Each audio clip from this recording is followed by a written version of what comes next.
YouTube. Sorry, Kick. Gosh dang it. Well, that's why I haven't seen a single YouTube comment. I was like, man, YouTube is being awfully quiet today. Like, they're usually a lot more talkative. Oh, boy. Golly gee. Welcome to Kick. Welcome, Talon on Kick. Fricko, no! Deborah, I literally welcomed you in. It's okay. I wouldn't welcome you in either after Quiver. Try earn that. Okay. Frick those pillars. YouTube are the poop helms of Twitch. That is insane.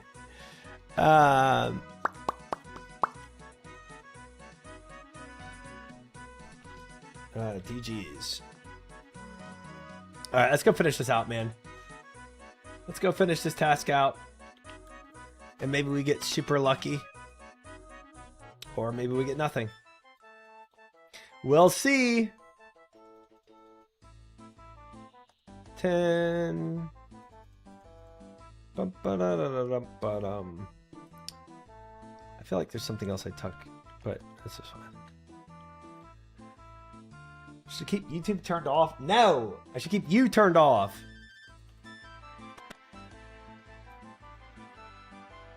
Alright. Alrighty. We're back on track a little bit, I guess.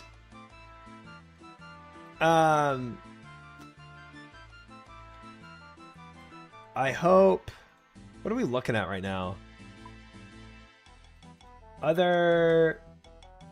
Klaus experiments... 833. Wow. So if we finish this task and we don't get anything, we'll officially be dry for Zenites.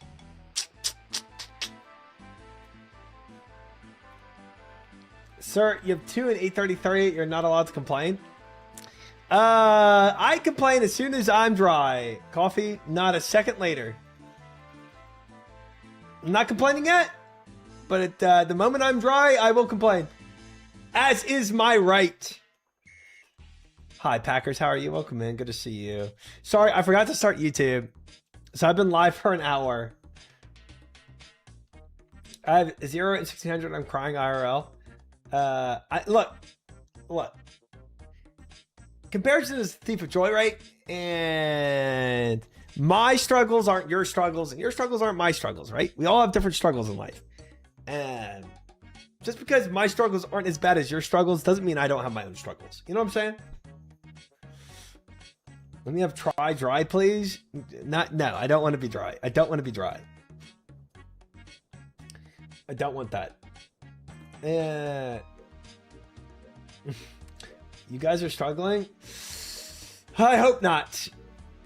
Listen, pal, let's hit the seas and sail. No. I mean, let me have your level of dryness. Oh, I see. I wish you could. Can't believe they're actually doing a game mode because people don't want to farm supplies. We'll get to this, but I fully agree with this game mode. Yes, it's definitely an okay game mode to have. I feel so betrayed. I'm sorry, Packers. I don't know. I don't know how I forgot it. I literally set everything up to go live, and then I just forgot to hit the go live button on YouTube and Kick. But then again, there's only like 10 people that watch me on Kick, so I'd rather play people with Bronze Man than endlessly bish about being Iron Man. Pro streamer, by the way. Thanks. I hate those other sites. No, I mean, it's a pretty obvious like change I would make.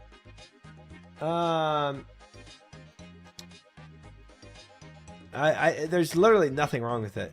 Is it? It's not the official OSRS podcast. It's probably maybe is it in the blog site maybe? Accept cookies, please. Well, like one of those. There we go. 33 minutes? Beautiful. I know people should go Iron Man if they can't farm supplies. Is it weird? I'm never playing Pseudo Iron as a main. I don't think that's too weird. Mains just allow you to play in any type of style you want. You can be a main and play exactly like an Iron, you know? Thank you, Tiger Opish.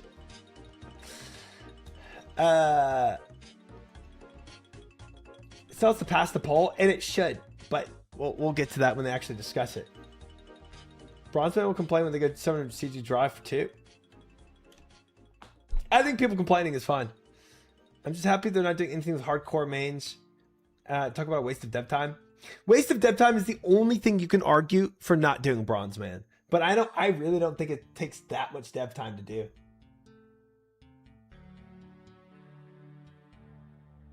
All right, let me see.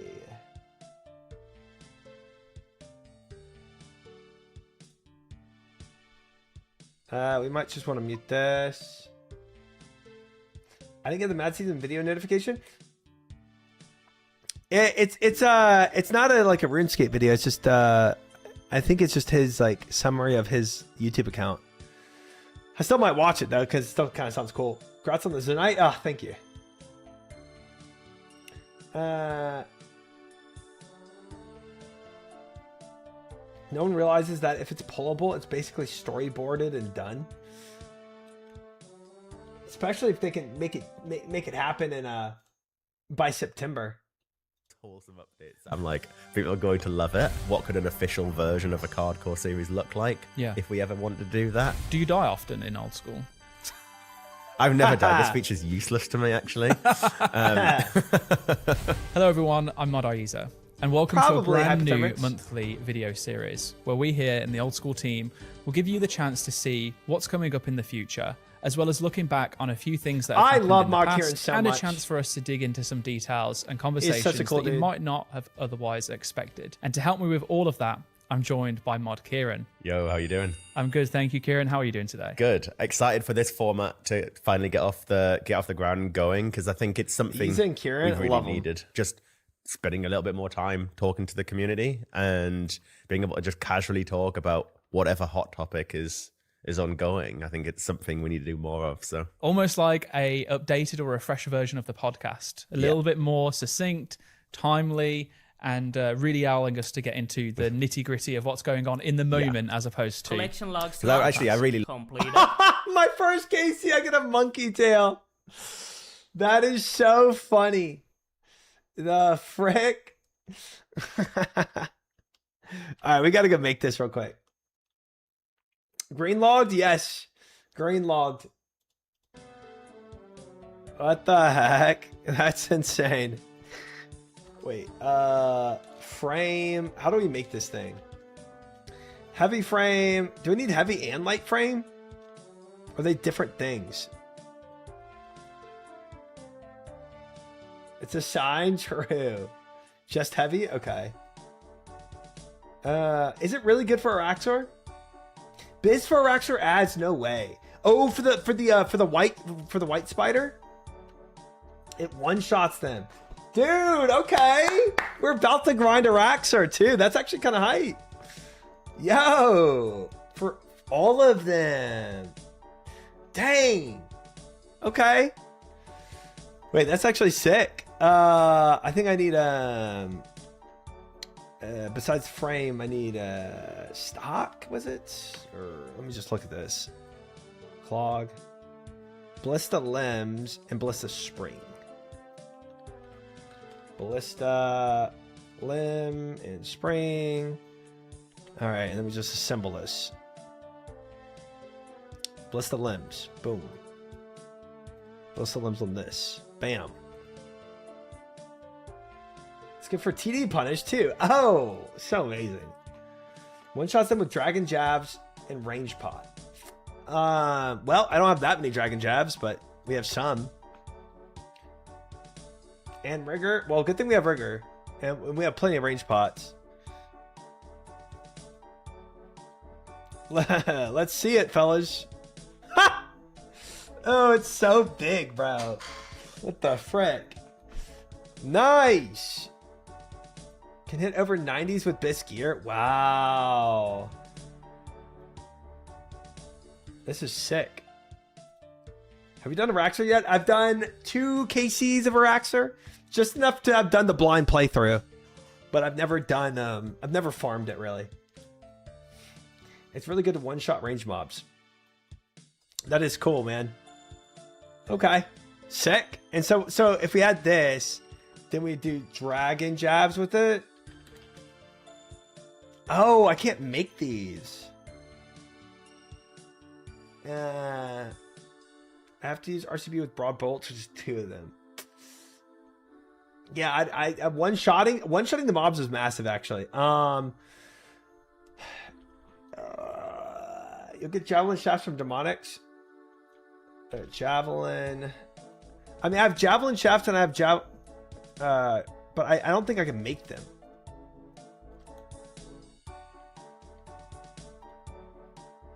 $92 fletching.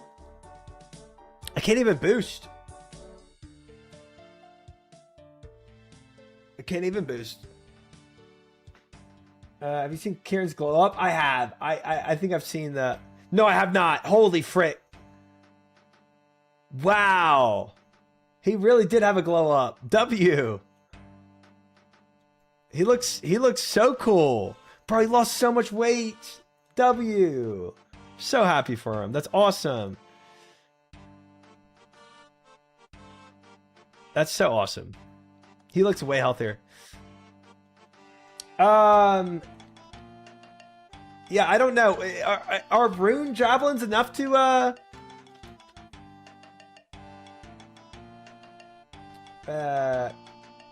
it does add a lot. I mean, it's so healthy. I'm so happy for him. That's awesome. Not enough to one shot. Depends on range strength bonus, I guess. So I would have to get 2 more fletching levels to even make these. To even boost to make them. I mean, that's not terrible. It's simmable. Amethyst. Can you make amethyst javelin tips? Is that a thing? Agility and fletching. I would just do veil totems if I were to do this. I don't know. I guess we got to send this to. I mean, we're not a Raxer yet, so we don't have to make that decision yet. But I think a pie boost is only 4 question mark.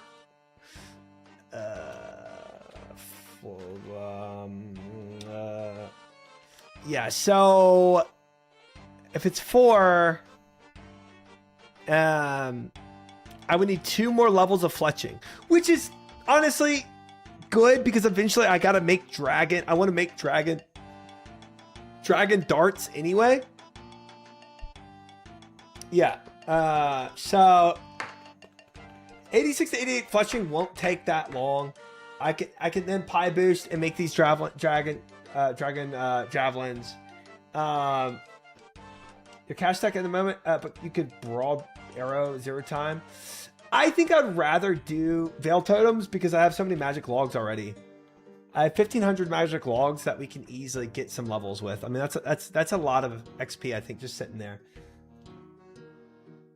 Knock it on the next mad season, easy. I mean, if we do, I don't think banked XP shows veil totems. It doesn't. But using these 1,500 magic logs alone gets me to 87 and very close to 88.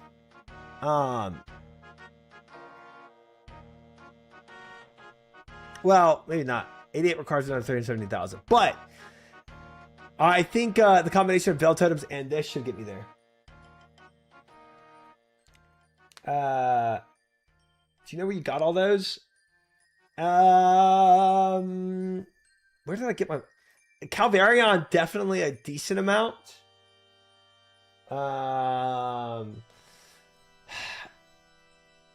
Where did I... Sire. I was getting some from Sire, too. Yeah. Yeah. Yeah. Getting molested by PKers every 5 seconds is so annoying. I survived my last PKer attack. I'm so happy on that.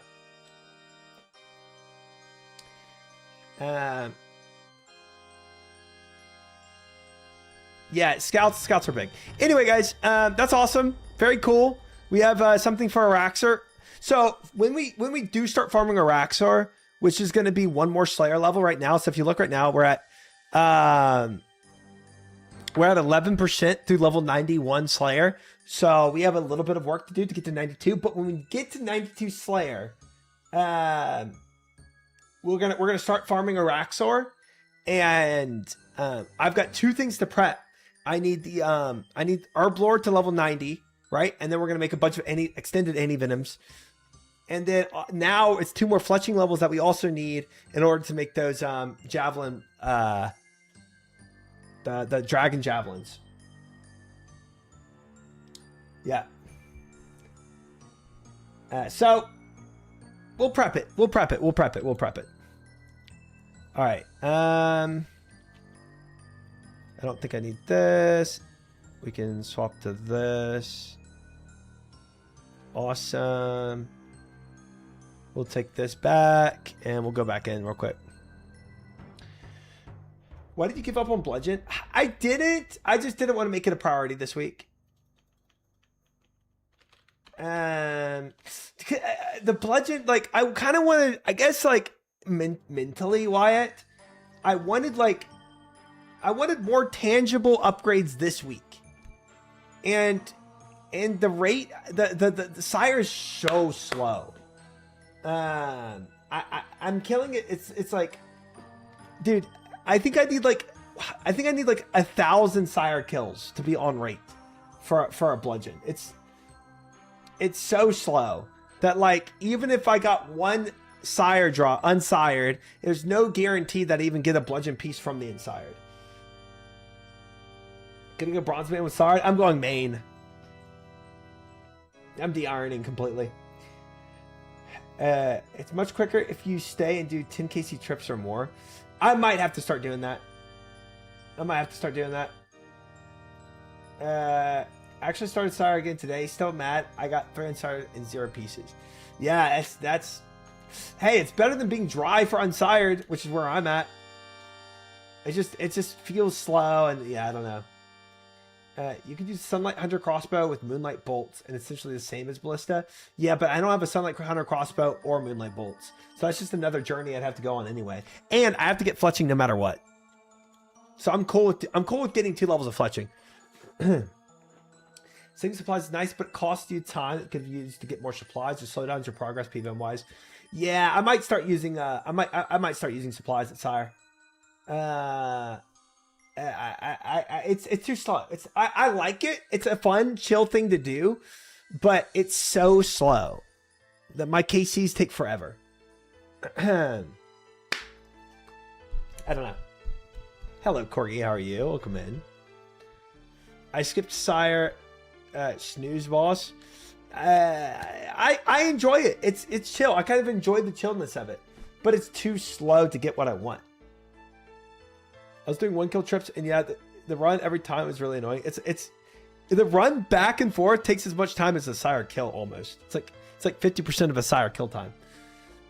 I did trap method of Raxor that requires no range, but I don't know if that's possible without this. Interesting. Have you considered grinding for a construction cape? Absolutely not. Doesn't look like you'd be able to one-shot the ads without dragon javelins. With rune javelins and full crystal, plus quiver, plus rupture, plus range potion, plus rigor, it's still not quite enough. Well, I guess you could. I guess theoretically, Talon, you would sim it with Inquisitor, because I would probably just throw in Inquisitor stuff to get more range damage. What's your highest prio? I mean, my goals, exploration short goals, is kind of like what I prioritize, right? Because I just want to prog my account. I want to pick the lowest hanging fruits of progging my account, and the things that help me prog other stuff, which is like rupture. I'm gonna get Cypher that could take a stupid amount of time. If I spend time getting bludgeon, that could have been time spinning Tobs. True. You can range sire and manipulate the boss without taking any damage if you're worried about supplies. But then at that point, I might as well. I feel like that's gonna be so much slower. I might as well just do the run back.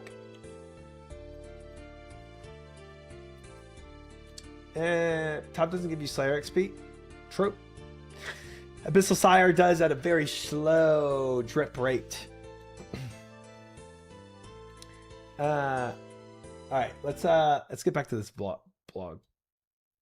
We detoured for that ballista, but that's pretty sick. Like the podcast as a chance of just be able to speak to players a little bit more in a casual format, right? Like we are able to talk about random things, like even the balancing of birdhouses, right, came up in a podcast. And it's being able to just put thoughts out there, share some of our insights into how we think about certain topics without it being such a like formal blog and commitment and so on. So that's what I'm really hoping to also get out of this. Heck yeah. Well, I'm really looking forward to getting the chance to ask you some questions. I've got some really important ones in here. But before that, maybe it's worthwhile actually that we take a look at what players can expect coming up in the future, as well as some changes. Now, to be clear, in terms of this video, it's very much a new format for us. So we are still trying to figure out how things are going. And it may be that there aren't always meaningful things for us to actually talk about. But I do think that this video is definitely no exception. We do have something meaningful. Maybe. Do you want to maybe kick us off with what's actually changing? First thing is, obviously, we've been talking about community bingo for a while, ever since we did Gridmasters last year. Really cool, you know, being able to enable clans and communities to organize their own bingo events in game. I think it's going to be incredible. There's quite a lot of tech work to get it sorted, and it's proved like to be quite time consuming. It's going to need a little bit more time in the oven to get that all finished and sorted. You know, you've got to be able to get in groups. Interesting. You've got to have groups all belonging to the same bingo event. It is just a bit of a minefield, and there's some amazing work that's been done by Mod Lycos to start getting that in place. That's going to need longer. So not 100% sure where that might fall yet, but it's going to be moved back. And that actually frees up a bit of time to do something else for September instead. Interesting. Okay. So a little bit of a delay to bingo, but we're not wasting the time that would have otherwise been spent. It's actually official freed up. game. What are we hoping to achieve that we might be able to share on today? We've had a few amazing game jam projects over the years. There's been so many. Some of them we've not been able to get out and so on. Some of them have floated around for a long time. We see it come up and up again on Reddit. So one is the dog quest. I've seen it come up. People want their dog pets in game. They do. So there'll be a new quest. Small scale. We're not talking Blood Moon Risers for dogs here. We're talking a small scale Gertrude's cat, like nice wholesome vibes quest about dogs, and you'll be able to get your own dog in game. There'll be a bunch of different breeds. There's been some amazing artwork that we've already got in the bag from game jams and so on. That project's moving along really well, and we'll hope to get that out in September, which is incredible. It is crazy that they've already done all the legwork, and it's not even been voted on. But I feel like they're that confident that this is just going to go through. Like one of those wholesome updates. I'm like, people are going to love it, but there's a secret, like sting in the tail. Oh, a sting in the tail. What do you get a kitten for in old school? Chasing rats. What else? Oh, well, you know, you might want to just trade them in, maybe. I hear that they can get you some runes. Yeah, not just because they're cute. No one, look, we all like the cats and the cute. dogs for being cute, but they're also little death rune factories. Someone out in Darkmire. Where's this going, Kieran? Got a supply of blood runes for you. That's evil. You turned your dogs in for blood runes? Look, I feel like it's so old school. It's amazing. So Dog Quest, September. That's the other crazy. one is a bit bigger, and that is Bronze Man mode. Okay. So in not the most recent Game Jam early this year, all right, here we go. Here's the debate. Explored making Bronze Man a reality. Got some of the tech work in place, a lot of the prototyping. Dogs are cute. I like for the those idea. who don't know, Bronze Man is something we've seen creators play with as Twitch series, YouTube series, and so on. Much like kind of like Iron Man was before we made Iron Man official. So Bronze Man is a way. It's sort of a way to play where you still have to obtain items yourself, very much like Iron Man. So like you can't buy sharks on the Grand Exchange until you've got a shark yourself. Okay. But once you've got it, you can go and buy as many sharks as you want. You get all that amazing progression that Iron Man has. Oh, I got a dragon. But it plays in a little bit of a different way. And Who knows? probably you as might rare as pull a that Knight. really rare elite clue where you wish you got third age, but actually you get a bunch of potions. But all of a sudden you've got access to potions on a bronze man Way where you earlier wouldn't than be you able thought, to. So it could open up some really interesting strats and so on. But yeah, we really want to explore that. We've seen the suggestions come up time and time again for something like this being made official as well. So we're going to explore that as well. Why bronze man? Ultimately, like, the best modes come from the community. Yeah. Right? Like, I think it's a lot harder for us to come up with the right ideas.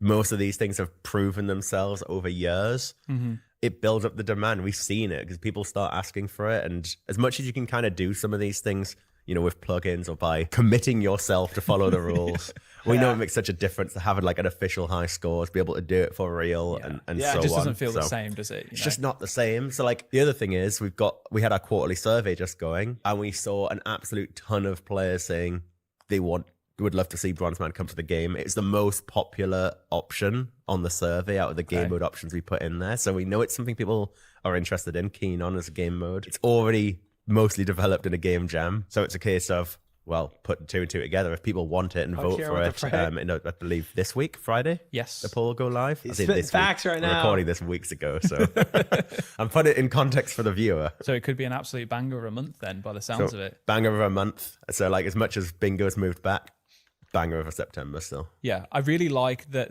we've taken the initiative to understand that something is going to take a little bit longer, and rather than just leave that, I'm sure that there were other projects that we could focus on getting ready and prepared for 2027 for example. Do you and lose your dog if you get the kid in the wilderness? Stinker of a roadmap to be revealed at RuneFest, so which sad. we will wait and save. That's not going to be talked about here, but instead it's like, what can we do? And I know that people, maybe we're still waiting on other things from Game Jam. The Game Jam blog may or may not be out right now. Bro. We'll see.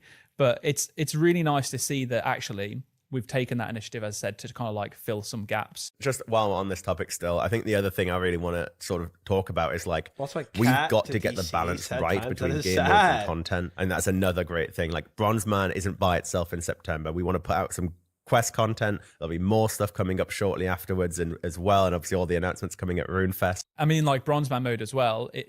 It would be part of the main game, right? It's not a separate world. It's not a separate economy. It's create an account. You're in the same world as everyone else. You carry on, you progress. That'd be crazy if it wasn't. You start, but in the existing worlds. Yeah, fully integrated.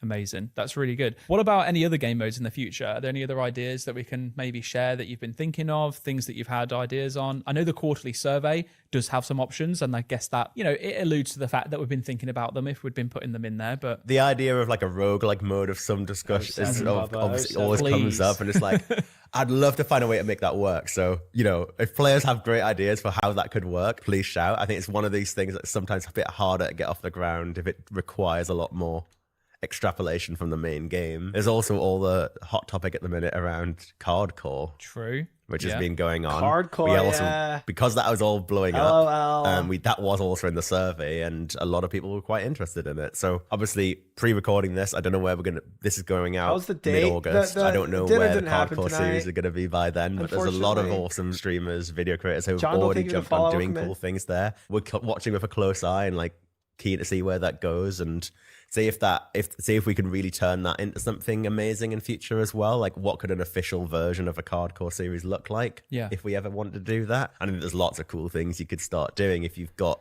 imagine obviously you build the packs ourselves with a game mode in mind. You can balance things a bit differently. You can have different packs to choose from. You could do all sorts of interesting things. Like imagine with hardcore. I'm just shooting out ideas, right? But like, what if like a full art version of the Twisted Bow? You got that card, it just gave you the Twisted Bow. Like, and then that's like that insanely giga rare pull is like all of a sudden a genuinely crazy. I always forget to change it out. Yeah.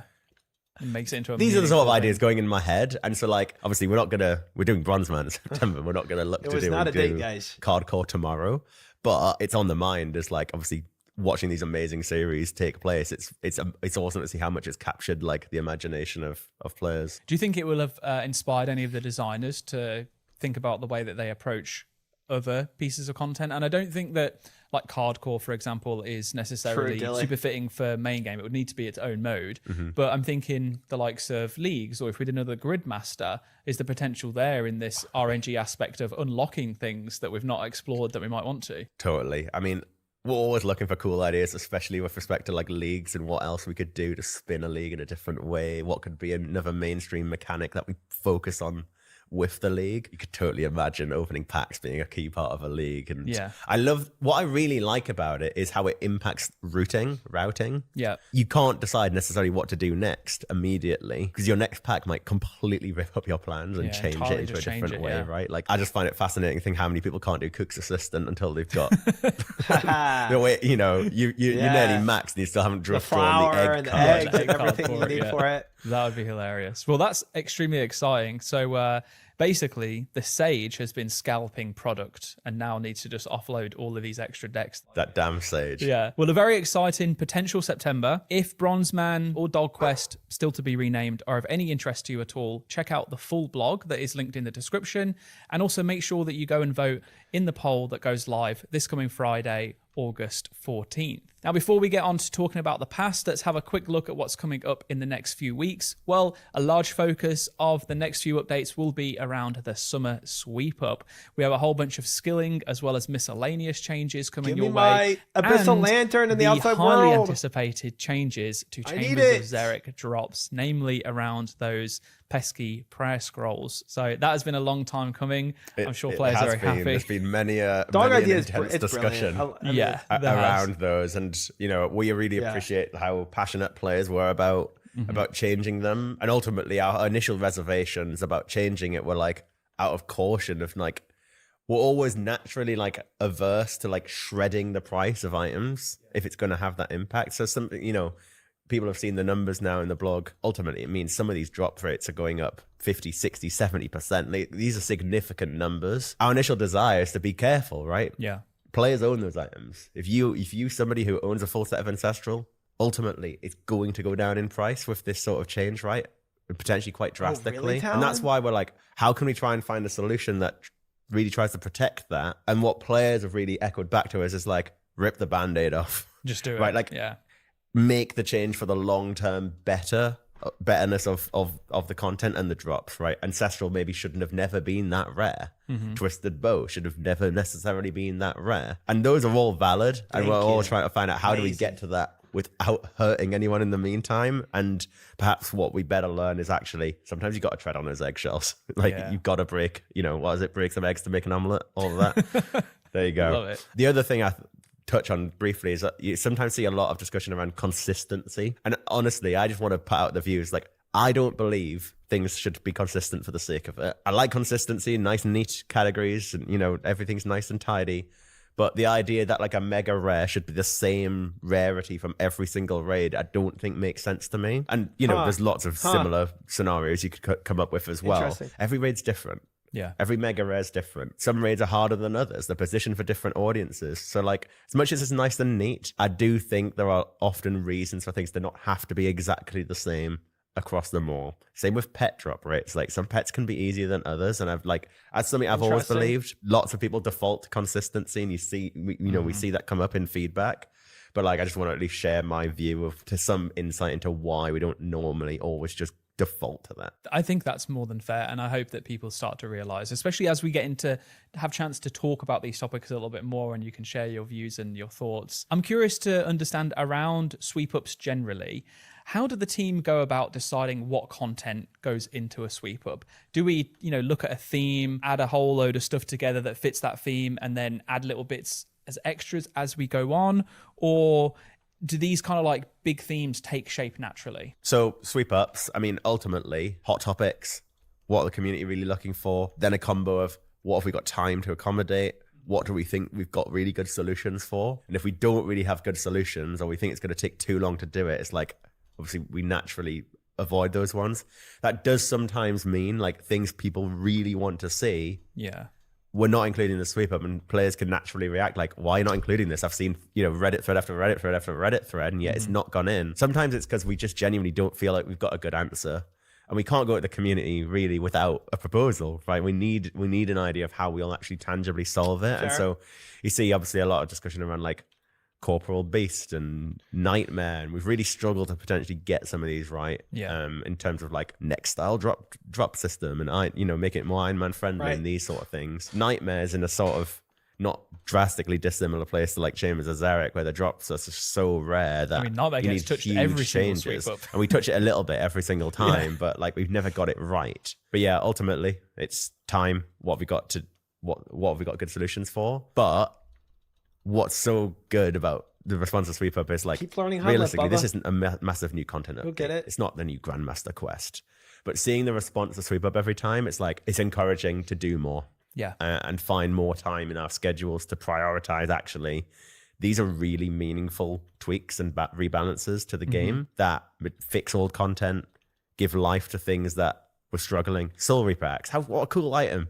It's finally now in a place that I think players feel it deserves to be. And that's giving life to all 4 of the Desert Treasure 2 bosses, that now more people actually care to go and get that item. It's a win for all of us, right? Fair. Players get more out of the content. We get more out of the content. Yeah, we definitely want to take that on board and work out how can we find more time to sweep up more things. Yeah.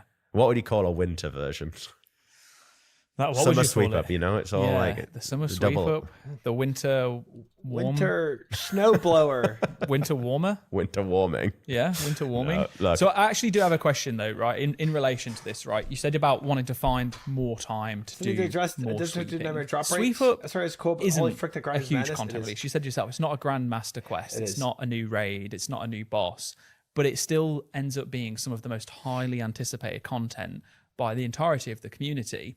But is there a point where there could be Winter too warm-up. much of sweeping up? Or do you think that we just would never be able to reach that point? Could there be too much sweeping up? Yeah. Can there ever be too much sweeping up? I mean, what if there's nothing left to sweep? What if the floor is clean? Well, we're not including this. I don't think there's too much sweeping necessarily, including but this is obviously it's hilarious. diminishing returns Hi, Maddie, potentially welcome once you've in. got to a lot Good of the to see meaningful you. stuff, right? The hot topics, things that people are really interested in. Ultimately, it's just a challenge of people also Winter want content, Whistler. you know? Certainly in the short term, it's difficult to pivot and do that quickly because we have plans, right? We have content that's being worked on today already. And so it's easier to change our plans a little bit further down the line and get the balances right between significant content, more changes and rebalances and so on. But like, you know, people obviously bring up skills like agility, and agility's got problems, you know. Some of the sweep ups changes is it's not going to necessarily fix it all, but it's able to make a meaningful impact just by changing some XP rates on courses, adding more awesome shortcuts that give you more of a reason to feel like I'm actually getting something out of my agility skill. That didn't take a huge new content update to do.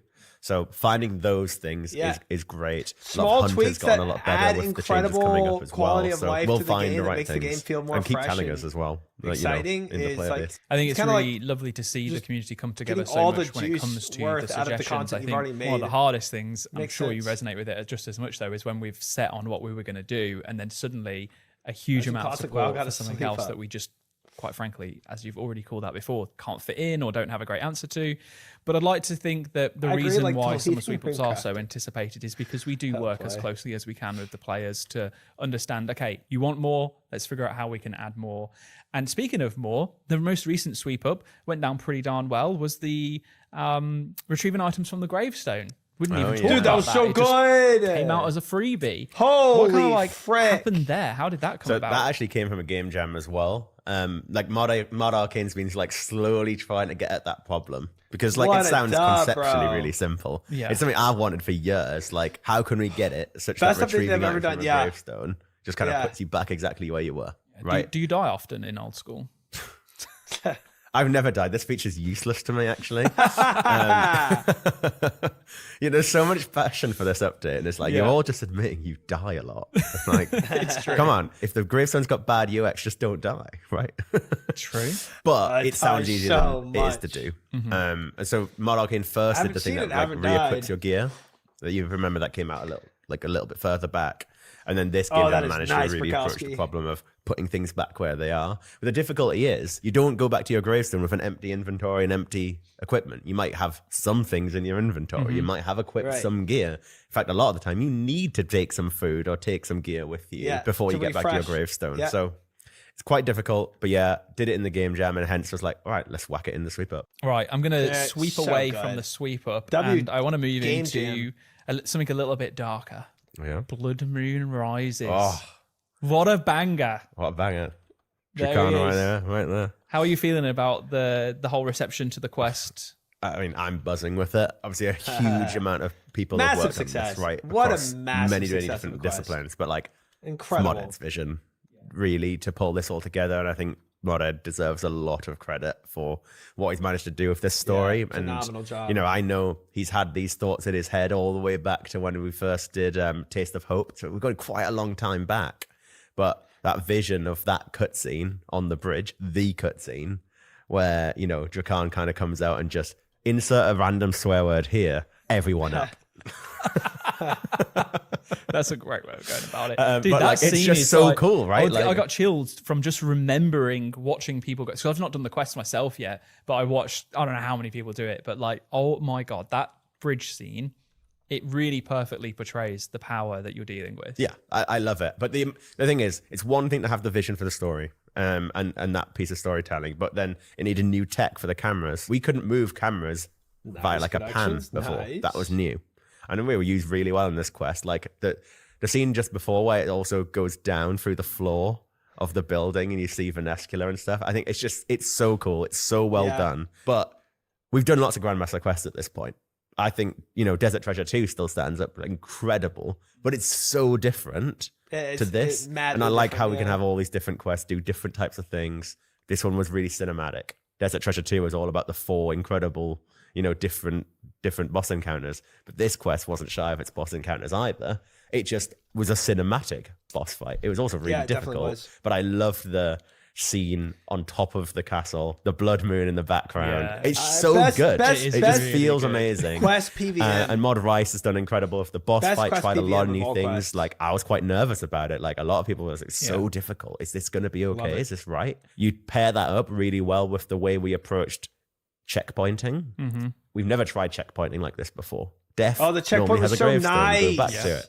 In this case, free supplies. It's kind of you die and you go again. And that's much more like playing a normal like PlayStation game or something, right? Yeah. Like you die in like God of War. Some Dark Souls you have to make a hike to get back to the boss. Yeah. So like bringing that into our quest here allowed the difficulty to really go up in not a way that was completely going to alienate and make it tedious where you're constantly re-gearing and everything. Mm-hmm. That allowed people to go and go and go again. And so instead what you've got is this really positive loop of it might took me 60 attempts, but damn, do people feel really good when they finally get over the hurdle. So amazing to see, amazing to try different combat mechanics, amazing to try something different cinematic wise, and all in all, it's brilliant to get to the finale of such a long-standing storyline in the game. So really proud of the team and happy that we've got it out now. Well, you should be really proud of the team because they have done a fantastic job, and I think the community have celebrated as much. I wonder if it would have been different though, had the conscious decision to do those changes in regards to the combat side of things hadn't been made. Would people still have found the quest as enjoyable, or would the frustration of like re-gearing, death fees, and everything else come about to it? Because no one will know this, right? But the boss was actually nerfed 1 to 2 weeks before it launched. Like it's even though it's still a difficult encounter, it was even more difficult before. We were making tweaks. There's a lot of play testing happening internally, different people trying it, people who are less boss inclined trying it, and so on, until we like quite try to dial it in. Draken? But that is standard for process for these things. We're always tweaking and that's crazy. There's art version and trying to get that right. Like we did the whole team play test, and I think at first we were finding the first fight was almost a much bigger challenge than the second fight with Drakan, and that felt wrong. So like tweaks were made to try and get that feeling a bit better. For instance, personally, honestly, we can talk about the cutscene, we can talk about the fight, but like I think my favorite section of the quest is the castle puzzle stuff. Castle puzzle, yeah. Can't tell that without it's just the map and everything, the types of puzzle. Like it was just I'm sure all it was just tuned up, right? Where instead of this mistakes costing you 25 HP, it was probably like 40 HP. You know what I mean? It was probably just tuned up. They probably just tuned it down of how much damage you took when you fricked up. It's probably all it was. Clear inspiration from Resident Evil, and I love seeing that come to life in old school, and I loved playing it. Like when we were doing our playtest, we didn't have the benefit of guides and everything. Like doing that without a guide felt Nightmare Dragon would be cool, man. So immersive. Good. I've heard very similar stories as well from commentary around from the players. And speaking of things that are super cool, like Vampirium itself is an awesome new area for players to explore. Do you think there'll ever be a reason for people to revisit it and do maybe deeper exploration than what has been done so far? Always potential, right? No plans right now, but you know what we want, and the most important thing right now is that like Maggot King, the hunter activity, which I think the hunter activity has been a little bit slept on. Like we really want to position that as like one of the best AFK methods for hunter.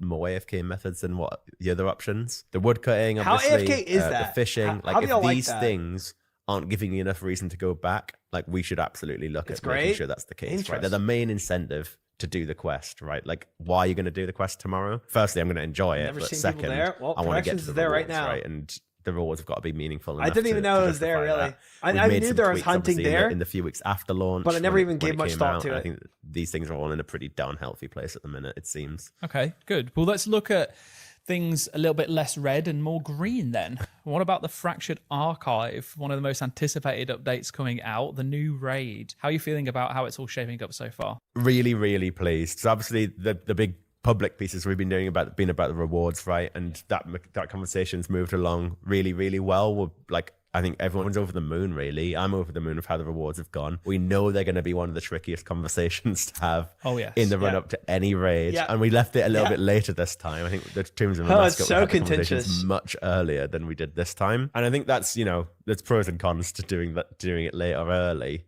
But I think it helped us to come out with more refined, well-developed concepts and ideas this time, and seemingly went quite well. Obviously, most nervous about the mega rare and getting that right. There's been lots of different I wish they did the blue one. I think the blue one was. We've also struggled with the big problem of like, do you one day usurp the T-bow? Do you one day completely usurp the scythe? Like, can we be playing old school RuneScape in 2045 and still thinking the T-bow needs to have its top end niche? Yeah. When you look at that time scale, the answer seems to be obviously, well, it might have its position in the journey, but it can't be the best in slots still in 2040. Oh, they're talking about ceiling. Ooh, overall ceiling increase. This is good. This is a crazy idea, but I like how it uses the date 2045. I think that's about the date I use because it pushes people's mindset past a barrier. Like I think everybody has this barrier of like T-bow always biz. But when you say 2045, a date that's that far away, panic cell T-bows. When you say a date that far away, it reprograms people's minds to realize things have to change eventually. You know what I mean? 5. That's a long time. And we're not necessarily thinking at those time scales. But if the answer to that is the T-bow shouldn't be the best by 2045, at some point you have to usurp it. And the answer the question then is crazy, when and how. I mean, it's been nearly 10 years now.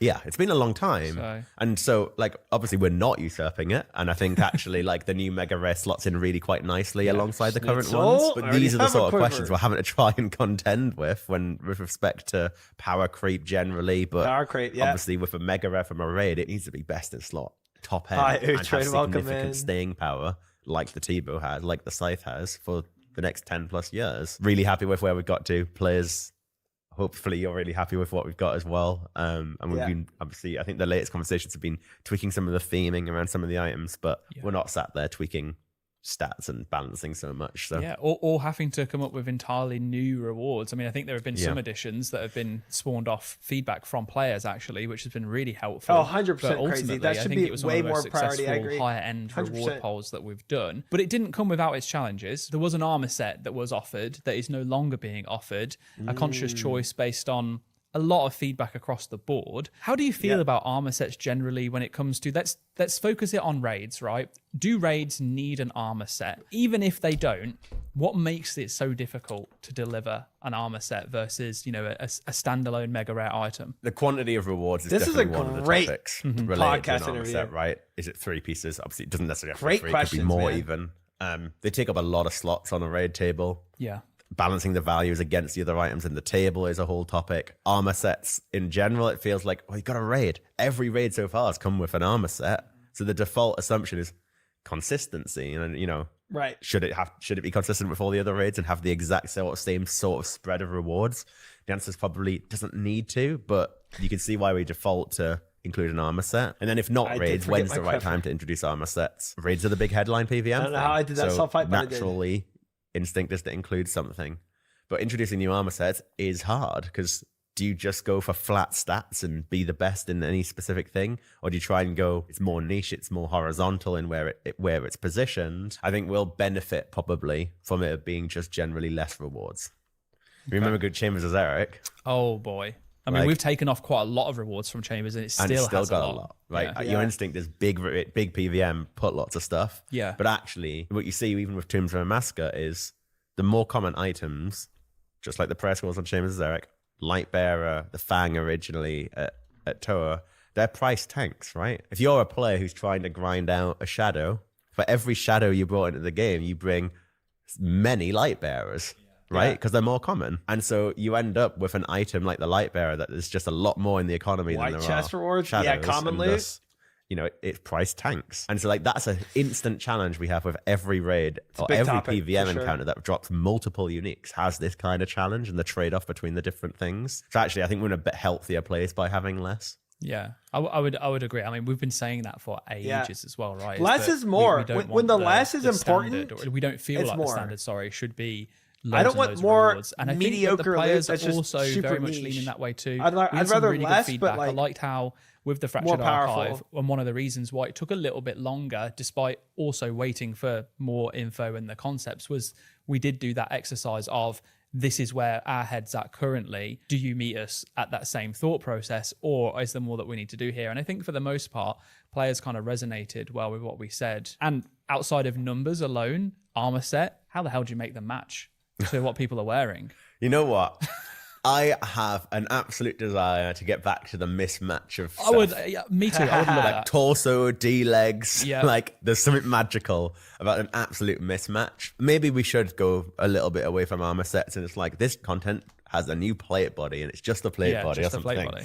The thing is, like, Look at obviously my people clips also love matches my matching Missouri, sets. though. And, Yeah. you So know, even cool. when we introduced Love the Missouri, it was a desire to have a yellow backpack and, you know, the same and stuff to match. So this. people on both sides, I'd love the game that just have both, right? Like, ultimately, you know, we've got multiple styles, we've got different niches. Some niches might be more mix and match, some niches might be less so. So I think as well, now that we're in like a landscape where cosmetic Fashion skate. overrides are kind of like seen as more normal. And by that, I mean cosmetic overrides that you're earning from pretty prestigious in-game achievements, right? You got the Blood Torva, Oath Plate.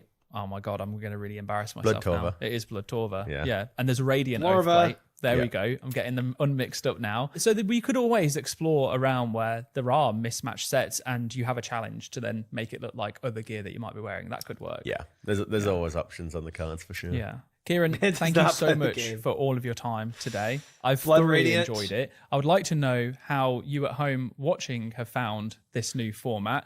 Do you like Amazing. it? Would you prefer that we keep things a little bit more top level? Do you want us to go into even deeper topics of conversation? This is Please perfect. Let us It was a know perfect all of link. the feedback that 30 you have minutes. in the comment section. I think And they also, if you delved- could give a thumbs up to the video, it would help us out a huge amount. Yeah, Now, before W. you do leave, just a few things to quickly mention, and that is that our friends over at RuneScape have got their leagues going on at the moment. It launched on the 10th of August. If you haven't already, jump in, go and give it a try. Test the I don't mind the power creeping too much at this point. Like even making old content easier, etc. As long as the new stuff they release reflects the power of the gear that comes out.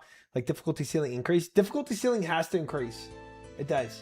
If the difficulty keeps the same as they release stuff, but they continue releasing more and more power, then yeah, the game gets dull because everything gets too boring. They definitely have this raid should be, as they say it will be, the most difficult raid. It should be the most difficult raid. But we'll have to see how that actually pans out. I'm sussage of it. Look, I think people have the reason to be sus of that actually happening. The game has already become a lot easier, a lot. Yeah, so this raid needs to actually be difficult. Most difficult raid, it's definitely not gonna be. I mean, everybody is madly skeptical of them saying it, but that is their claim. So I'm gonna hold my breath. We'll see. I imagine every boss would be like Desert 2 bosses, but in the group setting.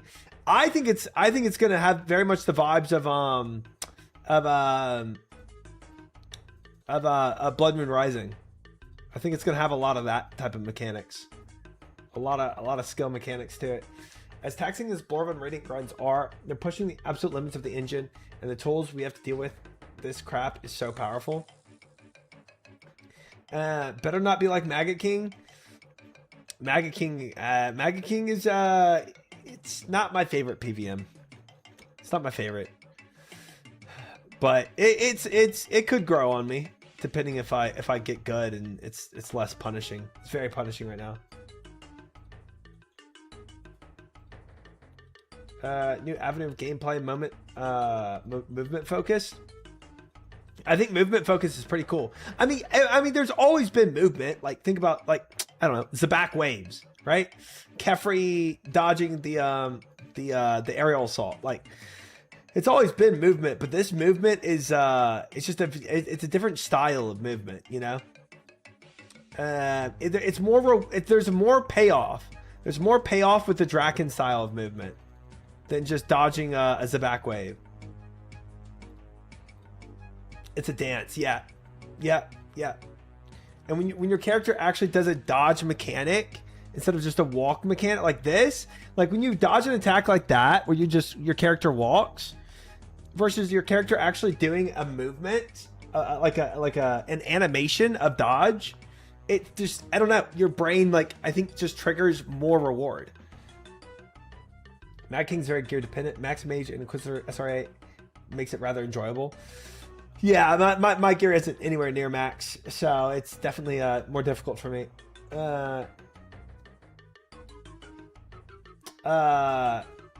Zabak waves and aerial assault. Why, Reki? Every time they say something will be hard, it's not, like Yama or Maggot King. I'm skeptical. I think Maggot King is difficult, but is it like impossibly difficult? No. I think it's a hard fight though. Yeah, I don't know. It's relatively difficult. Gosh dang it, switch the bow, please. Actually found the melee phase of Maggot King is fun. The loot is just crap. I think the loot being crap makes it feel worse. Especially when you're learning a fight. When you're learning a fight and you're dying 10 times and you're getting 1 kill. And then when you finally get that kill, you get one ruby. Literally one singular ruby. You're like, excuse me? I got a single ruby drop after dying 10 times and finally learn, you know what I mean? It's just the reward isn't really there. And I think that makes it feel more punishing than even what it actually is. Stare, this is movement fight. Kefri and Croc don't come close. Yeah, I mean, this fight takes a lot more movement, but regardless, it doesn't matter. When you move like this, for whatever attack you want, Zarpus, Zabak, Kefri, I don't care. Whenever you move like this versus your character actually doing an animation, I think psychologically it just feels better that you executed the movement better when your character does an animation, like the dodge with Draken. Please add the link to Twitch pop out in your YouTube descriptions. Okay.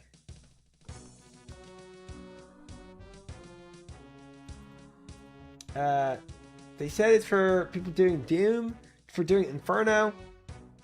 And it's easier than stuff like Vardorvis and Doom, despite being advertised as more difficult. I think Doom 8 is definitely more difficult than Maggot King for sure. Found a Wheezing worth $100 today. Congrats, Hapster. Heck yeah. The average player base would not be able to kill Maggot King. Maybe, I don't know. Dragon movement is so satisfying. hard disagree. Wait, you think Wave 8? You think Wave 8 Doom is easier than Maggot King?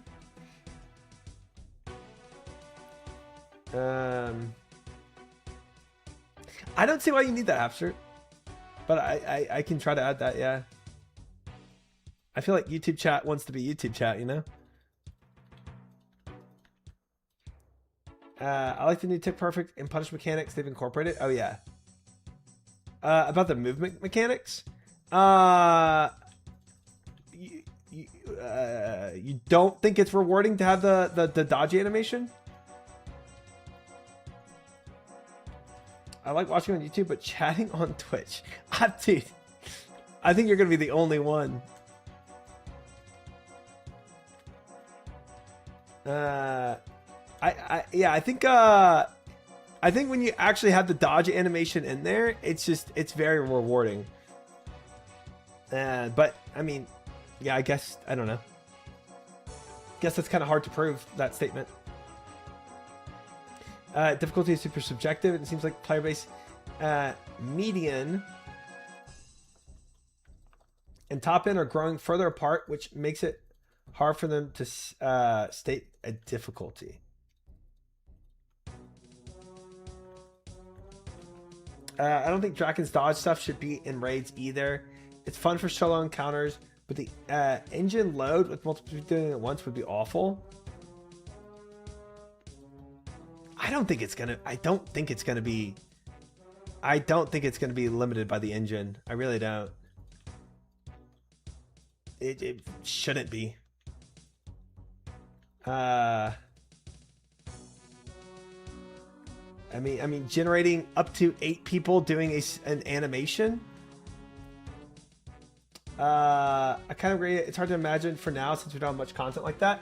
I mean, it's literally like, instead of so whenever your character moves in a game, it's gonna do a walking animation, right? So instead of doing this walking animation, you do a different animation for each character, or a same animation just for every character, right? Instead of doing this animation, it's a dodge animation. You know what I mean? It's like, I don't see it being limited by the engine. Can I disagree harder? I spent like 3 hours refighting Draken for fun to get a perfect kill. Yeah, the Draken fight, I think everybody agrees the Draken fight felt really good. I don't see why the raid, being in a raid versus solo, really makes that big of a difference. Game is so old, man. I get that. I get the game is old, and I get the engine is old, but I don't understand how that would be a limitation. Mod Ed did hint that there are NPCs in the raid you would need help / do mechanics for potentially.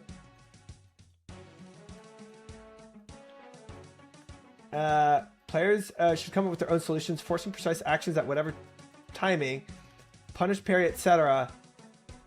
Removes skill expression more than allows it.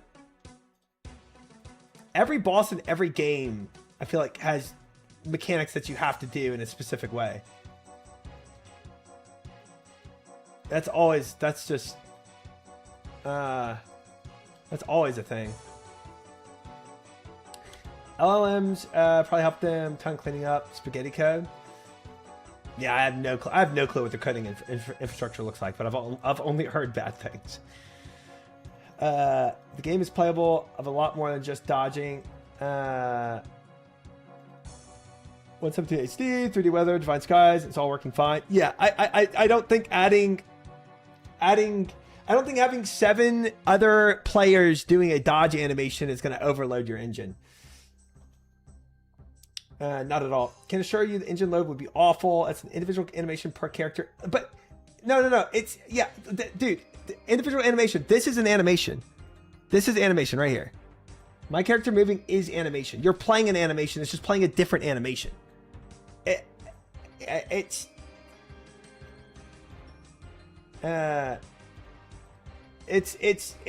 definitely doable. 100% doable.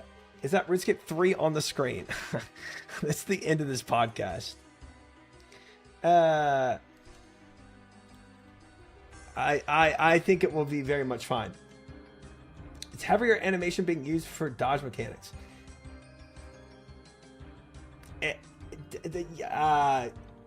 Yeah. There's more pixels changing per second, probably. I can't imagine it being too much for their engine to do that. For eight players doing a different animation than an animation that they're already going to do. Anyway, I think it'd be cool to add that. We'll see if they do. But it's the same idea as even like what I mean, in every fight you're dodging something, right?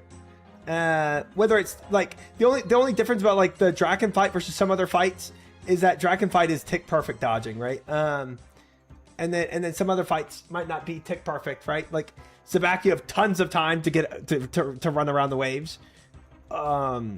It kind of just depends what fights you're doing.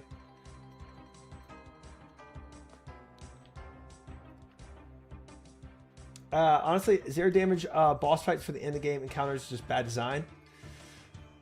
Do I agree with that? 0 damage boss fight is bad design.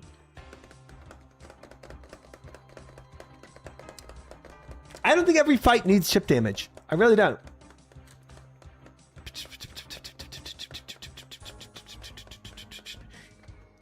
I think it's fine. I think it's fine to have a mix. Bosses that have chip damage and bosses that don't.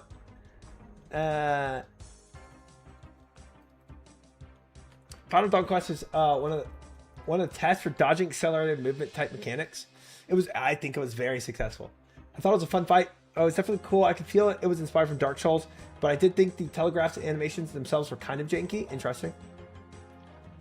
There was no random function for years, so they had to use extremely scuffed solutions to pick a number like system time. That's crazy. Some real difficulty. Just pop up a random keyword cipher in the middle of a boss. Yeah, I would be googling what a cipher is. Completely undermines gear and supplies systems. I think if every fight is a chipless damage fight, it would be bad. But bro, I mean, food isn't always there to overcome chip damage. Food is also there to overcome mistakes. And if you're let's say you had a fight, let's say you had a boss fight.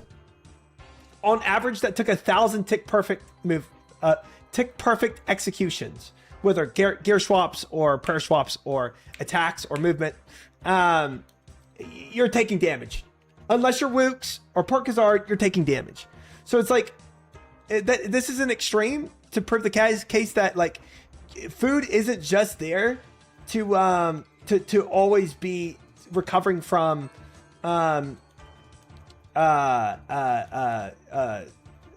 chip damage, but it's there to recover from your mistakes as well.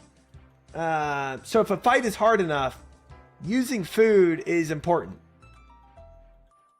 Chip damage is soft and rage timer pressure. It is. And it's important to the game design.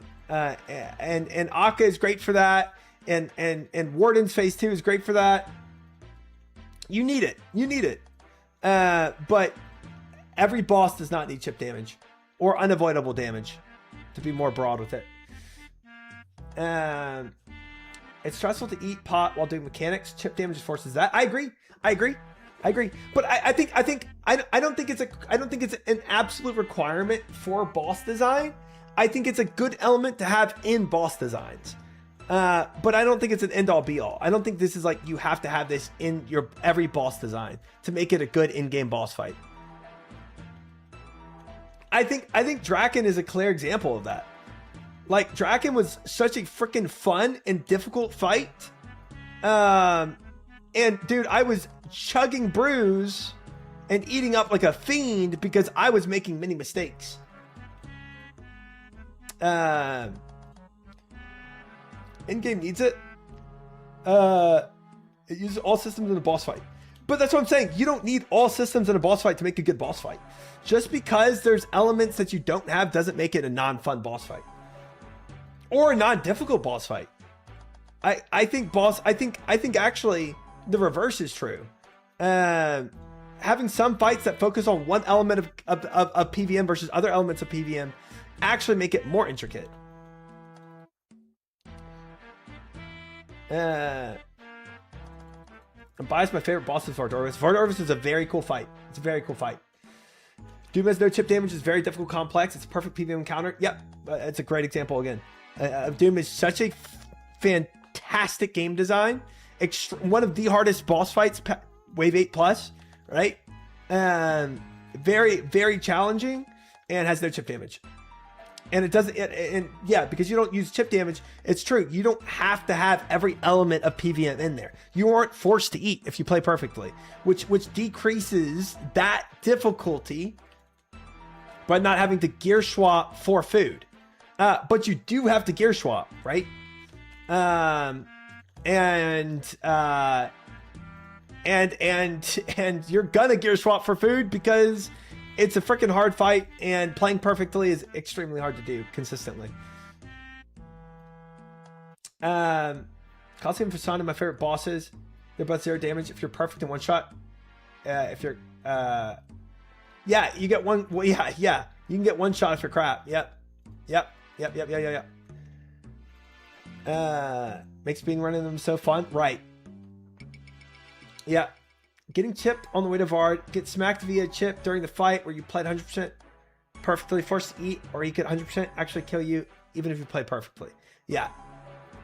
Look, I think chip damage has its place, but by no means do I think it's a requirement for in-game boss fights. If Wave 8 did chip, people still wouldn't eat until the wave's over because DPS loss. Well, I mean, that also depends on factors, right? That not even that is fully true. If your chip damage was high enough over the course of an entire fight, if you made it that high, then you could force players to eat if you wanted to. But that's beside the fact. I feel like it's just not needed, right? It's like, I think adding chip damage to Doom would make Doom less fun. Even if it makes it more difficult, right? It's already difficult enough. Like, you don't need less than 1% of your player base. You don't need 0.1% of your player base completing Doom.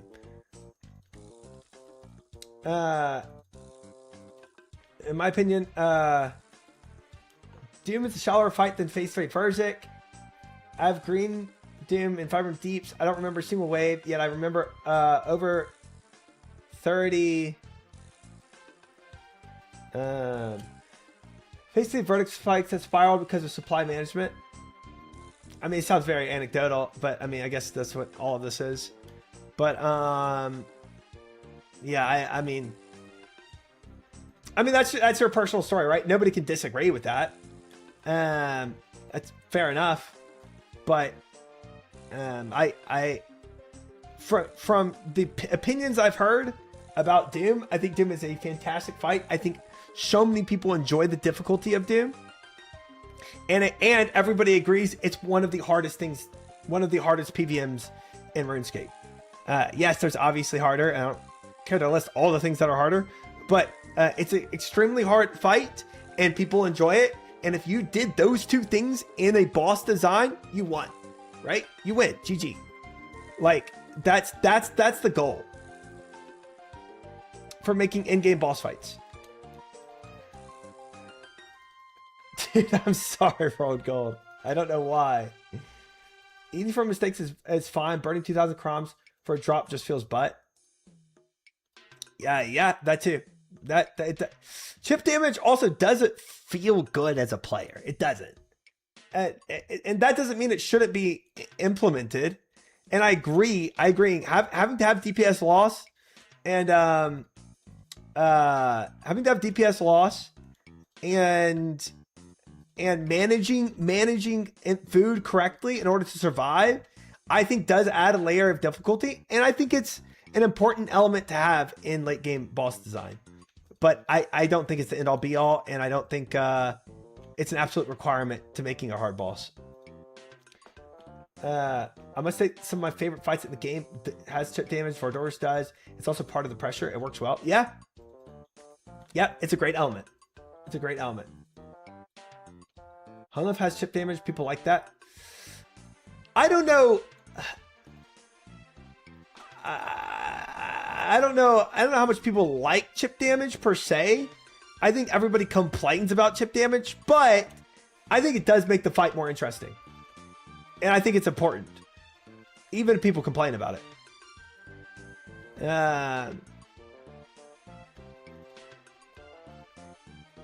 I'm not saying we need Calfight Queen levels of chip, but having one guy solo phase 4 wardens and 545 when 3 people dead last row for 8 minutes is just cheese. I don't think it's cheese.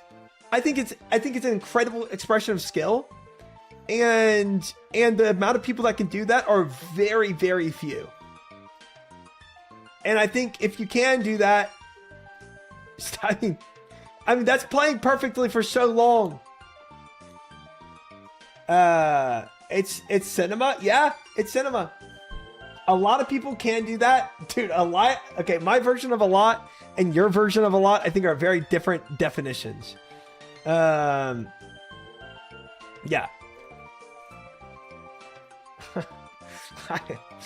I don't know what kind of people you're hanging around. I'm not hanging around those people that much. Remember the rune crossbow guy? Yeah, I do. What of Chad, bro? Who was that in chat? I'm actually sad I forgot. That's so sad. If you can 0 damage last row, you can just hit Karis non-stop. If you get 0 damage last row, you can just hit 0 Karis. Even if it's 10 10s as chip. True.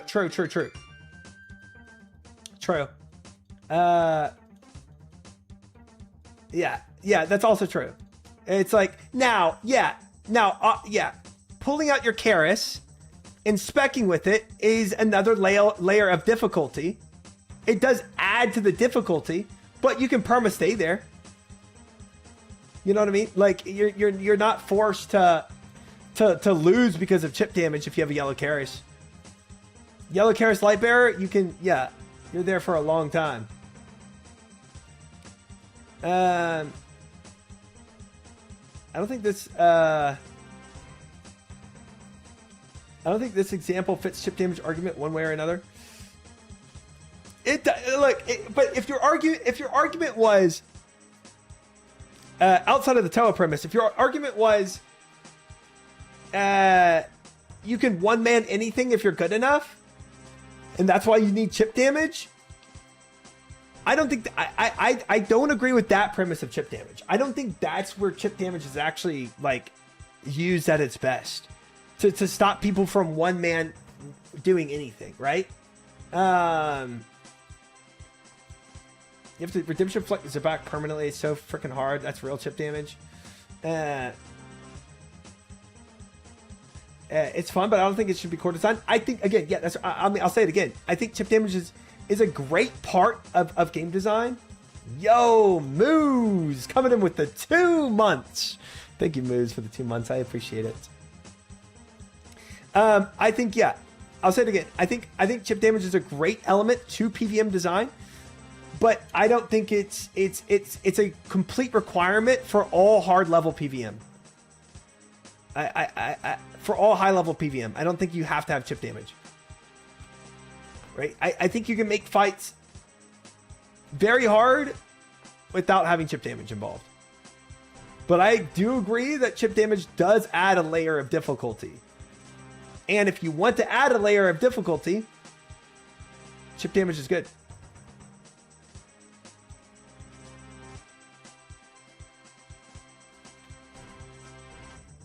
Can you full screen your game? Yeah, I didn't even realize this is on the side.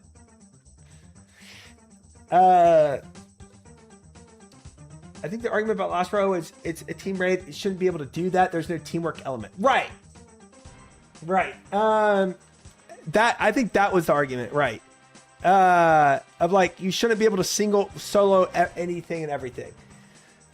I'm just aping what you're saying, but you can have both. Some fights with some fights without. 100%.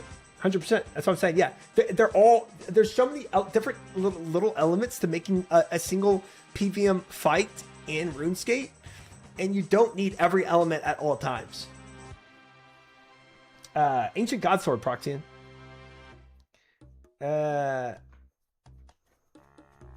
Best chip damage is probably best done in a raid where you have limited supplies and can't just go bank.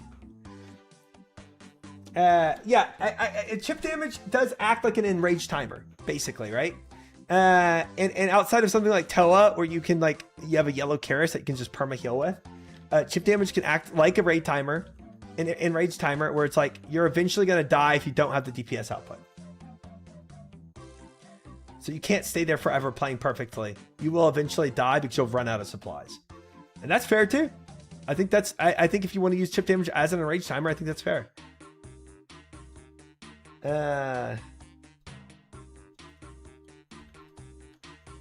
you can solo Olm and Verzik. That's true.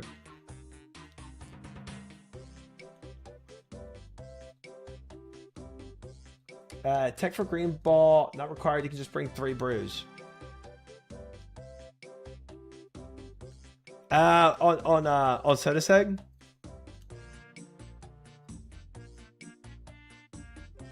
Or you mean Verzik?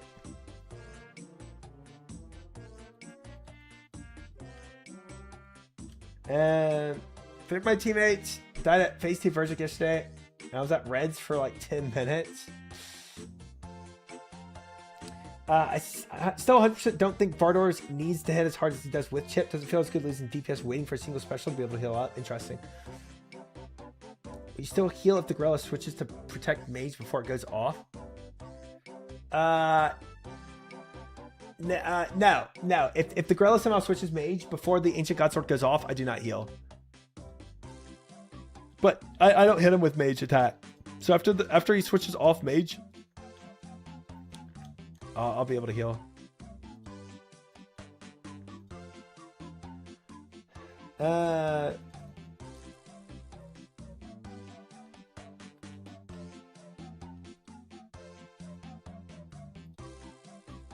don't know if they changed it, or maybe a teammate died after spawn or something. You're talking about specific mechanic now. Okay.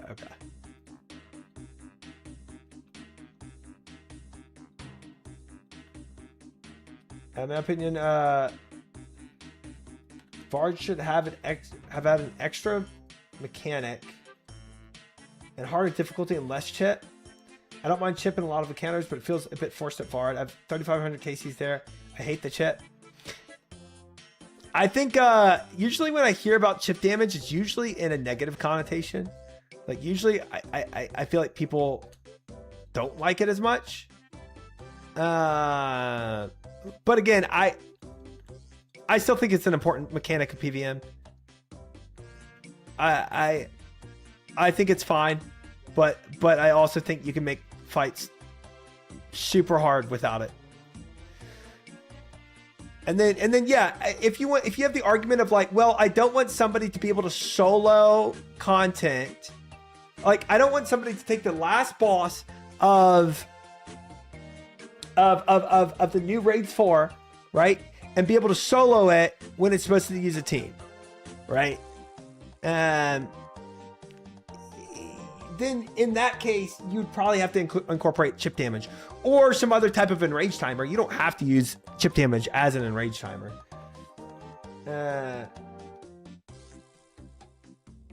Chip damage is best suited for team encounters.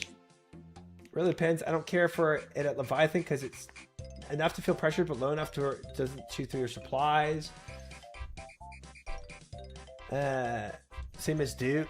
Yeah, Duke chip damage I don't care at all for. Like it's very negligible in Duke, 100%. Yeah.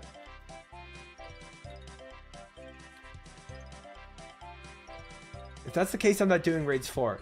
But if wait, sorry, I yapped a lot. If you can't solo it.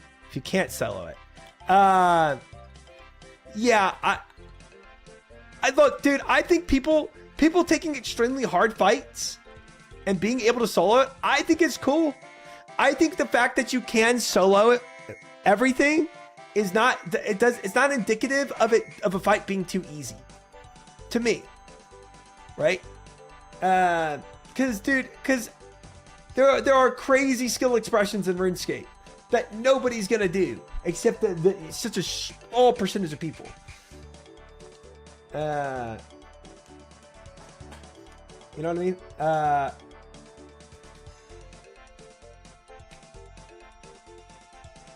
Wasn't supposed to be soloable? That's Tob. Oh, where Tob was supposed to be done in a group. Freaking, I need to untag this. All right.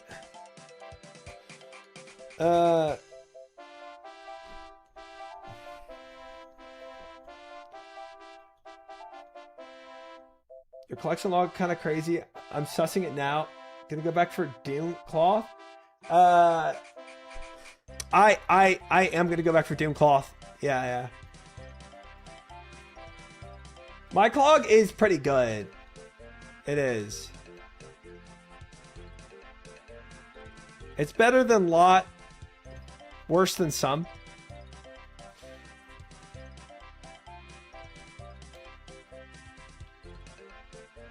Y'all debating top mechanics in here?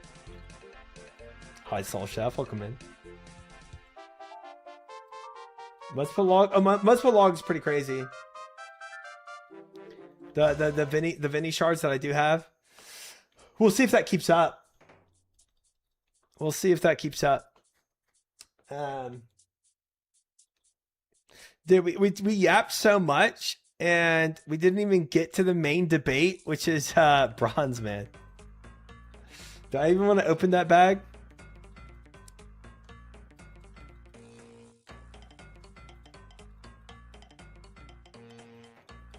Probably not. Yeah, probably not. Probably not. Are you going to be blind to Oathplate acquisition contract? No. I might do it once, Dark Matter, just for funsies. Be like, yeah, I think doing Oathplate, like, Radiant or Blorva once for funsies would be fine. But I can't keep up with those resources. Farm management easy mode. I mean, I had a whole video about why Bronze Man would work. It was in the Mains versus Iron Man's video. And me advocating for a Bronze Man. You can when you become a Bronze Man. Not becoming a Bronze Man. If I can downgrade my group Ultimate Iron Man to Bronze Man, I'm going to. I feel like you should. Dude, a lot of people that are stuck in groups that they like started out with a team and then everybody disbanded. I feel like taking one of those accounts and going to Bronze Man makes sense. Well, they didn't disband, just everybody kind of stopped playing. That's me? Yeah.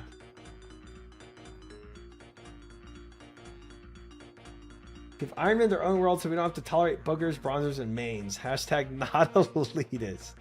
Oh, it's a good thing you included that hashtag because I was really worried you were elitist there for a second. Dodged a bullet.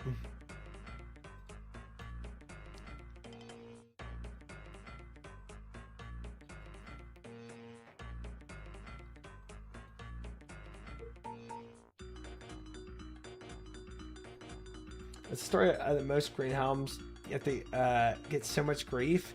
Yeah, poor guys.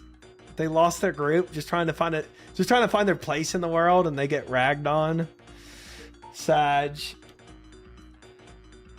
Give Iron Man their own world so they can stop freaking up Guardians of the Rift. Freaking Iron Man. Oh, that was a terrible time to pot. I just griefed. Shout out the one time Gnome forgot to put his gloves back on and died skipping maze. Oh, it's still talking about Tob. Is that a Tob comment?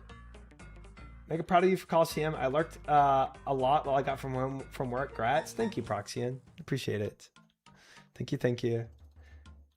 Mika, thank you for the follow as well. Welcome in.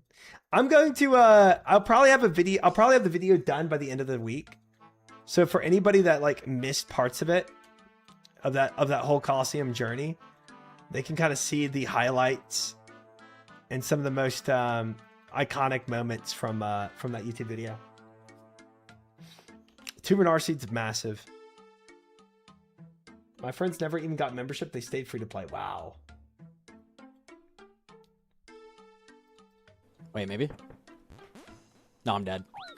All right, well, that's kind of funny. If you pick it back up with no gloves on, you lose. Yeah. Dang it. I hate when I do this. What did he do? Holy crap. Twitch. Wait, maybe? No, I'm dead. I don't get it.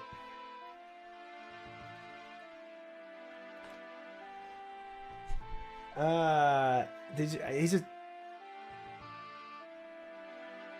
You want the contacts? Yeah, I don't. Actually, got to run it twice, but there's a trick around that. So what you do: take your gloves off, hit yourself down to 1 HP, throw on Redemption. Oh, this is like stalling except with gloves? Left click a conveniently placed Divine Bastion that you put here. Click it. When your True Tile updates, click the rock. And you will run. So it's the same thing of like doing the, what do they do with that lunar spell or whatever, where it's like. Across the whole maze. Before the damage triggers, you'll proc a Redemption. It will save you. Because the damage from the rock is triggering. And it's not counting all those tiles. And you live. You can do this in normal Tob runs as well. It's true. Interesting. Interesting. And then he dies. Yeah.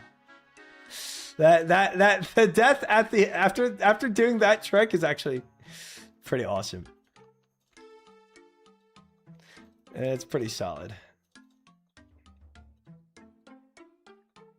Dude, you know what's annoying about these demonic gorillas with Ancient God Sword?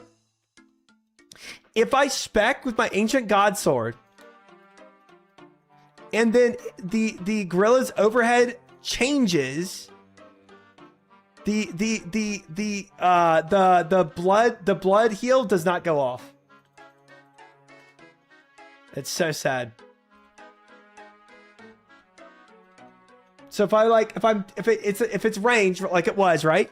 And I'm hitting it, and I spec with the Ancient God Sword, and then I keep hitting it to where the range goes to melee, the Ancient God Sword just won't proc. It's just nothing happens. It's annoying. Yo, Grudley, thank you. I appreciate it. Welcome in. I hope you had a fun camping trip. We did get it. Same will happen at Doom if he transitions. Just heads up. Interesting. There's got to be a bug. Maybe not for Doom, but it's got to be a bug for the gorillas. Same thing will happen with burn damage. If it swaps, it stops taking burn damage.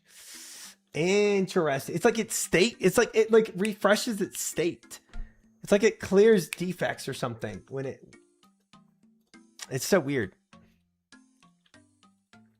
I wonder if the same thing like.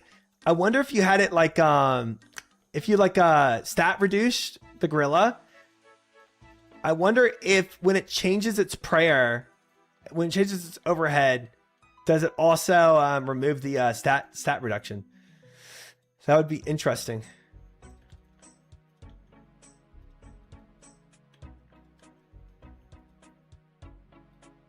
It does, I believe. It's because they're new NPC ID. Wow. Wow. Okay, that's freaky. That is freaky. Okay.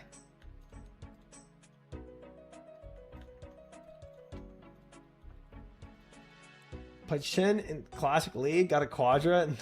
Nice. W. Well done. Well done. Well done.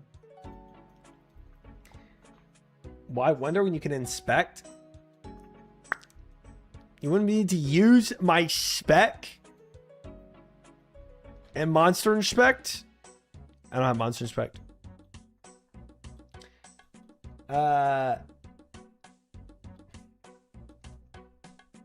It also breaks whatever nulls a death ball.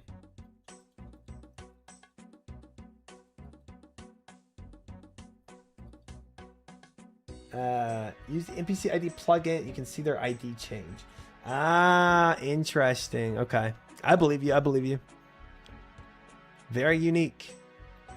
We're having our own conversation. Yeah, the death ball thing, I was like, I took, my brain was loading for a while, and then I was like, oh, he's still talking about Tob. I was like, death ball from what?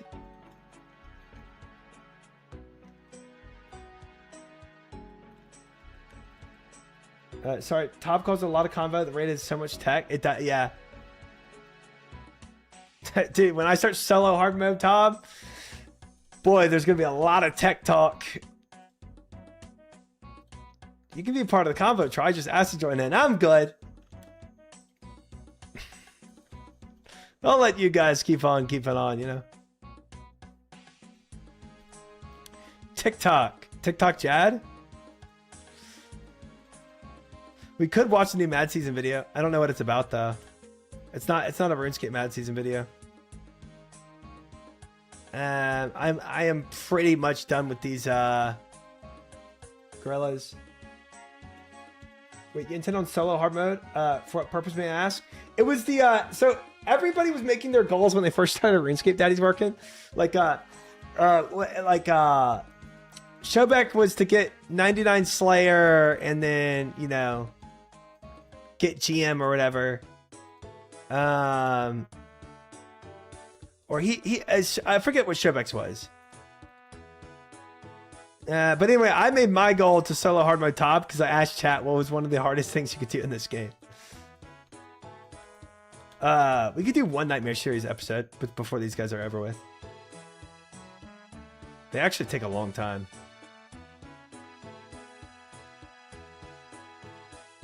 One more. Untrimmed Slayer Cape. That is what Showbeck wanted. Yeah. That was Showbeck's goal. I think Sard was saying GM from the get-go. Demox is like 20 an hour. It's so butt. Yeah.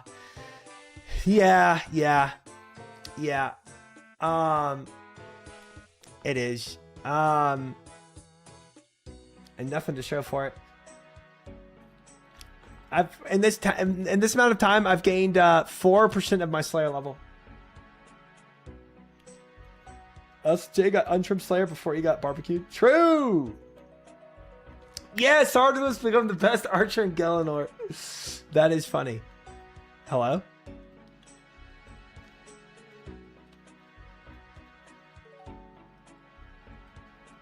Oh, heavy ballista. You know what? That's true. We did get something. It's minimal, but it is something, and I'll take my wins. These suck for XP? Yeah, they do. Yes, they do. But yeah, we finished our heavy ballista, so I can't say nothing.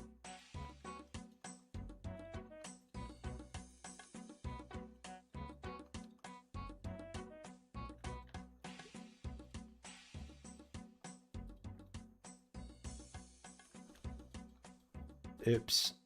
Trolling. You're still getting a Zenite. Calm down. Oh, good. Okay. Whew. Thank goodness you're promising me that. I would have been very sad. Ballista is going to be nice. When Sard first said he wanted to become the best archer in Galenor, it worried me because he was going to be that person that thinks melee and mage is useless and be the range only type of player. I bet that was his intention at first. And then he probably realized how the game works, right? You know. All right, last kill and I got it back. So let's see if you're right about the Zenite here.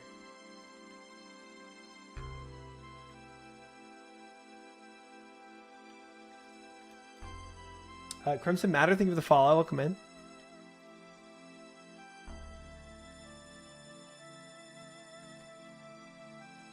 Seven prayer left in a dream. All right, let's see if you're right. You're looking tan these days. I'm not, though. Since the beach, I've barely gone outside, bro. Welcome in, Barnett. Good to see you. Huge Zenite prayer pots. Huge. Yeah. We'll get the quiver in the bank. Good comms. There's still a chance, guys. There's still a chance. 15 gorillas left. If it was a viable option, he would be Ela playing Hunter and WoW. Yeah, I believe that.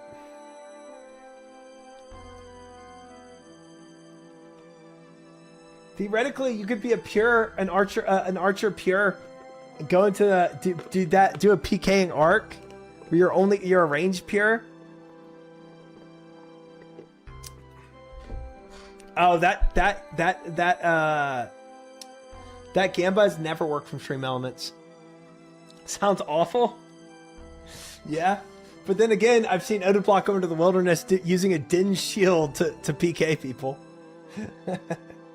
So, I mean, you can do it. At the range pure, back in the day, I do multi with 2 friends and dark bows. That's awesome. Ooh, Simer to 1500. All right, let's go knock these push-ups out while I'm here. While I'm here chilling. All right, we'll do one episode. We'll do one episode, and we'll do we only need 15 kills. One episode of Settled. 15 kills of Demonics, and we'll decide what we do after that. Wow, I'm still here at the bank. You can do range only for the most of the game, by the way. Just very painful 2/3 of it. Yeah. I don't think that Snowflake account would really work out well at the end of towards the end, but it would be an interesting account nonetheless. Very long process.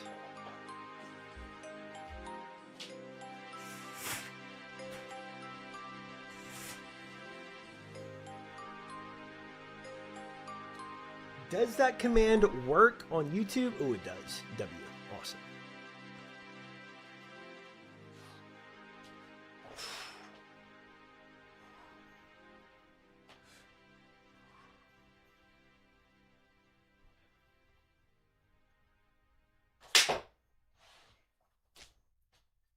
Nice. I did deadlifts today. Felt good. Deads today felt good. I did what was it? I did four or five sets of 275. Felt amazing. All right, let me see if I can flick over to Settled Nightmare mode. Hold on one moment. Excuse me. Settled Nightmare mode. One episode. So devastating. Yo, welcome in, Raiders. Mr. Lake himself, the absolute goated, one of the best RuneScape players in old school RuneScape. Welcome in. Hello. Hope you had a fantastic stream, Mr. Lake. What'd you get up to? What you been doing? How's the hardcore man going? Fellas, we have just yapped for, I think, a straight 2 hours doing demonic gorillas while talking about the blog and game design and how to do PVM in RuneScape. We have yapped for a very, very long time. And now we are just now switching over to doing Settled's Nightmare series because I've never watched it before. For For any of the new raiders that might not know me, thank you, Lake. I appreciate it. Guys, if you don't know Lake, go check him out. Give him a follow. I don't think anybody shouted you out, so there you go. Go hit him with the follow, guys. He's one of the best RuneScape players. Hands down. Super goated at the game and doing a hardcore. Fellas, if you don't know me, what I've just recently done, as of, 3 days ago, is I got this Quiver doing it blind, aka no help, guides, backseating, no simulators, nothing. It took a very, very, very long time, but I eventually made it. And you can see that at the end of it by doing ! Quiver if you want. Lake has a beautiful voice. I believe that. 100%. But yeah, now that I've yapped for so long, fellas, we're going to do a little chill and settled video.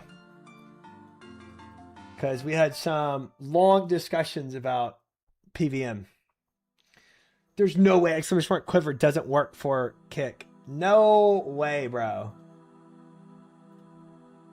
Gosh dang it. Hold on, I'm adding it. Give me a second. Command add Quiver. Boom. There we go. Fixed. Good. All right. Have you gotten a bunch of Coliseum backseating and guides? No, I've not done any because apparently some backseating in Coliseum will actually help me do Inferno, and I'm doing Inferno blind next. So I don't want any backseating on Coliseum because it could potentially spoil Inferno because there's overlap. And I want Inferno to also be blind. Did you do Doom and Elite Void? I have and I do currently. Yep. That's what I use. Your coffers are funding all the infrastructure at Varlamore for the next year. I didn't know death worked in politics. Devastating. All right, let's okay, what am I at right now? So we did 7, we are on 8. That's what we're on. All right, so right now he's in the wilderness. For those that don't know what this the series is, I'm sure most of you do, but he settles is doing this account where he can't take a single point of damage. He has 1 HP. If he takes 1 HP, his account is effectively deleted due to a plugin that he has installed. So, and his current goal right now is to get a fire cape. I saw the beginning of your first Inferno. How far have you gotten? That's the only time. I've only done 1 Inferno. Yeah.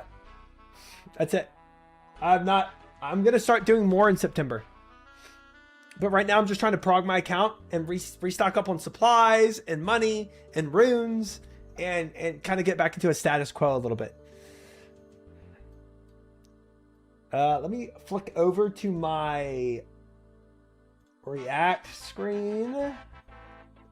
Huge. There we go.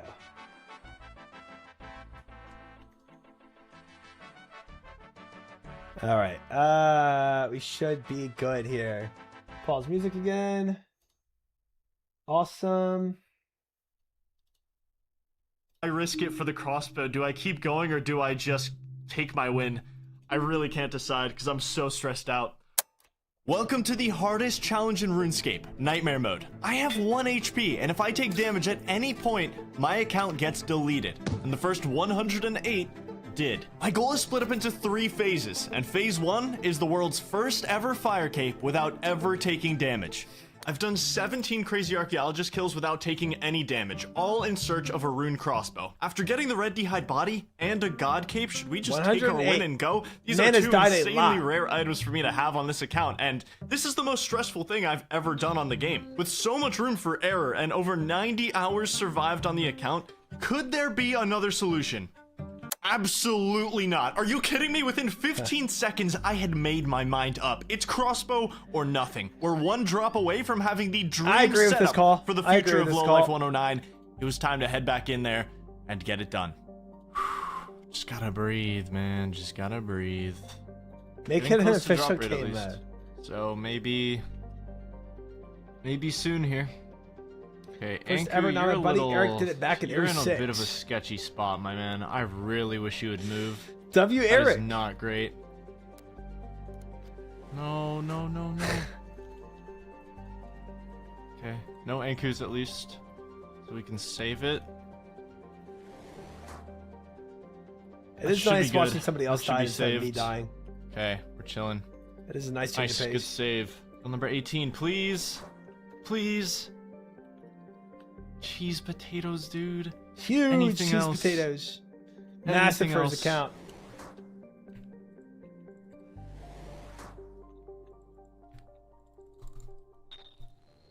Oh my god. Oh, wow, that was so close. That was so close. If that teleport was any slower, I lose 90 hours of progress. That's a good telly. I don't even care about the crystal. That's what it's man, for. that what was sucks about close. using that crystal is I can't Holy. go back tonight. I can only do this boss during super off-peak hours to have the lowest player risk, so I'm gonna wake up tomorrow morning.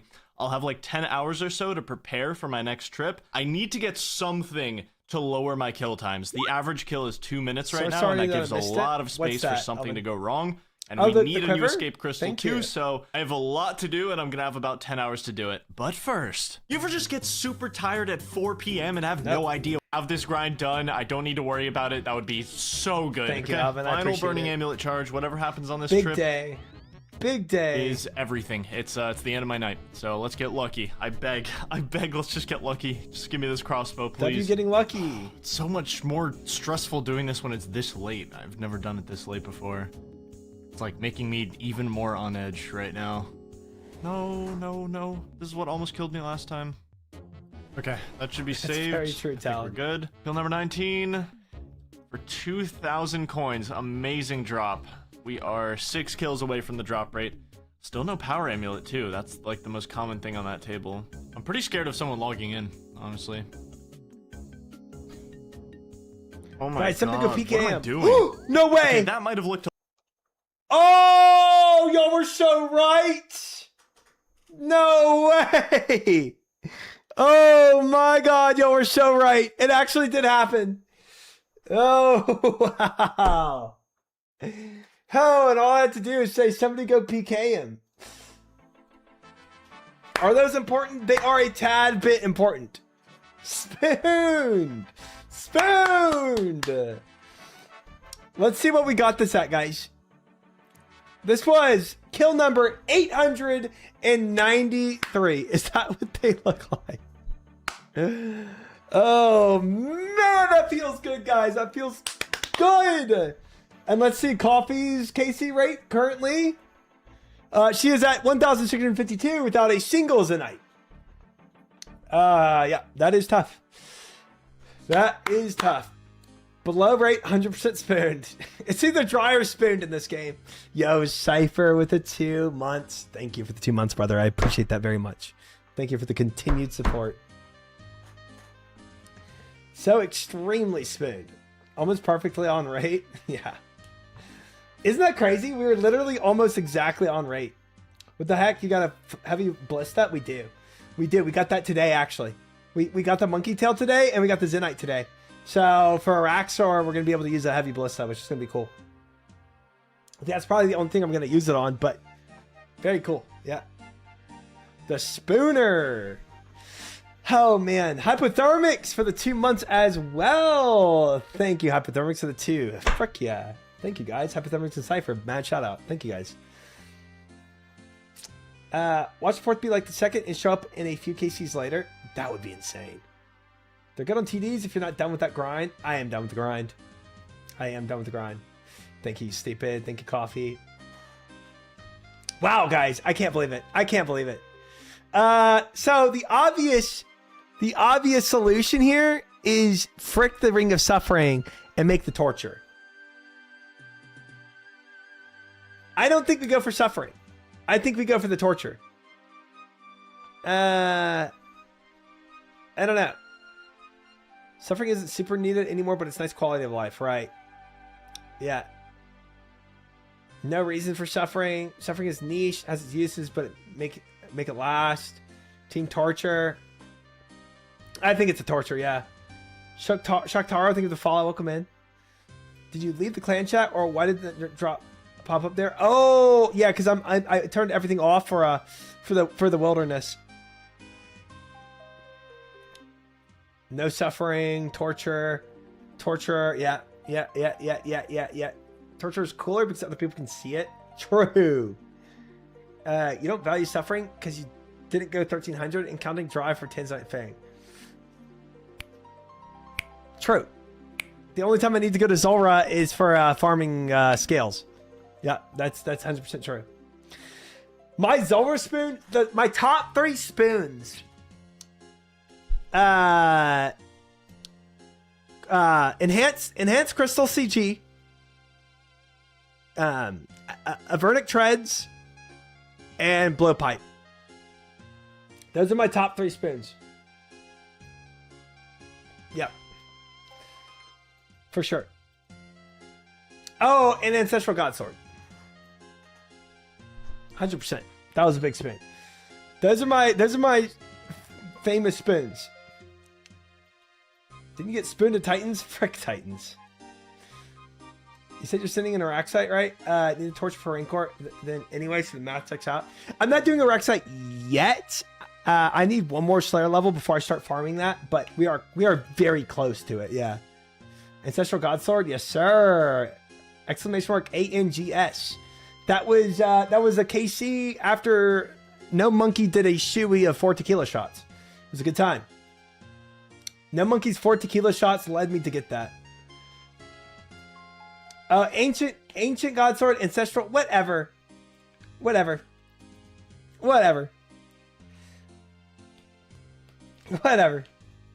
Love the Araxer task? Yeah. Until you don't love the Araxer tasks, I've heard. I've heard it gets pretty negative. All right, we'll keep farming. We'll finish out this task. I mean, we got it here. Let me do a back-to-back without playing the video. Let's just see if this back-to-back gives us something. A quick all back-to-backer. Do you know what the ring of marriage is? The engagement ring? The wedding ring and the suffering. That's good. That's good. That's a knee slapper. I'm cool going dry on Araxar. Really? I feel like most people... Fish was not happy with it last night. Araxar has decent replayability compared to other bosses. I agree with that. I think that's true. I think that's true. So Spoon forgets what other good spoons he has. All right, no back-to-backer. Had to send it though. And we're gonna keep sending these until we're done. To be fair. You also helped Tamayo spoon a Guthan spirit. Frick that dude. Frick him and everything he stands for. Hope that made you happy. Sad to see you down after getting stood up on the date. There's no date. There's no date. I was just gonna do Korean barbecue with Sard and a few others, and a few others could not make it. Well, some could, some couldn't, but I just decided to reschedule.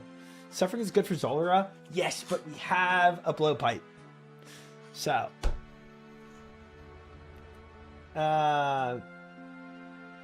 Sorry you got stood up, try it? Okay. Late to this, but congrats to the Quiver brother. It was hard earned. Thank you, Rustic. I appreciate that. Thank you. It was a good time. It was a good time getting that. Do I have a command for blowpipe? Blowpipe. Oh! I got a Tanzanite Fang! 17 KCs. What does that do? Or 32 KCs. What does that do? Tell me, chat. What does that do? Did not know that was the blowpipe. Is that the blowpipe? Yes! What does that do? I didn't know. I didn't know. Same with your Ancestral Godsword. Oh yeah, and same with the boots. The boots clip. Holy frick. All right, chat. Top off everything. All right, chat. All right, we're going to wave 7. Wave 7, we got to lock in.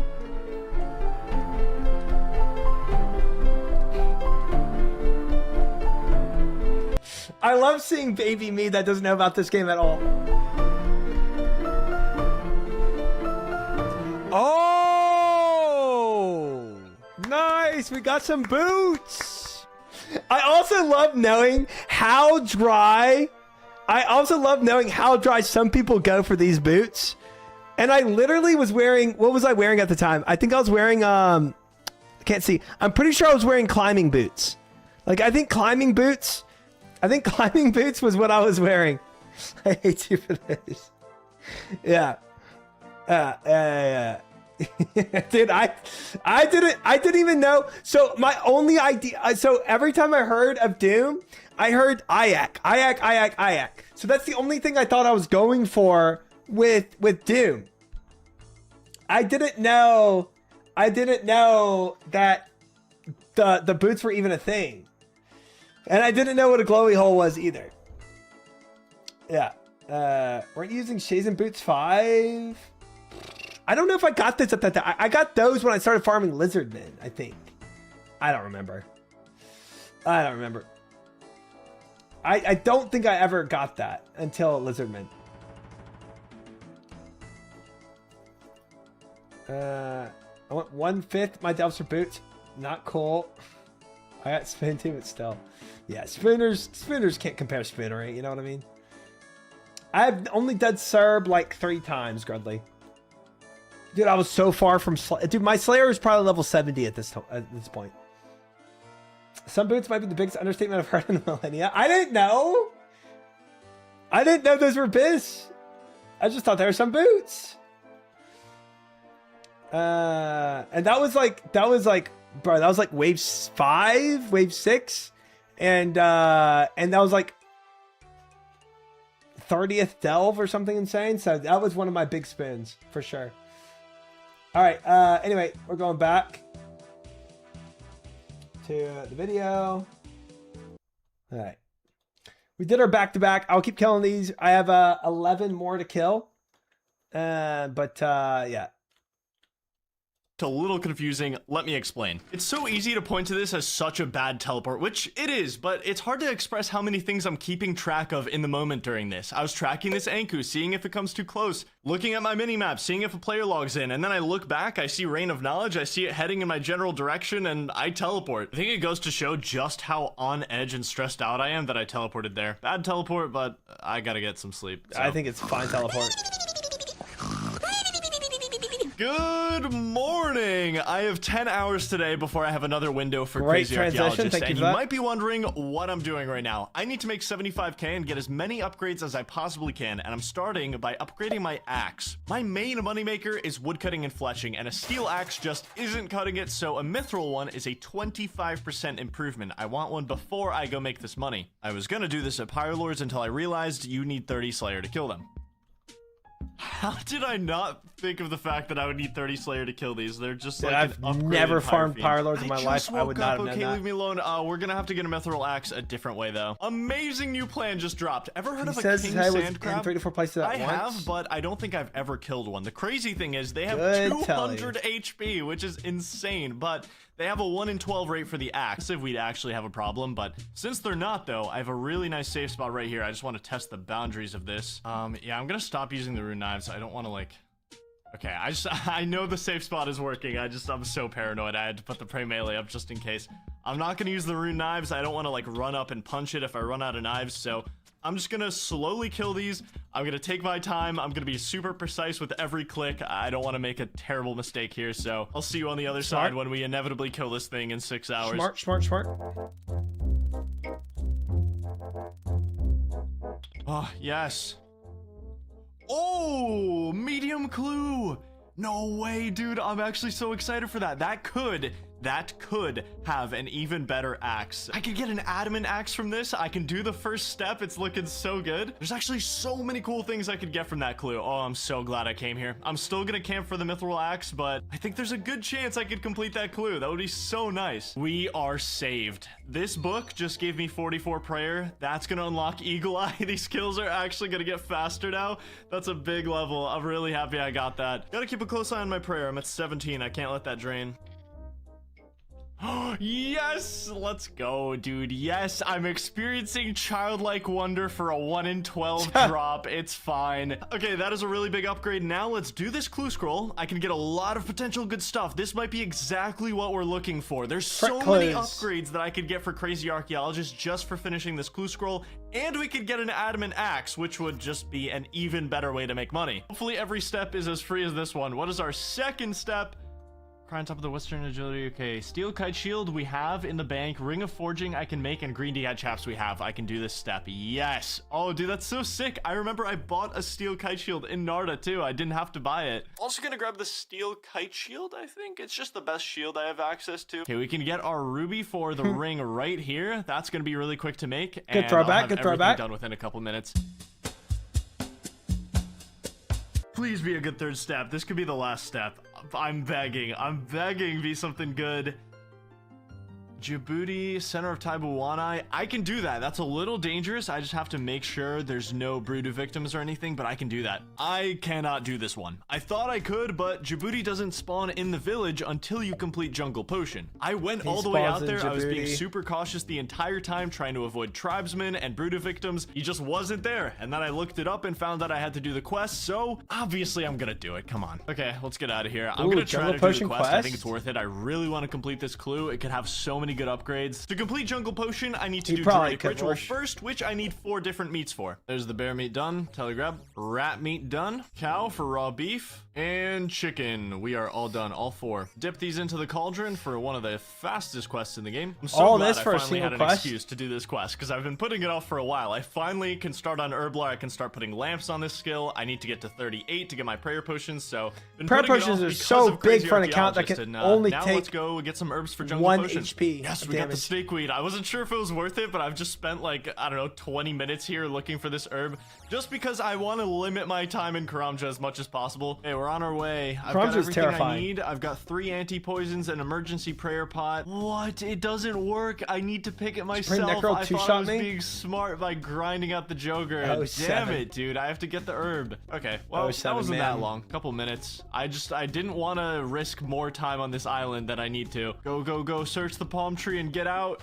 We've got the herb. Extraction complete. And this is going to be herb number 3. There we go. And herb number 4. We're going to have 1 left after this. Okay, hopefully I just get lucky and I don't need to use this prayer potion. But I'm not too concerned with using the prayer potion if I need it. As long as I have 1 dose. I need to keep 1 dose of prayer potion for emergencies and also a quest later on that it's going to be super useful for. Yes, it exists. Okay, I did have to use a prayer potion dose. But like I said, as long as I have 1, I'm fine. And now I don't have to come back here. I can just run back to the end of the quest. Who knew that Lowlife 109 was capable of completing such a quest? That Jungle Potion done. Really nice dent in Herblore training now to find Djibouti. I don't know if he instantly spawns in the village or if I have to wait a little bit or if I have to hop worlds. I think he might just instantly respawn. Okay, we're making a run for it. He's there. Please be a 3-step clue. This could be the final step. Just make it happen. No, it's not 3 steps. Okay, let's get out of here before we do anything else. Well, it's not gonna take as long as doing the 4th step. Okay, as it was to do 2 quests to get there. Party Pete, we can do it. Yes. Okay, I was about to lose hope. We can do it. Now we have pretty good odds that this is a completed clue. I'm excited. This could be it. Manifesting a casket. And it worked. Okay, we finished a medium clue on a Nightmare account. This could skyrocket the account or make me cry. Addy axe or an upgrade. Let's do it. Oh, we got an axe. So good. What? I didn't even think about that. And we got the Addy axe. I didn't even realize that. I was so So Ceradoan focused on the meter? miter, we got the Addy Axe too. What does that do? No way. That is such a good clue. Look at the prayer frick is bonus that? and the magic bonus on this. Oh, it's That's one prayer of the bonus? best items I could have gotten. Look at that prayer bonus, 32. And it gives 4 magic attack bonus. I don't know how to That pronounce is that. so insane that I got that. That's going to ITRE. speed up our kill times on Crazy Archaeologist and make Miter? our prayer conservation better. I mean, just what else could you really ask for? And we got some alkables. We're collecting so many Miter, great okay. rare items on this account. The collection is looking sick, man. As if this day couldn't get any better, we get a maze while we're just standing here. Okay, anything good from the maze?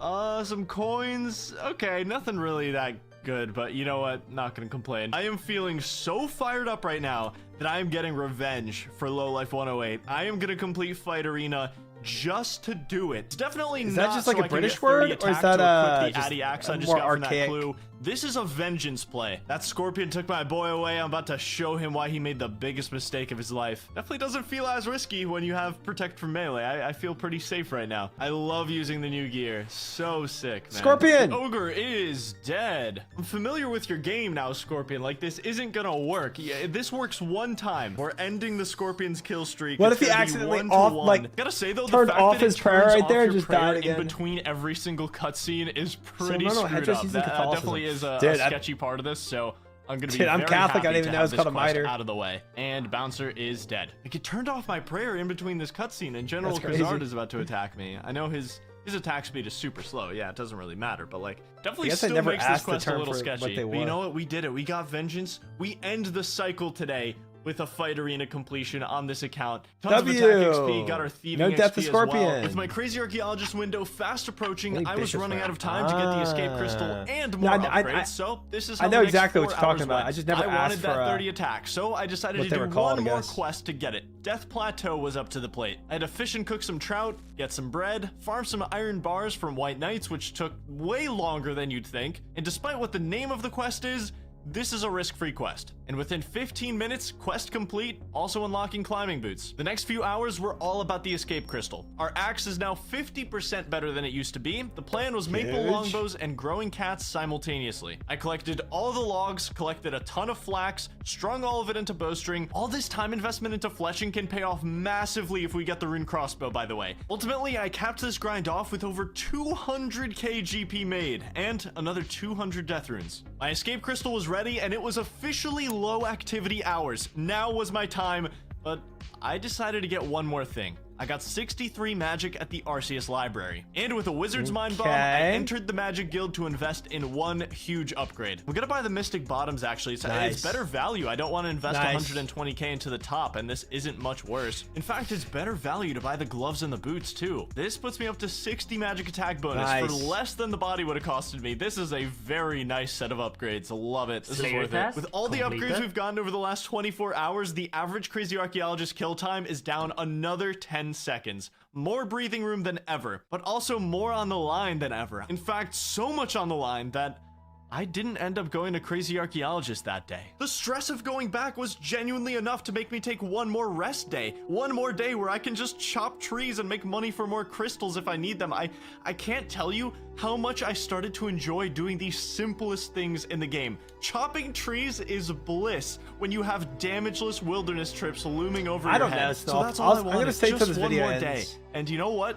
It turned out I to don't be know if I fate. care to. Ooh, little medium clue scroll action. Ruby Amulet Mithril Scimitar Team Cape. I can do this. I really hope I can complete this. It would be so cool to complete another medium. Hey, nice step completed. Another step completed. Not the final step. Maybe the next one. Please be the last step. Yes! Yes, a second Casket, medium clue pause. completed on Nightmare Mode. Oh, nothing gets me more excited than a clue casket, man. And we get Fire Battlestaff Addy Pick. Wait, Fire Battlestaff, that's an upgrade. That's actually good. That gives me more magic bonus. That's actually really good. What an unexpected upgrade for Crazy Archaeologist. Look at that. An extra 2 magic It's so bonus. funny An getting upgrade excited in for the medium least clue expected caskets. place. That's so sick. Good I'm evening, really pets. happy That's how are about you? that. Welcome And I in. have an Addy Pick for mining later. That's cool. That's very nice. All right, man. No more procrastination. It's time to go. There's literally nothing left for me to do. I'm just delaying the inevitable. Let's just get this thing over with. Wilderness Every time. trip could be the last. Could be the last. Could be the last. I guess in more ways than one. I was beauty of crazy stuff like thinking accounts. I Yep. get the rune crossbow, so that's why All it would be the is last well. trip. But I guess in Life other ways is it good. could also be the last trip. So let's hope it's the way that I was thinking. And these kills should, in theory, be a lot faster than they ever were before. The accuracy should have been buffed quite a bit, and at least from what I'm noticing, go it draw on is Rangers. No, I'm going to obviously spoon very Rangers, and small I'll never have to sample do size, clues but until so I far, need purple sweets. Absolutely ripping. Haven't missed 100%. a single time yet. Okay, I said that Guaranteed. way too early. Okay, big number 20, please. Red Dragon Hide. Okay, that's pretty good actually. Okay, I could make my own red D-hide chaps in the future if I just get my crafting up. I just can't, dude, I genuinely can't like focus on anything else right now. I'm so stressed. Oh, okay, almost got unlured. 21, please. Nothing. That guy Literally randomly nothing. unluring is like actually What so is stressful. that? Thanks to the extra prayer bonus I got from the miter, I actually could do another kill here. I still have 24 prayer points, so I'm gonna go for Miter another could one. do another kill. No. No guarantee. Oh, that was really good Oh, timing. he got it. Mud runes. Why? Oh my god, why did that scare me so bad, dude? Jesus, the genie, man. Guys, no Number need to be 23. doing settled like that, okay? 40 silver ore. I have to No leave. need to be doing all that to There's get no way settled. I'm doing another kill on 7 prayer points. I guess in theory I could, but there's no way it's worth it. That was Hero, what, a hero, 4-kill thanks for trip. following, Pretty Commit. good for having no prayer potion. Okay, let's do this. We're gonna hit drop rate. My on fault, this gang. trip. No worries, no worries, no worries. Oh my god, that guy could have attacked me. That guy was 75. That was crazy. That is Even if insane. he's not a PKer, all it takes is for him to think I'm free loot, and then one little hit with his bow and I'm gone. So there goes another crystal. Thankfully, I do have a ton of bows ready, so I can make this money back a lot faster than I usually would be able to. Hopefully the last one I want to buy, I would have actually sold the rest of my bows, but I'm getting pretty close to having the UK and Europe waking up and adding even more risk to this, so I have to do this now while it's 3:35 in the morning. I mean, we just saw someone, even though My it's normal insanely playtime. late, so it definitely still can happen, but I want to do it before the other regions start waking up. Oh, okay. No one out here this time. That's a good sign. Not only are we going to hit drop rate this trip, but we could also complete every single combat task remaining for the boss on this trip, so I guess that would be some sort of achievement. No. No. Oh, good teleport. My god, that'll get the heart pumping. I'm a little annoyed, not gonna lie, I didn't get a single kill. I just made that 75k, and it's already gone. Don't say But that. Good teleport, ultimately. It was still a very, very good teleport. I would have died had I not teleported, for sure. Thankfully, I still have enough bows in here to make the money, so I think I can go back tonight still if I'm People pretty that don't quick know with the this. reference just think I've I'm easily crazy. burned, like, what, over 300k just on escape crystals during this grind, and I'm about to buy another one. It's crazy, man. All right, well, 75k, ready to go. You are crazy? Okay, Well, yeah. Hopefully I can get a kill this time before I Well, need that's to true, but I don't want people to teleport, know 'cause, that. man, this stuff is expensive. Kill number 20. I haven't watched Obsession either. I've just seen so many memes about it. Oh my god! Oh my god! Oh my god! Oh my god! Get out! Get out! Get out! Get out! Yeah, I scrolled down on the video. I didn't see it. Yes! I didn't even see it drop. I was scrolled down on the video. Frick me, man. Oh my god! Yes, dude! Yes! Oh, so close. There we go. Oh my god, I'm done. Oh my god, I got it, dude. It was worth it. It was actually worth it. I was Oh my literally God. scrolled down. Didn't even my see God, it. I'm so All this happy. time, I didn't even freaking see it. Oh my god, it is 4 in the morning. I've destroyed my sleep schedule for this, but I don't care, dude. I finally got it. Wow, I mean, this is the god Destroyed run. your sleep This is schedule. It sounds like actually a normal the god sleep run. schedule to me. This account has so many good things on it now. It's absurd. Yeah, it's got I'd two say in case he the dies. only Good point. thing is there's one stone left unturned. If I do one more kill, I can get every single combat task done. I don't even have the range level to equip either the cares? red D-hide body or the rune crossbow, but damn does it feel good to have them in the bank. Okay, now decisions to be made. Do I go back for one more kill, Why? finish the combat task, and truly finish Crazy Archaeologist? I don't know if I'll be satisfied if Why I do you don't care go about- complete this. I also think it would be an That's awesome crazy. achievement to have a fully green boss on the combat achievements. Oh, what am I doing, dude? That's not What am needed I at doing? all. If I die during this, I will hate myself forever. but I just want that combat task, and then I That's really so never have to crazy. go back here ever again. I have everything I want on the account. Just one more kill. This is greedy. That's so greedy. Yes. If Oda PK'd him, that would Yes, be dude. so great. I'm so greedy for this one. But I'm happy I did it. I can leave McTile, the with Grandmaster, broke this genuinely no man. regrets right now. I did absolutely everything. That's I didn't get a insane. power amulet. I don't care. I can get a power amulet a different way. That is actually I got the crazy. crossbows. I completed every combat achievement for Crazy Archaeologist. We are out. We are done. Yes. Look at that. Crazy Archaeologist green on the combat achievements. We have so much work Green to for do. your The greed. crossbow, the red d'hide body, all the stuff we've been James. collecting from Less than clues. 3 years. The account is just getting started, and we have 10 over months. 110 hours Thank you, James, survived. for the I am gonna go to 10 bed the frickin' happiest man in the months. world I right now, appreciate it. and I will see you next Great to have you time for these 10 months. on Nightmare Mode. W Nightmare Mode. W. All right. I was killing gorillas off task, but Welcome to the hardest. I have to be real, chat. We're gonna be up against a question here. We're gonna be up against a question. Do I care? Do I care for a fourth tonight?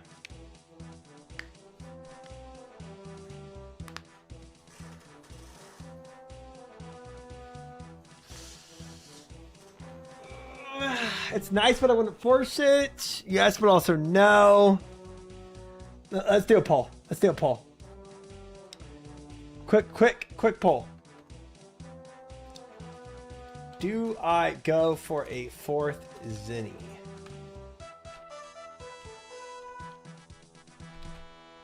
One minute poll.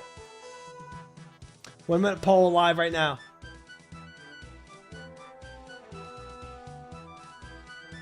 Not off task, not off task. 10 is saying yes. Where's the yes only on task option? I mean, I'm only gonna do it on task. I changed mine from yes from peer pressure.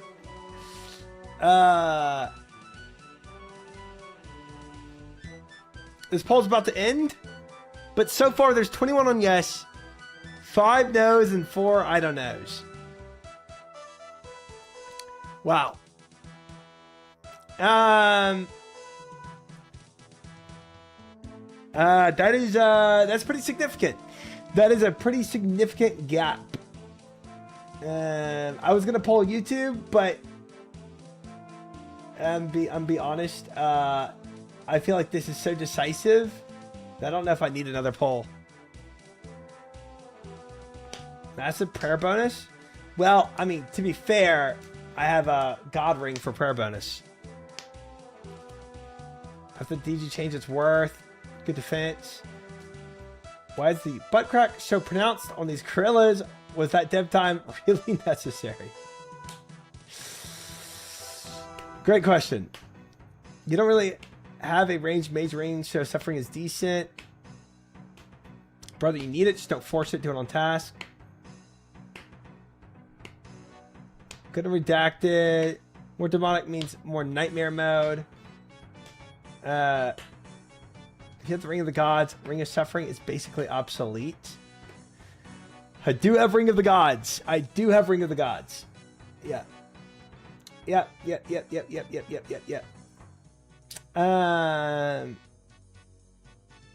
really want this in particular? Ring of Suffering is Bis Tank Ring. It'll help whenever I go back to Bandos, and it will help for Zulrah. Bandos for BGS and Zulrah, and then Inferno. The defense is good in God Wars. Yeah, and Kree. And probably even like the Zami and whatnot. Yeah. The Inferno, yep. Disgustingly good at Kree. You're never done with Zulrah, but you need skills. Alright. All right. Well, okay. All right. Y'all won. Y'all won me over. I wasn't gonna do it, but I'll do it. All right, I'll do it. Suffering is also likely to get upgraded version since it's the only Zenite jewelry left without one. Interesting. Interesting. 2,000 more KCs for the last Zenite incoming. Don't say that. Well, to be fair, on my goals list, I'm only doing 2 tasks of gorillas this week. There's a reason I'm saying you don't do it off task. It's a really nice item, but it's not something you should divert your game plan for. Yeah. Once it's done, you'll be glad you did it, bro. Chaz right on this one. Okay. Okay.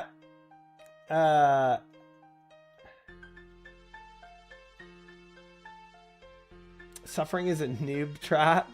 I've heard that. I've heard that take. But I'm gonna go with majority. Majority rules, and majority was like high majority voting for suffering. It wasn't even like a small amount.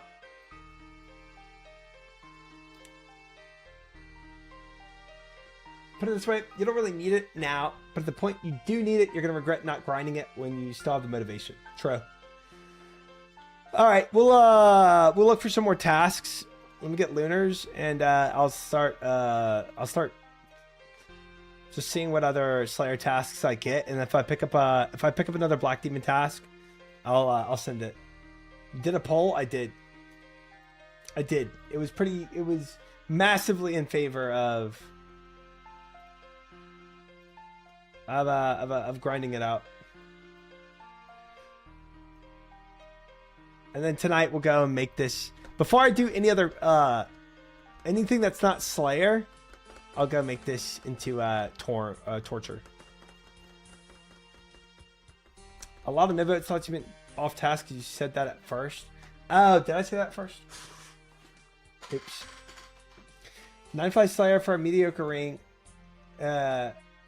Brimstone ring being from Alchemist Hydra is just... Oh, I didn't even know Brimstone ring was a thing. Okay, interesting.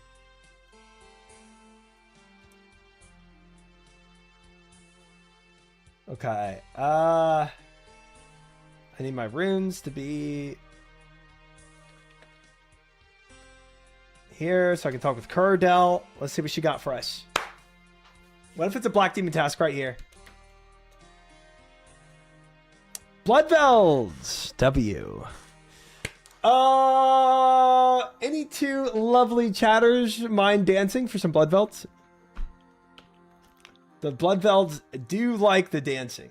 I can dance. Thank you, Dilly. Got one. My guy's still there. Let's go. Dilly and Burkowski. W, W, W, W. Thank you, guys.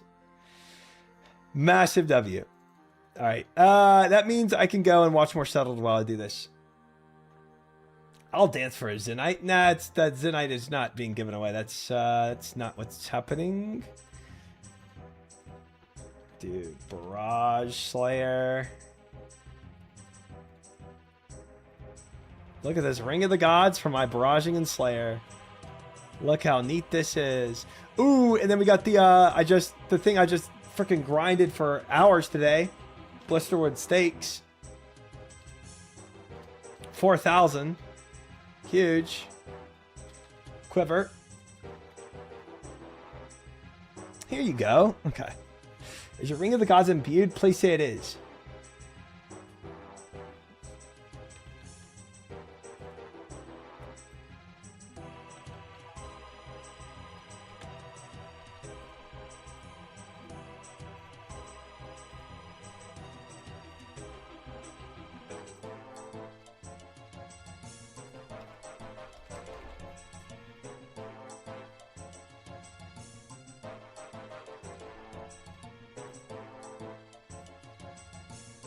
My Ring of the Gods is imbued. Yes, of course it's imbued. I would not be doing Slayer Barraging with an unimbued Ring of the Gods. Yeah. Obviously it's imbued. I'm not an idiot. Dude, why would you even ask me that, bro? You know what I mean? Like, obviously it's imbued. Crazy. Oh, yes, I do need to update the loadout, 100%. Boop,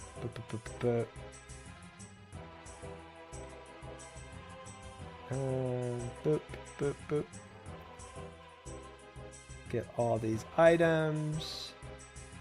Why did I empty my... Oh, whatever. Trolling, that's fine.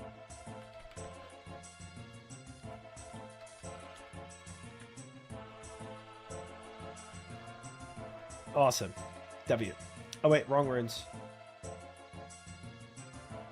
Barrage. There we go. World is occupied. World 313 is available in West Coast. 313 sounds wonderful. Let's send it. Thank you for scouting that, Perkowski, ahead of time. I love that. World Hopper. But oh, I accidentally turned World Hopper off.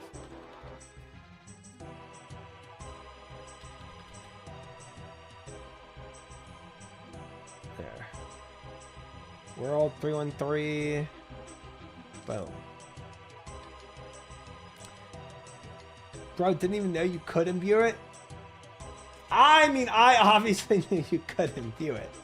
But I understand if somebody didn't know that you couldn't imbue it, because that sounds like a very niche thing to know.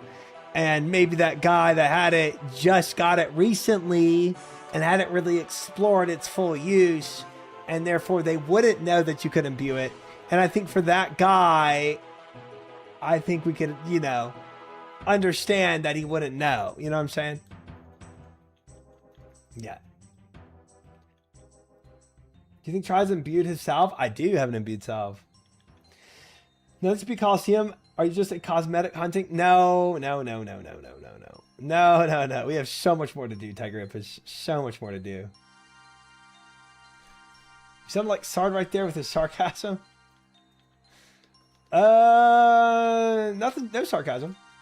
Trumpet, did you know that imbued version of the ring makes prayer pots more prayer per dose? I did actually. I did hear that.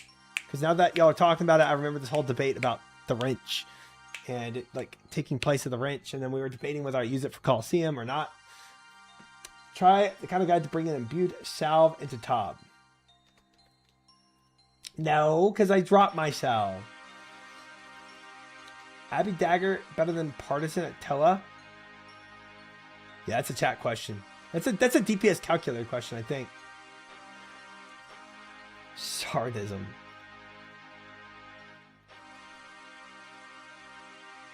Dude, these steaks are amazing. Holy crap, these steaks are amazing. That range is awesome. You didn't get pulled in at all. That was amazing. Okay. All right, let's keep watching stuff. How long did it take you to get 4,000 of them? I think I did it for like an hour. It was about an hour, I think. Steaks. Me at a steak restaurant. It's good woodcrafting XP too. I did get another wood cutting level. I got 82. We're eventually gonna get that that wood cutting level up so that we can do the diary, and then yeah, and then be set for Hydra.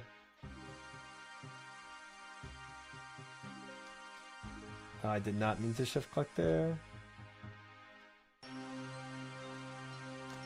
Another sup. Surely I don't die this time.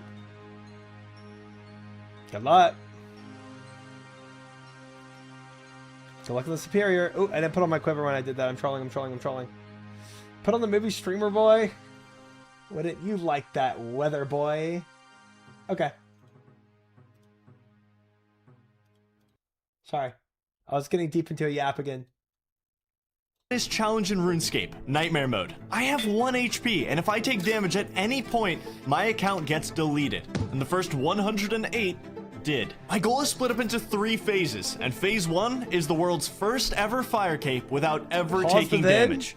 I can't believe we are where we are. We took an absurd amount of risks to get here. The last 30 hours of this account's pausing. life have been so stressful. Stressful to degrees I didn't think I could experience on this game. But simultaneously, if there was ever a Nightmare Mode God run, this is it. On screen now is the list of rare items and upgrades we've been able to collect in 110 hours of survival. Not a progressing the videos single too point of fast. damage taken. I'm so insanely That's what invested Slayer in this does, account's man. future now, and it's time to continue power of climbing Slayer. that hill. Everything now is gonna lead to phase 1, getting that fire cape on a damageless account. Good morning. I just woke up from the best night's sleep I've gotten in probably a week. The crossbow was not a dream. I checked the bank earlier and then I came here to liquidate these bows. I have 35k now. That should be enough. We spent like over 300k on escape crystals, so we'd be way better off right now normally, but it could be worse. It could be worse. As much as I want to take a relaxing day off chopping trees or something and just enjoy the view I grinded for, I can do Slayer without regret now. I didn't want to invest too much time in it while the future was so uncertain on this account with Crazy Archaeologist, but Rune crossbow. we are about to dive into the world of Slayer unlocks, and it's gonna be the most consistently scary thing on this account for a while. It may sound like Rune nothing, crossbow but and- I need to and get overheads. 55 Slayer You're without solid. ever letting my prayer drop or glancing away or screwing up why a are safe you spot. doing so There's much Slayer? so many what is he things that going can go for? wrong, and they only have to go wrong one time to does end he the want? account. I'll have to be locked in for this entire grind, and I can't ever get complacent. But the rewards from Slayer are extremely worth it, and this is how we're starting. But first, empty, desolate, bare. Just a few words that describe it is also a big one on the to-do list, so we're gonna get a nice start here. 22 Slayer and 9 Hunter as well. What can I say? Great minds think alike. Look at us. As much as I want to use the rune crossbow right now, we're still 6 range levels away from even touching it, so that's obviously a big goal while training Yeah, Slayers Jazz to Slayer get that task. unlocked. We are back in the swamp dungeon, need to avoid the wall beast. So here's the Something deal. you could I have a have, cave but- slime task to start off the Slayer journey. Why do you Thankfully care? only 18 of these guys, but I need to keep a close eye on my prayer here. Also, cave slimes are poisonous, so I'm going to be preemptively drinking these anti-poisons. I don't even want to risk having to cure poison. I just want to be immune at all times, and a regular anti-poison gives you about 90 seconds of immunity. I also don't want to go too far east because I have an open light source right now, and it will blow up if I go too far east. And I have to keep track of my poison, and I have to keep track of my prayer, so I just have to stay locked in for this. We're probably gonna have to do multiple trips. Okay, 1 prayer point. We're gonna teleport out. A little too risky. This is a prime I example, don't have my though, slaughter of how bracelet on. slow Slayer Frick is going to me. be on here. Every backing. task, I'm just going to have to teleport out if I lose prayer. Okay, getting a little sketchy. I didn't even want to wait till 1 prayer point left. This might be the longest cave slime task anyone has ever done, needing to teleport out multiple times. 23 Slayer and an uncut diamond drop. I didn't even know these could drop uncut diamonds. That's probably rare drop table. Didn't blow up, didn't die to poison, didn't drop the prayer. That would be insane. Task completed. We did get 23 Slayer from that task. Still a lot of work to do. We can move up to some better Slayer tasks after today. I'm gonna get 1 more task from Terrail here. 24 cows. Beautiful. Okay. Once we do move up a Slayer Master, we're kind of gonna be at the mercy of luck though, because we're trying to build up Slayer points so we can access a ton of cool rewards. But if we were to get something like an Earth Warriors task, that would be devastating. That would suck. In the meantime, I think it's time I start to lay a foundation for the mid game. Also, my combat level is high enough that nothing in Lumberjane Drainer can hit me anymore. Even this guy, he's too afraid of me at this point. It's fine. I keep the prayer above my head because I'm a paranoid man on this game mode, but I know that I am fully safe in these zones now. Also, when I said lay a foundation for the mid game, I meant lay the seeds of the future. And by that, I mean, I'm literally going to get seeds and plant them so I can be happy in the future. I need to get 38 Herblore, and I don't really have a great way of getting consistent seeds because I can't ever pickpocket master farmers, but I'll need to work on farming to get my Herblore up in the future. I just love chill activities on this account. I appreciate feeling safe on here so much. I can't wait to plant these seeds. Nightmare mode gives you dopamine by stressing you out so much that the most basic things are suddenly your safe haven, like buying gardening trowels or subscribing to the Settled channel. You guys really thought I couldn't do it? to farming. We need a ton of Okay. pineapples to make this work. Gonna stock up on super compost. Once we get everything rolling, it'll be a super passive little farming trip every 80 minutes. 7 farming. They said I couldn't do it. Cabbage seeds unlocked, guys. Okay, so with farming officially started, it's time we revisit something that can make my life a lot easier. You may remember our good friend, the bone crossbow. This would be such a huge upgrade for the rest of Slayer. Until I get the range level and reliable bolts for the rune crossbow, this thing is gonna carry, which means it's time to complete Lost Tribe. Only requirement remaining is Goblin Diplomacy, which is super quick. Let's go get that done. Got the dyes made for the quest. You can find all 3 Goblin males you need for this quest around the village, by the way, in case you didn't know. Goblin Diplomacy completed. 30 quest points on my little Nightmare Iron figured Man that out account. eventually. Getting close to entering the Champions Guild. It is Lost Tribe time. There's one really, not need to make really brown dumb dye, by way the I way. can take damage during this quest. Also figured but as that out. long as I avoid that, we're gonna be happy. Okay, the tunnels of doom have been unlocked. As long as I always have a light source down here, we're chilling. That's not the dumb way to die I was talking about, though. Let's congratulations. unlock Earthquake this legs passageway from a for the lockbox. future. Very crucial that we You learn and this. Hey, this misfortune, is but basically congrats, the brother. only risky part of the quest. The only way I take damage down here is if I take the wrong path. I'll fall down into the swamp dungeon. My light source gets turned Yes, off. that- We you want to die, avoid you die. that at all For sure, costs. you die if Essentially, you I'm do just that. going to be triple checking that I'm going down the correct path at all times. The If you minimap just is the left click safest way to far traverse away, down your here. character auto pass. Okay, nice. We made it. We never have to do that again. Now we can do it without risk back in because the I can just monkeys, be let me escorted know from one side to that the I other. So don't like beautiful. bronze Whoa, land. we found the stolen silverware. What was this doing here, guys? I'm so glad this quest is completable this gonna be without one of the taking opinions damage. I When I disagree first with started Matt this on? account, I didn't think it would be, but that is Lost Tribe done. 22 mining, nice little boost off the bat, and more Did you make a importantly, video about bone the, crossbow about now the update? unlocked. Our best weapon until we get our rune crossbow rolling. I have absolutely no use for a ring of life, so turning this into money as soon as I get a chance. It feels good to have a bone crossbow on here, literally like a 30% DPS increase with cheaper ammo too. I'm gonna buy as bone many bolts as I crossbow. can here. Gonna leave myself a little bit of money, but we got a solid amount of bolts. 7,600 for our brand new crossbow. Look at this beautiful, handsome man ready to do Slayer and never take damage.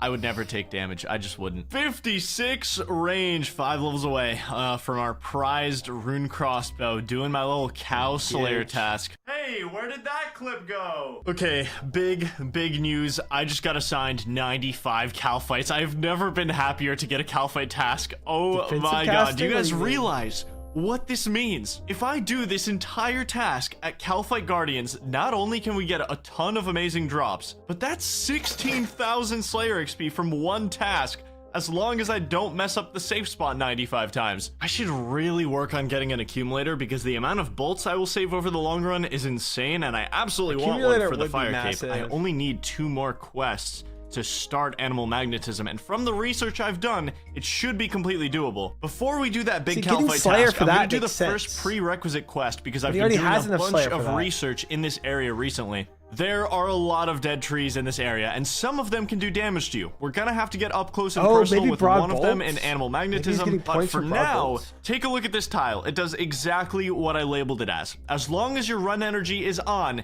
you run to the door without ever getting tagged by a tree from this tile. Just an extra bit of no, I'm doing paranoia defensive. protection. Yeah, Now I we see what can you're saying, complete Billy. I am. Ernest the Thank you, chicken in yes. peace. Despite saying Good- that, I good proceeded catch. to run through the entire manor and outside with prey melee on the entire time, knowing nothing could hit me anyway. I feel like this game mode has just permanently made me a paranoid player. I don't think I'll ever recover. I love the gear I have. My prayer lasted this entire quest. Ernest the chicken completed 35 quest points. It's almost time to unlock Mauritania, which, man, there are a lot of puzzles to solve in that region for this account. I can't wait to show you guys. But there's one main reason I can't do Priest and Settled in Peril just yet, Mauritania. and that's my combat level. During the quest, you have to go to this church, and inside there are level 30 monks of Zamorak that can attack with 2 different combat styles, melee and magic, which means prayer isn't a foolproof plan. But at 61 combat, they'll be unaggressive. I can walk in, I can use a stare flinch to make this risk-free. So it would be a good time to do this Calfight task and get a bunch of combat levels during it so I can do this quest.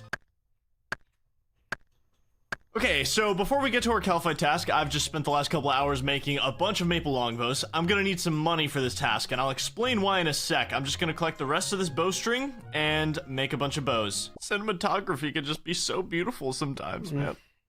Why is there a gang here? There's not a single soul in this area. I don't know why they're spawning here, but I'm so sketched out. I'm gonna hop worlds. I don't know if they can be aggressive or not. This will probably be the last set of bows I make for a little bit. I should get around 100k cash, which will hold me over for a while with Slayer. So I mean, as much as I enjoy chopping my trees and fletching my bows, it's so relaxing to me. I think this might be the last time for a little bit. What a haul, almost 130k cash from selling all the bows. Okay, it's time to explain why I needed all this money. 2 reasons. Calphite Guardians have such a high defense level that the bone crossbow is just not good. A simple fire strike is better. Also, range levels don't affect my combat level right now, which is mainly what I need to unlock Mauritania, so I'm still magic based on this account. The task will go by faster, we'll get our combat levels, and we'll get our magic up. Really not a downside of doing this. Okay, we are suited up and ready to enter the desert. We have Prey Melee for this camel now. His future is not looking too bright. I don't think he'll get his chance anymore. I basically have to stay locked in for the next 5 hours. The last time I did this task, I did not have Protect from Melee though. That is a really nice layer of protection. I'll probably just flick it on during the lure and then turn it off right after it's confirmed. Even if I have to go recharge my prayer like 1 or 2 times during this task, I think it's worth it just to be safe rather than sorry. There's not a whole lot to say about Calphites. We know how this works at this point. The only real risk is messing up a lure, but over the next several hours, I'm happy to say that did not happen. Nice, 64 magic, that puts us up to 60 combat, 1 more to go. I also got so many amazing drops during this task. Over 80k worth of alkables while training up these stats and getting combat levels. What a lot huge of herbs win. too, I guess. What the? 100 silver ore. I mean, that could actually be pretty good. It's such an unusual drop. It's right Pretty at drop good, Larkin. table, We got our but, Zenite tonight. Could actually be really good for me. My inventory's so full. Well, we got it done in 1 single Slayer Zenite task. accomplished. That's 65 magic, and we get 61 combat from that. So Mauritania is officially on the table. I've gone from 23 Slayer all the way to 35 from this. We're actually gonna go Favorite make a task torture right now sim. on this account. I hope I can get it again at some point because the amount of XP without really needing to leave is so good. Okay, I had to get it done across 2 days because I started getting really tired last night, and that's my main rule on this account. I want to keep it alive as long as possible. If I get tired, I get off, so I don't get to play as long per day, but at least the account is safe. Calphite Tusk done. 35 Slayer is a massive jump, which is sick. It's almost time for Priest in Peril, but I do want to see what my next task Why is. is he getting Slayer? Cave Crawlers is fine. Very poisonous, but they are safe spottable. I'm just gonna need a lot of anti-poisons for that task. Dude, it is crazy to think that it's been 6 years since I locked myself to Mauritania. Swamp Athletics was 6 years ago, man. That is insane. And this to is think about. 2 years so ago. It's time to do Priest in Peril and head back to the homeland. There's We're a watching lot of ancient stuff history to do of in that him area. talking about ancient history. I don't even think I'll be able to unpack it all in a single episode, but these Monks of Zamorak are the only real thing that can end my account during this quest, and after that, we're pretty much home free. A Temple Guardian obliterated. Not sure why he showed up today. Didn't stand a chance. Okay, to make sure we do this right, we just have to be patient and precise. Make sure we find the level 30 Zami Monk. Now, I do want him to keep a distance. I'm literally just going to be doing this. I tag him once I go up the stairs, and he de-aggroes every time I do this. Though it is kind of hard to keep track of which one I hit, but as long as I'm hitting one of them, I'm keeping my distance. Now, the thing is, their magic attack still has only 1 tile of range, so they do have to be close to use it. I mean, Okay, look, that's it's just better good. that we're super, super safe at this point because... Look, man, this account is so precious to me. I am not taking so he's any shooting chances. and running up the I think ladder I have so that tagged both of these guys like 4 separate times. Interesting. One of these times they will die.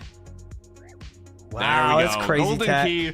That is the only risky part of the quest. That's crazy. That really was the whole thing. It's not that big of a deal, but I am glad I got those 2 combat levels. Either way, made me feel a lot safer here. Oh, I don't know if we have one any last clip of rune it. essence delivery, and we are all done here. Priest in Peril even a clip of complete. seconds tonight? 1400 prayer XP is nice, and Mauritania unlocked. More importantly than anything, while we're here, I'm gonna start a quest that I don't think I'll ever be able to finish. I mean, there's a chance, but it's not great. Unfortunately, not being able to finish it is one of the most devastating content lockouts on this account. The quest is Nature Spirit. Mauritania is essentially a radiation zone, and that's because of a little-known mechanic called Swamp Decay. Once you enter this gate, a timer starts ticking down. After 2 minutes, you'll be hit with unavoidable damage. Swamp Decay. This means any I trips did into the not swamp even know are that. quite literally a ticking time bomb. I mean, I want to do barrows on this account eventually. That complicates things. If that wasn't bad enough to complete Nature's Spirit,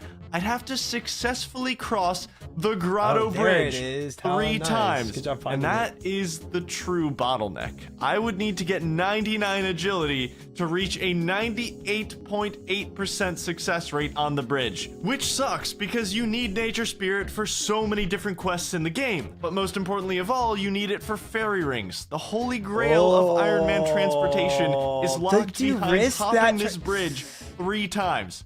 Not to mention Swamp Decay. Mauritania is as deadly as ever on this account, and I will be back to conquer that swamp. There's a lot of things we can do there. He's actually but gonna go for that? For now, That my sounds sights so are set on risky. the accumulator. It's time to get some big upgrades, make some big moves on Nightmare Mode. I'll see you next time. Thank you for watching. Imagine getting 99 agility and still failing the jump. That's insane that you can even that can even happen. Insane. Welcome The to the bridge hardest gamba. challenge in RuneScape, Nightmare Mode. I have way 1 that would HP, and if I happen. take damage at any point, my account gets deleted. This The is first crazy. 108 did. My goal is split up into 3 phases, and phase 1 is the world's first ever fire cape without ever taking damage.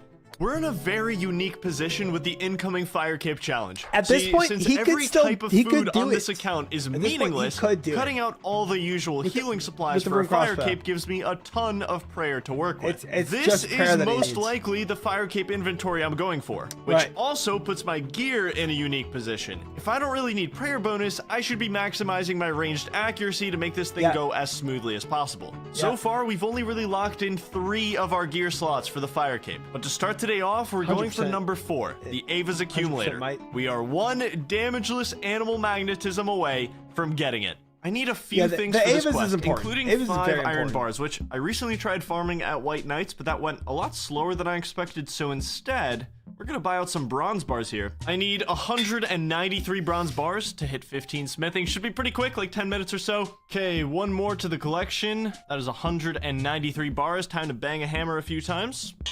Ping, ping, ping, ping, ping, ping, ping. Warms my heart to know that none of you doubted me on this one. 15 smithing, we can now make our own iron bars. I'm gonna go mine some, getting a bunch of extra ore because there's only a 50% chance that you make one of these into a bar. What is this luck?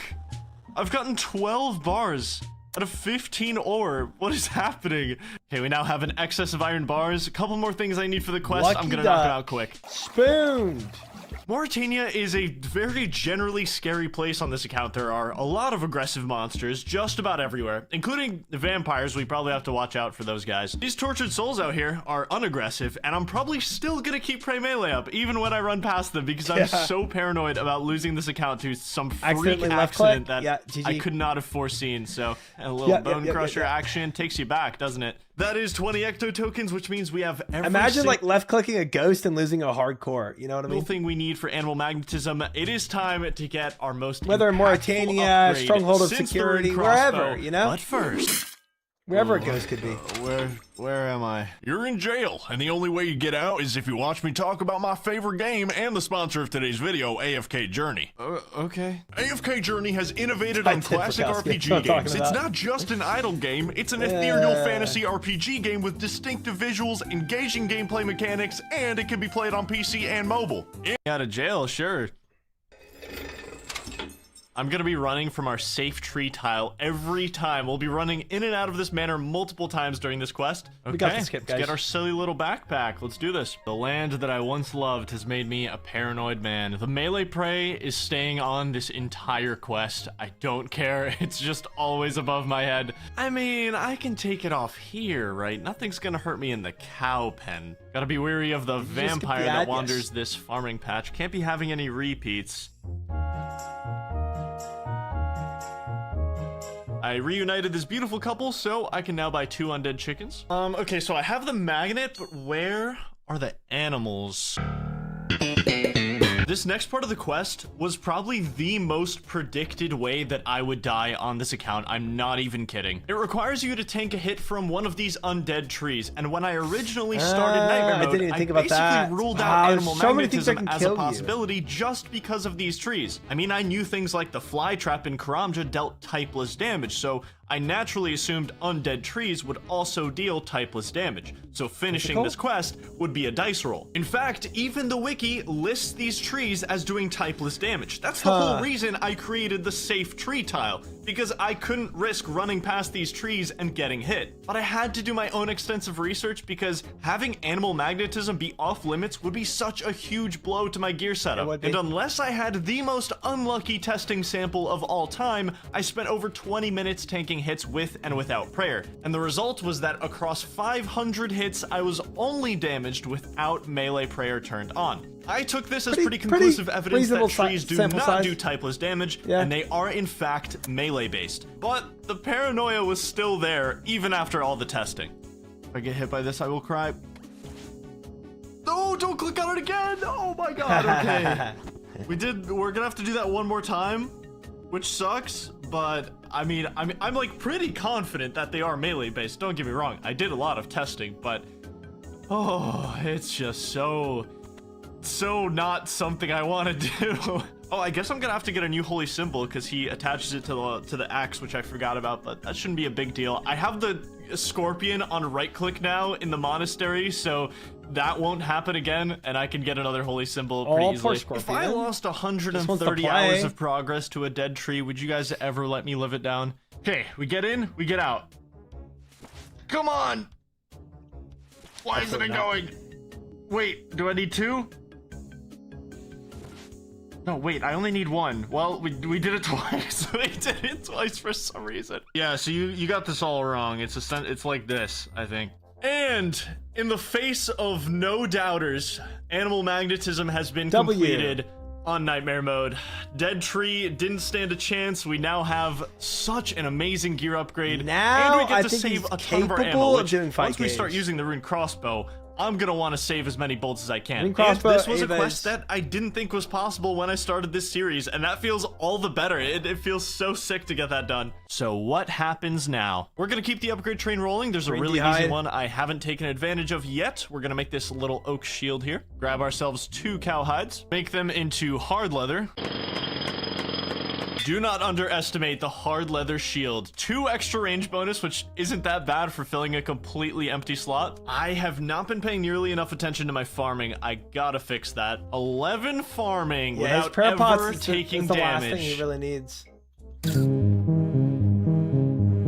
I have 2 main goals now, and I'm feeling really good after animal magnetism. So 61 range is the main priority. This gets me the 2 most obvious, most impactful upgrades in the game for me right now, and they're just sitting in my bank. I thought to myself, I was like, well, I could train range the normal way, somewhere faster, but why not spice things up and hunt for medium clue scrolls at guards and potentially get some really cool upgrades for the account? On my way to 61 range, we might complete a medium clue, maybe 2, maybe 3, maybe 4? Could you imagine 5? What in the auction are we playing at right now? That either makes no sense. Brother! Holy frick! Shift left, click that guard. The second I get comfortable here, dude. This was Holy such a frick. close call. Thankfully, I got the melee prey on the perfect tick. But this just goes to show that the second you feel comfortable and complacent in this game mode, it can all be taken away in the blink of an eye. I killed over 40 guards here Did he before get this ranced situation there, or happened did he without actually any flick it? I problems. don't know. You can see him just go around the archery target on the last game tick, and I just lose line of sight, and it makes me walk all the way around. This did teach me a valuable lesson in that I should always test safe spots with the same range weapon I'm going to use, because the bone crossbow has a fairly short range for a crossbow. I was so traumatized by this that I said, screw the medium clue scrolls, we're not doing that. I just wanted to train my range safely, and I went back to the ogre cage like old times. Currently 56 range. We're Chance probably about brain cells. 5 or 6 hours out from getting 60, and then we'll get the huge red d'hide body upgrade. I feel so safe behind this fence, dude. This fence is my best friend now. I haven't forgotten about our 55 Slayer goal, great by the way. coffee. I Yep. just think getting the red d'hide body equipped as soon as possible is Oh, going to did help a the, lot for Zenite that clip? grind. And I'm pretty scared Let's of someone not forget logging that in, we get ensouled honestly. heads and seeds from these guys. I'm gonna want that Oh, prayer we're level so as wrong. high as possible for the Oh! fire cape. If we're going into it Perfect. with 27 prayer Thank potions, you. every 4 prayer levels is essentially an extra 112 prayer points. 1 bonus point per dose. That's super impactful. Thank you, Talon. 45 defense. I know it's much slower to be on long range, but my pre-fire cape goal on here is 60 defense. Not only is defense a great failsafe, just in case I were to make a mistake during the fire cape, but also I think it would just make me less stressed to have, you know, a safety net. I also still need to be getting my combat level up because the first good Slayer Master is at 70 combat. I'm still 8 levels away from that, so we gotta keep making progress. 57 range, 58 range, 59! You really thought I forgot about farming? Well, I did for like 10 hours, but 12 farming. Okay, on a real note, I now have 13 farming, which means I can do this Kandarin diary, and relative. that is my game plan for getting Herblore up, because if I get 30 Herblore, I can use a ton of lamps on that skill from all the different diaries. That would skyrocket me to 38. So that is the plan. Good is Everyone, relative. try to hold your applause. Try to keep back your excitement from this massive milestone. 60 range done. Took a little longer than I thought, about 8+ hours, because I did a lot of this on long range, so I got 4 defense levels during this grind, which is sick. And we unlocked not the going red to d'hide bronze, body. I man. can't wait to go to the bank and get that. Just so you know how significant this is, we go from 78 range bonus to 95. This thing is Red literally d'hide is 3 awesome. times better than the studded body. That's only going to get compounded once we start using the rune crossbow, but I still don't have any bolts for it, so Compounded. 61 range isn't useful just yet. I really want to start using it. Okay, well, this is a hop world moment. I gotta go to Mage Bank, and there's literally someone. Go on? No, I'm actually good, man. Now, normally, I would have stopped coming here by now, because I have the Magic Guild now, so I can buy runes Same there. go but on you at can't buy the- Cosmic runes there, and that's mainly what I Kelly need. is But so while I'm here, antithetical. I am gonna restock on everything. I'm very glad that this place remains pretty dead. To get even more runes on this trip, I'm gonna alch these rune items we got from the Calphite task, so I can buy as many as possible here. I'm gonna keep 1 rune chain buddy on me. I don't know exactly what I'm gonna use it for just yet, but I feel like it's good to have 1. Okay, we are fully restocked. 300 law runes. I think it's the most I've ever had, and 132 nature runes. Got some cosmic runes as well. We Huge. are chilling on runes now. I'm very happy with that. This is gonna hold me over for a long time. I want to do Klein of Korend next, because I have no good way of getting to Zaya. I need to do X marks the spot for this, and then I'll unlock the Korend Castle teleport. That's going to be some nice transportation. This is like a 2-minute quest, so I'll For be more right back. magic There is levels? one more reason that I did this quest, and I didn't want to say anything, but it's to obliterate the doubters. I'm sick of you guys. So, Slingshot Footy, you were wrong. 11 Herblore. Alright, Klein of Korend time, so we can unlock this nice little teleport. I vetted this quest earlier because I was unsure about one part of it. And it got me thinking, you know, this account is at like 150+ hours survived right now, but I've already invested so much more time than that into Nightmare Mode, because what doesn't get shown is how thoroughly I'm testing and vetting everything I do, because I just can't take any chances this deep into the account. I almost just died to a guard safe spot because I didn't test it with the right tile range weapon. And it's small things like that, like one tiny oversight, one tiny little mistake is all it takes on this account. So I have to be thorough. I can't get complacent. And that does take a lot of time. This was the part I was unsure about when you activate this. Like your character screams in agony apparently, but that does not do damage to you, which is really great news for me. I'm just gonna take this teleport, I guess. Should be the fastest way out of here. You guys seem to have learned your lesson since 11 Herblore, so none of you doubted me on this one. Klein of Korend completed. We can now teleport to the castle, and we get 2 little nice XP lamps, and we'll be using both of these lamps on Herblore because it's definitely the toughest thing for me to train right now. So, absolutely any XP I can get for free, 15 is beautiful. I got a bunch of ensouled heads from the Ogre grind, so I feel like now is as good a time as any to use them, and all I need are some soul runes. Technically, don't have to use the safe spot anymore, but I think I still will. It just feels right. 45 prayer, and that is Mystic Might unlocked. Essentially, the last useful prayer I will ever get on this account. Basically, the main thing to look forward to now is moving up a prayer bracket so that our prayer potion restores a little more prayer. And you know, that's still great. I'm gonna need that for the fire cave. There's just no prayers to look forward to from here on out. Unless I can get a hand on those raid prayers without taking any damage. What do we think, guys? There's 46 prayers and retribution unlocked in case I want to make a very powerful exit. How does it not know that I'm watching a video? That's all the Ensouled Heads used. Didn't quite get me to a new prayer bracket, but I'm just happy to get more prayer points no matter what, because I'm gonna have to visit this altar so many times during Slayer tasks, so the less I have to do that, the better. Wait, more farming progress. 15. I can now plant my 2 oak trees that I have. I've been waiting. I just got 16 farming. What have you done today? On a real note, though, I want to collect a bunch of these super anti-poisons. If we're going to continue doing Slayer, I'd rather have 6 minutes of poison immunity than 90 seconds. There's a nice little spawn here that I'm just going to farm up. My next task is cave crawlers, and they're super poisonous, and I kind of just don't want to be risking these tasks on, like, forgetting to pre-anti-poison, so this is going to make me feel a lot safer. Until we get access to a better Slayer Master, we're going to be averaging like 2 to 3 KXP per hour on the journey to 55 Slayer, which, you know, I've had worse, but we need to get to 70 combat as soon as possible to unlock a decent Slayer Master. May this oak tree grow as strong as my appreciation for all of you.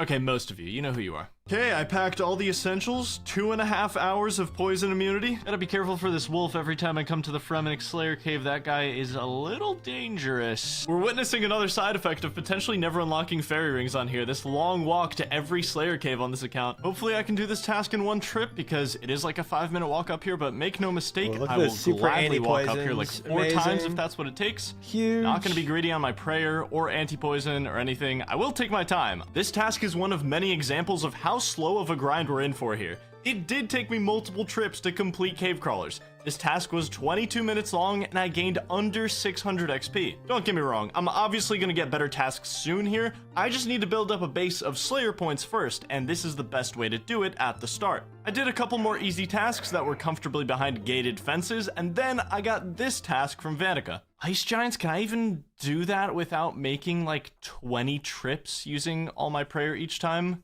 I don't know if I can. It took me almost half an hour to find a good spot to do these Ice Giants. The Ice Plateau was obviously off limits, and the Ice Dungeon was just so inconvenient with no guaranteed safe spots, but I did find this spot just east of Catherby. The bone crossbow just barely reaches this one ice giant on a hill. So that's how I did this entire task, hopping worlds 1 ice giant at a time. It's a pretty neat spot. Chill. Super chill task at this spot all in all. I mean, we got our first 10 task point bonus, 20 points. We can almost cancel a single task. And we're getting closer to 38 Slayers, so we made some progress. We also got a Ranar Seed and some Ensouled Heads, so solid task. I went around completing a couple more easy tasks here and there, and then I got this one. Oh, that's so many. Ice Warriors, is that a game over? Do I have to reset for this one?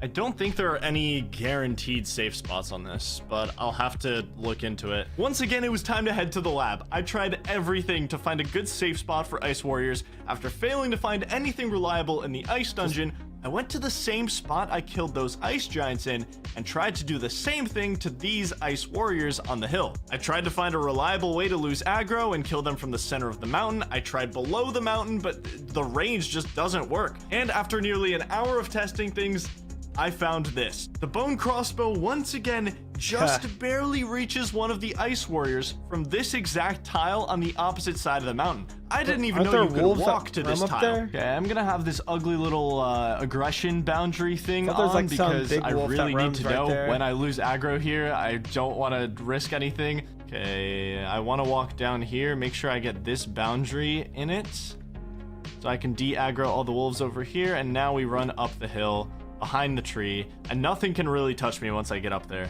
Also, our prayer bonus is so good. I know I talk about it a lot, but okay, now we should be good. I should lose aggro to all of those wolves in the next 10 minutes. Okay, I see. And now we can just chill here. Okay, let's get into our range gear. I can only attack one of these Ice Warriors, and I kind of have to wait for him to get to the position that I want him in, because I'm basically going to be spawn camping him the entire time. This is pretty overdue, because I've been on long range the entire time, basically. 61 range, our rune crossbow is waiting for us in the bank. I just need to get some good bolts for it, and that's literally exactly what I'm working towards. Thanks to the I forgot respawn he couldn't time of even use the 18 rune crossbow seconds, yet. this was a 2-hour task, but nonetheless, But, we got it the done, more and we range got level it he done has, the safely. easier That's Jad's the gonna important be. thing. That is another task done. Nice to know this is one I can do curious again what if level need he's gonna be. go for Jad We're at. gonna have to figure out many more of these quirky little safe spots in the coming weeks. I think you get the idea. We're about to lock into the longest and one of the most subtly dangerous grinds on Nightmare Mode. I have a ton of very precise and delicate What, work coffee? ahead of me if I want to hit 55 Slayer without 250 making Black a Demon single task. mistake.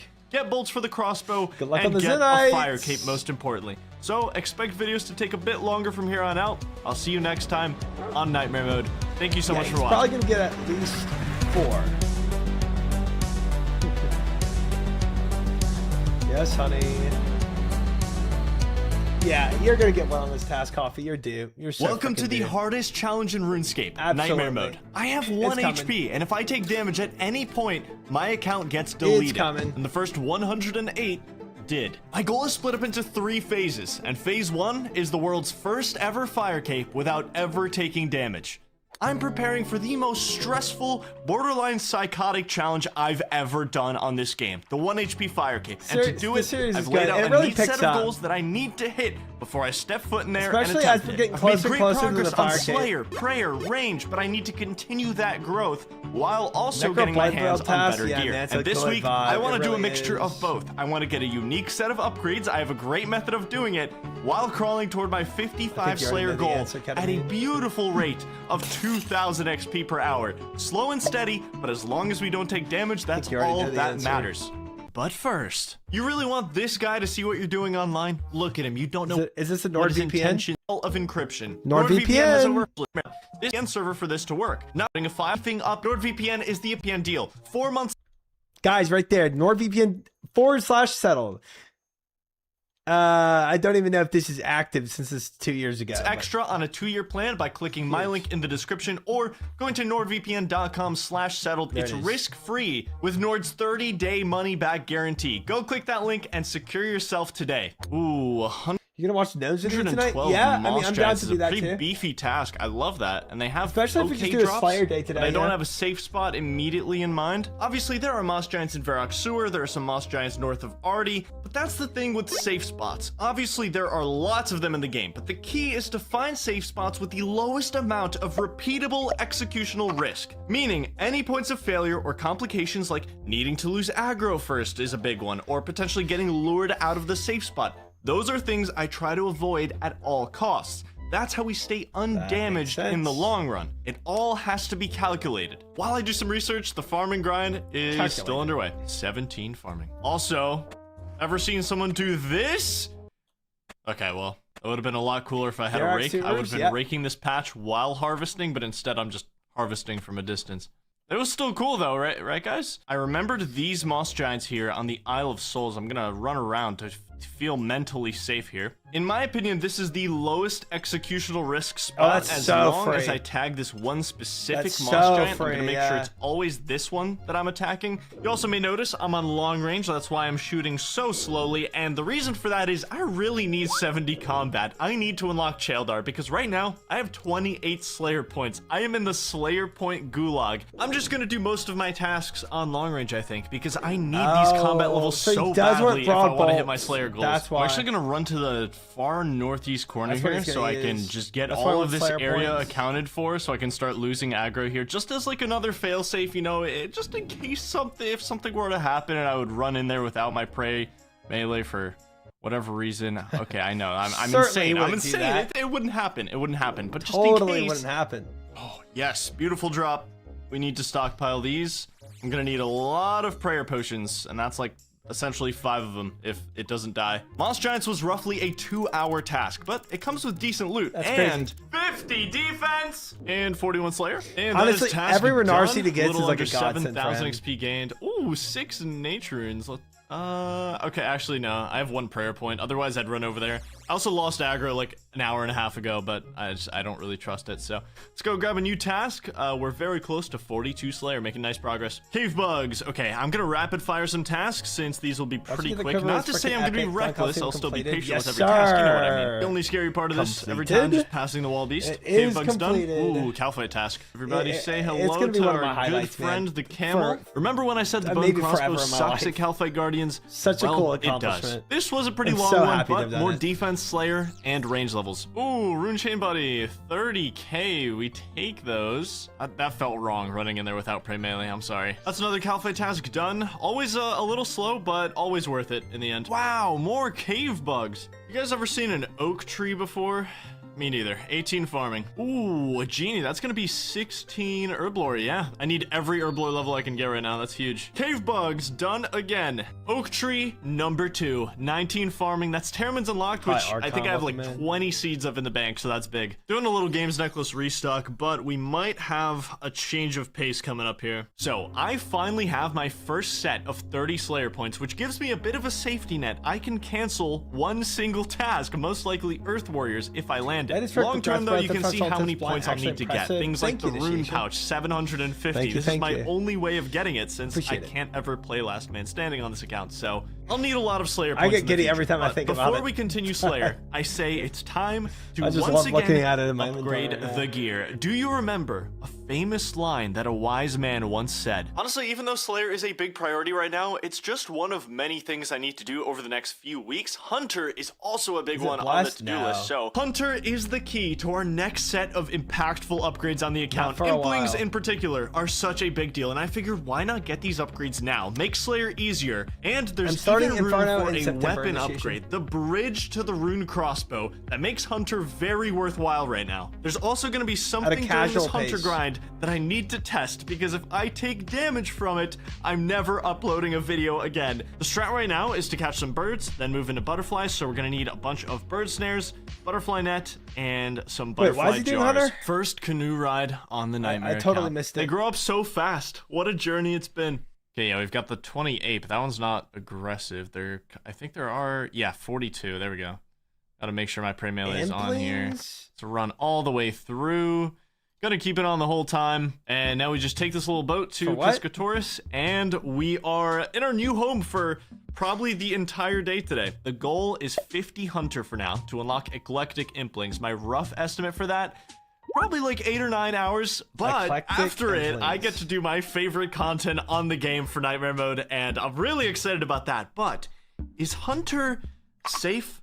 As you may know, Chinchampas are explosive when you kill them. You can damage yourself if you kill one near you. I was very afraid of this when it came to Hunter training. Can anyone just come up here and shoot a Chinchampa that's near me and just end the account? So I did some testing by shooting Chinchampas that were in range of my other account blowing up, and none of them did. So it seems to only allow damage to yourself when you kill a Chinchampa and not to other players, which means Hunter is certified safe for now. 10 Hunter, 11, 12, 13, 14, and there's 15 Hunter, the most important level until we get where we're going, because this unlocks butterflies. I can basically 30x my XP rates now. I just run around, I catch these ruby harvests while I wait for birds to land on my bird stack. And number go up moment for my Hunter. Forward. I enjoyed Hunter during this moment.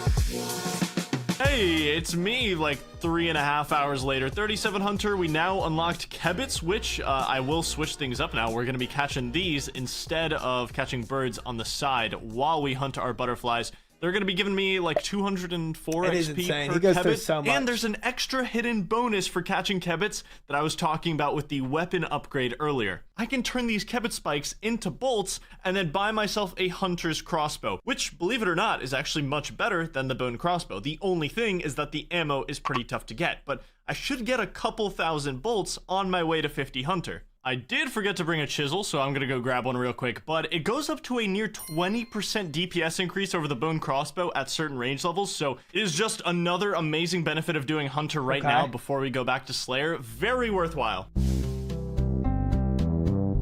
Also, we can now use a Kebit Spike to tick manipulate with, which makes this even faster than it already was. This is 2 years ago. Hunter Guild was last year, right?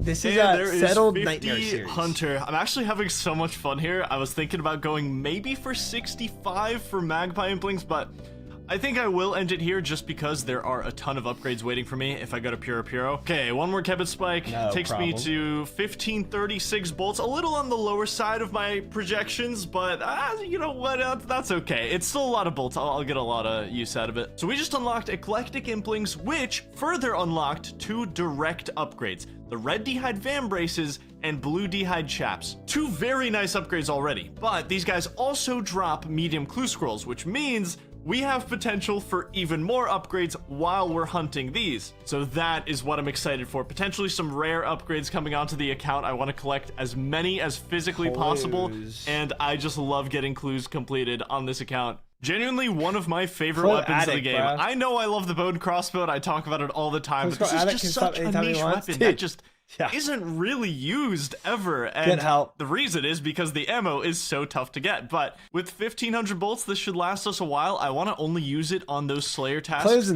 insane, I man. want to get through as fast as insane. possible. For now, though, let's go to Puro. Insane. Let's get some upgrades and potentially some medium clue scrolls. I'm so excited. Since I don't have the Lost City quest completed on this account, I just have to hope for a random crop circle to appear in this wheat field. I'm just going to be hopping worlds, hoping I find one. Technically, it's better to enter Puro through a random crop circle because you'll get Farmer's Affinity, which just makes pushing through the wheat really, really easy. Yes! They said it couldn't be done. There Never we go. gone through this crop in my life. circle. We got Farmer's Affinity. Oh, I'm so excited, dude. Puro on Nightmare mode. Oh, right. I need jars. What am I thinking, dude? I got too excited. I just went right into it. Okay, there we go. I got 7 jars for free. aren't him? That's Let's for do sure. the magic butterfly net first. That's for sure. because that's going to improve my catch rate by 8%, which I'm really going to need because my catch rate is going to be really bad to start off because I'm only 50 hunter. Both of the main but it drops does, that the we're intro point looking rotates for around are is 1 annoying in to 100, use. so Yeah. it might take a little while, but there's honestly a ton of great things on the Eclectic Impling drop table, so I'm not super upset if I go dry or anything. I honestly, if anything, going dry might be a little fun here because I can complete a ton of medium clue scrolls, but you know, it'll be out of my hands. gosh, It's not like freaking I'm clue wishing to scrolls. go dry, but okay, now I just need 3 gourmet implings and we can get our butterfly net. Okay, we trade these boys in. We got our magic butterfly net. He is so beautiful. We now have a 63% chance to catch an Eclectic Impling, which is, you know, it's decent. And let's trade this last jar for 3. Okay, let's get out there and do what we do best, which is I don't know. First Eclectic Impling in the bag for a mithril pickaxe. Okay, we getting more jars, getting ready for a lot of implings. See, I normally wouldn't be excited for things like diamonds and gold Hunters bars and Anonymous. mithril pickaxes, but on here, everything feels special. Every tiny little thing I get on this account is just like I will accomplishing continue the hating on greatest clues achievement in the as world to long me. as I So live. I love everything that I get to collect on here. Hopefully we get a medium clue scroll soon here. I'm starting my oak plank and gold bar collection in the bottom of my inventory. There we go, more gold bars. If I can get a bunch of these, it would actually be amazing for me. Insane. Great for jewelry and also great for early construction Insane. training. Yes, there it is. Okay, west of Outpost. Clue! First medium clue obtained. That should be doable. Just gotta pray melee. There are wolves and hobgoblins all around there, but ready to go. The question is, what are we hoping for from medium clues at this point? Well, surprisingly, a lot. Great question. There's so many different upgrades I can still get. That would be massive That's for me. We've got adamant. Ranger Boots and Holy Sandals as the S tier Ranger Holy Boots, Grail yes. items. Any of the vestment pieces would be an amazing addition to my prayer gear. And in a more common and realistic view, we've got the Power Amulet as my new best amulet. Okay. And a use Power short bow, Amulet, which sure. would come in handy in some spots. Tons of upgrade potential that makes these super exciting. Okay, there are some wolves here, some hobgoblins. I'm just gonna keep Prey Melee up, and we should be fine. I wonder what the odds of me completing a hard clue are on this account. I want to say probably like less than 1%. I'm really 100% chance interested, 'cause you're a but clue that's addict. a conversation for another day. Maybe we can roll some black D'Hide. I mean, that would be best case scenario. I'd probably have to juggle hard clues to get a completion. Okay, step number 2. Hunting implings used to be meta for Lighthouse, back in the day. no, I can't get there. I'd have to jump past the like basalt I guess rocks. because you get That's so risky. many quality so of life easy to take upgrades damage that there. are I like. can't do it. Hard locked by an agility shortcut, unfortunately. it. All right, well, we go for another medium clue. Yes. Oh, we are so back. Brown apron, leather boots, leather gloves. Totally doable. Very easy to get all those items. And step 2, Tree Gnome Village. Dragon Also implants, yeah. completely doable. Let's go. You could be the first person to ever subscribe to my channel. While I'm here, I guess I'll start the Tree Gnome Village quest because it'll save me a trip through the maze again. So it'll be nice to have the guide take me in and out from now on. That's how you All got right, dwarves what is back in the our day? potential final step? No, blue d'hide body. No, it's another dropped clue. It's so sad. It does take a little while to find a crop circle, I will admit. 8 minutes into this Pyro session, and we've got a clue scroll, and we can do it. I think I'm at over 200 eclectics right now, and still no sign of the blue d'hide chaps or the red d'hide van braces. Obviously, I know I'm gonna get them eventually, and they are super important upgrades, but we are going a little dry, which is fine because I still haven't completed a medium clue. Will we ever complete a clue scroll? Find out. Wow, this one brings back memories, this step. Okay, so I would need to do Creature of Fenkenstrain, at least get halfway through it, Oh my which should be gosh, relatively so safe. And then I close. need the skirt and longbow, which I can easily get. I don't know why I'm nervous. I'm gonna pull out a kite shield just in case. I know that's probably not going to be the craziest, most effective thing, but all right, let's, I switched to the RCS spellbook so we can just Fenkenstrain's Castle teleport and run over there. I don't even have the thieving level to complete this quest fully, so I'm just going to be getting halfway through.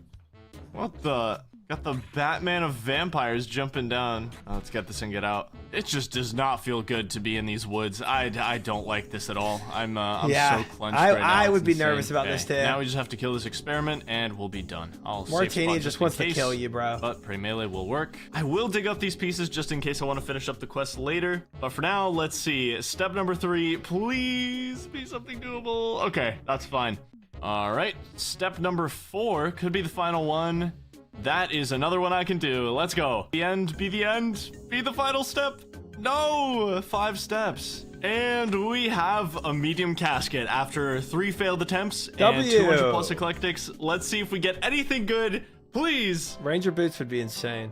Ooh, okay. This is a nice looking clue. Strength Amulet T. That is such a vintage, unique item to have on the account. Wait, I'm so happy with this clue.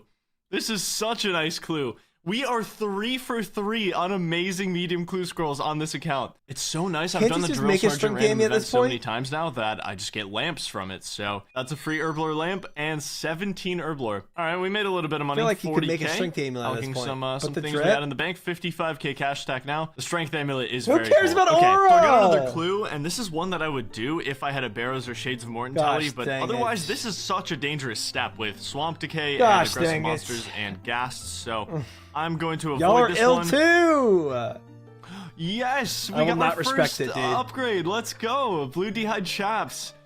Finally hit the 1 in 100 for those. Very happy about that. Okay, now Okay, we're just blue looking for the d'hide, red I d'hide respect vams. that, I respect and that. hopefully even more clue scrolls to complete. Check this combo of gear. Still missing the red d'hide vams, but we're looking more and more professional every day. Okay, step 1 and 2 off to a really nice start. Catherby Fletching Shop is next.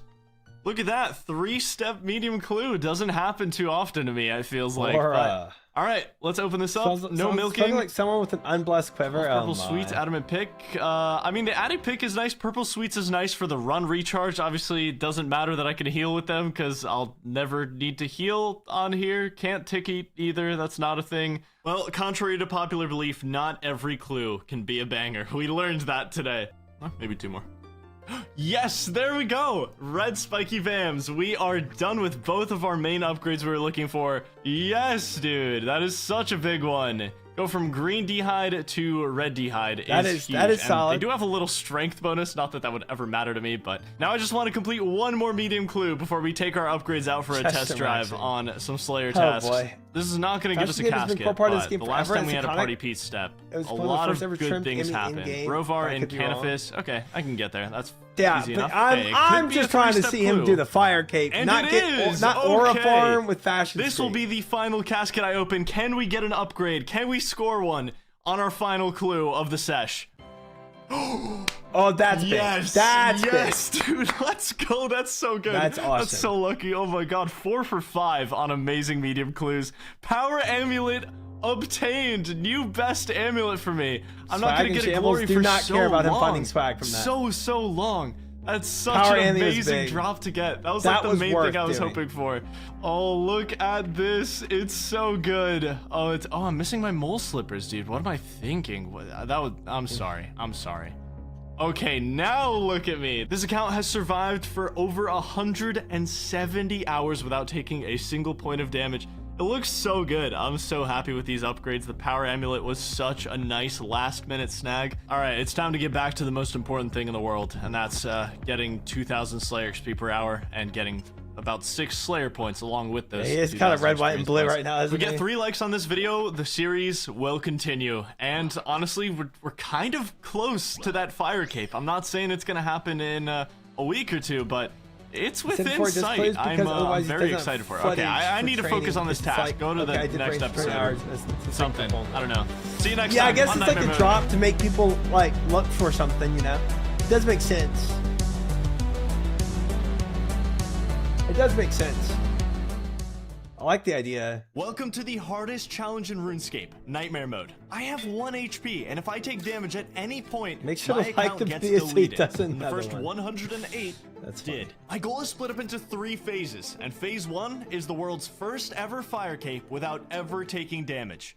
My 109th Nightmare account has made it very far without taking damage, especially with all the recent upgrades I just got. I think I can see a path to attempting the fire cape from here. It's Yes, within it is, sight, Bob. but here are the Congrats. main That's things a big- I that's still a need. big upgrade. 55 Slayer. When I first did Coliseum, I was having to use Bruise to up my magic damage or my magic level because I couldn't even do Ice Barrage on my first Coliseum attempts.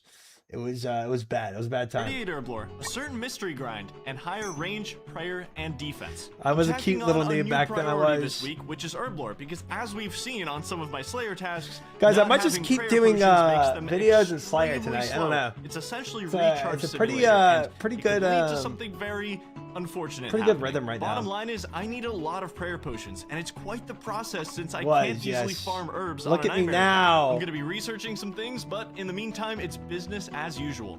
Okay, crawling hand task done. was tough. We are It was off tough, Bob. for It was task tough. number 20. These 10 task milestones are important with how little Slayer points I have. Inching my way towards 70 combat, but it's a long process. Hopefully I get anything but Earth Warriors here because my 36 Slayer September points kick. are precious to me. So we need something good here. Our first real Slayer task back to the grind is right after this commercial break. As you guys may know, I'm currently saving up for this hot dog stand for no particular reason, which is why I brought along today's sponsor, Rocket Money, to help make my dreams a reality. 5 million members already using it. That's rocketmoney.com/settled. Get started for free or unlock. There's this link, guys, if you want it. Do you have any item goals before Inferno? A lot. A lot. Yes. 100%. Some of the more notable ones, Cloth from Doom. I guess Ring of Suffering is also what I'm pushing for right now. Vardorva's Blood Gem. And then I want Rupture as well. Rupture is something I'm going to go for this week. So we have a lot on the list. Even more features with premium. It is cozy. Join me on my quest for the hot dog cart. 101 fire giants. Ooh, I'm okay, vibing right now, man. I'm really vibing. nice XP. I'm gonna hit the lab real quick. Make sure Slayer we're safe task on this completed. one. Tons of safe Big shout spots out to to choose from, but there's Dilly one and place Burkowski in for particular dancing. I Thank you wanna do guys this task, very, very and much. That's the Giants Appreciate it. Den in Koren. Fun fact: We have the fire finished giants in the Blood Giants Den Velds. give 155 Slayer XP per kill versus the normal Thank you, guys. 111, so 20% more. This is because they have more HP, but was quick, also it was. because of their 2.5% XP bonus modifier. So that's where I'll be doing my task. I want to get the most amount of XP per task that I can, which makes got one this step closer to my my goal set best for Inferno this XP morning. per hour task Pulled that I've ancestral gotten bottoms. so Oh, you far. lucky Just duck. spent the last Congrats. half hour learning how bank tabs work. Amazing. Look at how beautiful this is. We have a Slayer and Combat tab. We have a Clue Scroll tab. All the items I need for Clue Scrolls, and that's really all there is. It's a pretty small bank on this account, but yeah, just some better organization on an account that can just disappear at any moment. Why not? I had a dream last night that I somehow went back into the fight arena like and I this guy's died to journey that just scorpion learned again, bank- and I about just bank had no tabs. idea how to explain it to you guys. Like I was so embarrassed about having to make a video about it again. Anyway, the Giants Den is Dallas just up 94, here. I think of the Safe Fallout spot Command. is pretty simple, and since I'm using long range, there's very little risk of me being Oh, dragged in. he's Still gonna Ultimate keep an Iron eye on Man. it the whole time, obviously, Got it. but Yeah, this should be fine here. And we get a combat achievement for killing a fire giant. See, the long-term vision on this account, if we make it that far, is to complete as many combat achievements as possible. Trophy collection on this account is definitely the vision. Oh my There goodness. are so many combat achievements that you could theoretically complete on a Nightmare account. They just require a lot of very creative thinking. Combat achievement addict. Yeah, he's 40 Clogger free for Slayer, sure, bro. 52 defense. 8 to go before I Oh, leave it alone. speaking of fire and giants, we can get back to training range a lot let's faster. join them and do Also, some I got a fire new giants, Scimitar. fellas. We'll see if I use that Huge. one day. Nice drop, either way. It's 15k cash, so 44 Slayer. Ooh, yes, the herb collection is actually looking super nice. That is very important this week. So look at this, man. Pretty solid drops in this task. I'm loving it. You want to do some 63 Titans? range, important. I will tell you why No. that's an important level in a sec. Absurd amount of levels from this task already. It's been a bit slow with long range, but 63 range, usually not important at all, but it's the optimal level to use the hunter's crossbow. There are certain levels where it's significantly better than the bone crossbow, like at 63 range. It gets a new max hit. And since not it's going back to faster, Titans, y'all it makes can't it make the me. big time winner in the crossbow battle. So much better that I'm literally teleporting out to go grab it just so I can switch. I finally get to use this thing on a good task. I love this thing, man. It's so quick. It's super satisfying to use. All right, task took a few hours, but it was ultimately very, very worth it. Got 45 Slayer, another 20 Slayer points, so we're up to 56. Making a lot of progress. All right, let's get down to the brass tacks. I continue to slack on this farming progress, and that ends Mr. today. I Heart really Haver. need to start working on it because Imbued that's how Heart I get Haver. reliable Welcome prayer in. potions Hope you're to well. last me the Was it your entire birthday rest recently, of Gordon? the series. So it's going to be the most valuable commodity I can get. My goal for this week is 32 farming to get Renar Weeds unlocked. That gets me my prayer potions. I've got 60 cabbage seeds reloaded. Okay, just get in the jar, my man. Eclectic, don't do this. You don't want to do...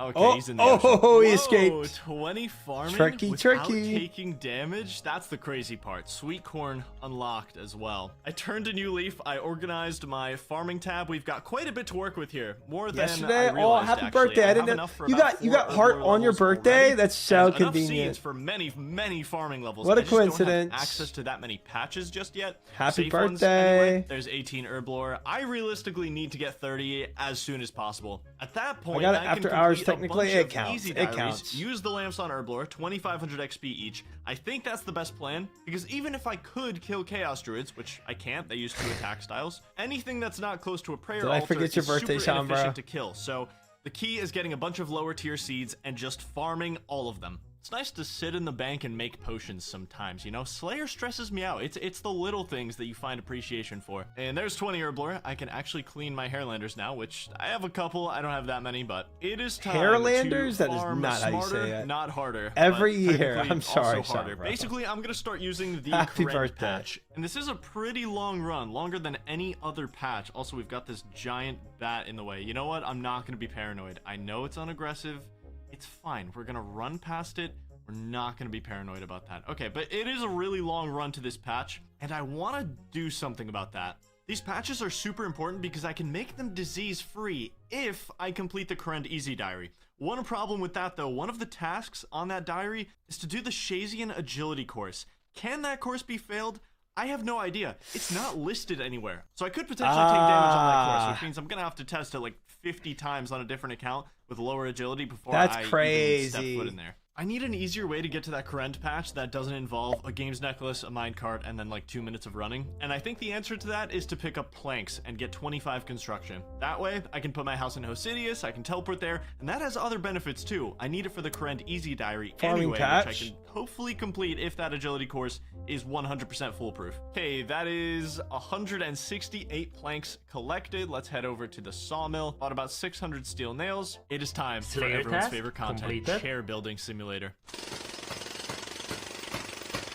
25 construction, which means RuneScape Laws housing music? laws now state that I can move my house to Korrent. And I don't know one what more that level for is. the road, I guess. 26. Took about an hour start to finish, and we are all good. 8.7k to relocate. Watching some It's highlights worth from every Aloysius penny. Now A to I'm Z basically Challenger gonna Top Play be Series and right 30 to next to the 30 patch. is on And full this is display gonna be here. the On most average, important patch takes some once I 34 make it games to win disease-free. This is on my almost any guaranteed champion. prayer potion farm. Interesting. It's super important. Okay, nice. 22 farming. That's now cool. that we've got this set up, it's time That's to cool go to back see to it Slayer. from that Be perspective. gentle, please. No, that's That's really bad. Okay, so I have a list of what I like to call Oh, death Zelda. tasks, and Shades is on there right next to Earth Warriors. Oh, no. Every single Interesting. location for this task is unavoidably dangerous in some way. The Shades in the Stronghold of Security, I'd have to pass Katabal Ponds, which have 2 different attack styles. The Shades in Korrend Catacombs share a spot with Aberrant Specters, which are aggressive, and I don't have a nose peg for. So this is unfortunately a death task. There's no safe way to do this task. So Do I it guess I'm just anyway. on my way to train for the Be next a like 8 man. hours because I'm netting negative Send Slayer it. points at this rate. I have to spend over half my Slayer points to cancel this task. So I think I just need to get my combat level up. Nice little treat for the road though. Lamp, 21 Herblore. What this account will never have is an AFK training spot, but the Ogre Pen is the one place in the game that makes me Close feel enough. relatively safe and also gets us some seeds and prayer XP. So I think this will forever just be my spot on this account. 54 defense, 64. Might as well and be 55 AFK, bro. defense. Cashing in some of the ensouled heads I've been getting from Slayer and Ogres, and we get 47 prayer. God, I love small improvements. I don't know about you guys, but there's just something about a micro improvement that makes me happy. That's gonna be the last one for now, but almost 48 prayer. Very nice progress. I am doing something a little different today. I need to AFK a bit, and honestly, almost nothing is AFKable on this account other than like chopping trees, but I'm gonna go buy myself a pickaxe. And we're That's- going to look that's for some true, shooting Chad. stars. I have 24 mining right now. I believe only a King Scorpion is going to be aggressive to me down here, That's but they're true. not anywhere close to me, so we should be good. I'll still keep prayer on, but I just generally enjoy skilling on this account. I like seeing number go up. It's satisfying to make this account as good as it can be because I feel like it's so special. And also, getting my mining up not only makes number go up, but there are several different things that I'm going to be getting from this grind. I'm going to be able to turn in Stardust for gem bags, and gem bags could get me a Dragonstone, and I need one of those. And I guess I can invest in the rune pickaxe, you know. I guess set up Ruby the bolts, feature too, nicely. for fight I'll caves probably wouldn't be getting bad. over 40 Enchanted mining Ruby here. bolts. Shooting stars can be in dangerous locations, so I definitely have to make sure I only go to stars that are completely safe, and I'm just going to have my best prayer gear on me the whole No, they time, just damage in case him. I need to pray to get somewhere, which I will probably be doing. This is the life. That's right. Oh my god. Oh, 28 dude, I would be just hit dead. 100 stardust. This is beautiful timing. I got 30 mining, and we can now mine tier 3 Diamond stars. bolts? Which Yeah, this diamond one bolts is about wouldn't be to bad. turn into a tier 3 star. So we are gaming right now. Slayer task Update. I'm complete. sure when Charge goes back and watches some of his early 556 footage and we of the are first few almost weeks playing the 38 game and mining. commentates. Boom, 40 mining. I can now mine gold. That'd be which actually pretty is solid, a dude. requirement for the Karamja Easy Diary, but I don't love my odds of completing that diary. That's a talk for a different day. Big problems on that one. 41 mining, rune pickaxe time. Let's go. Big upgrade. So I just hit my goal, which is 1200 Stardust, and I'm pretty close to 43 mining, but my AFK day is complete.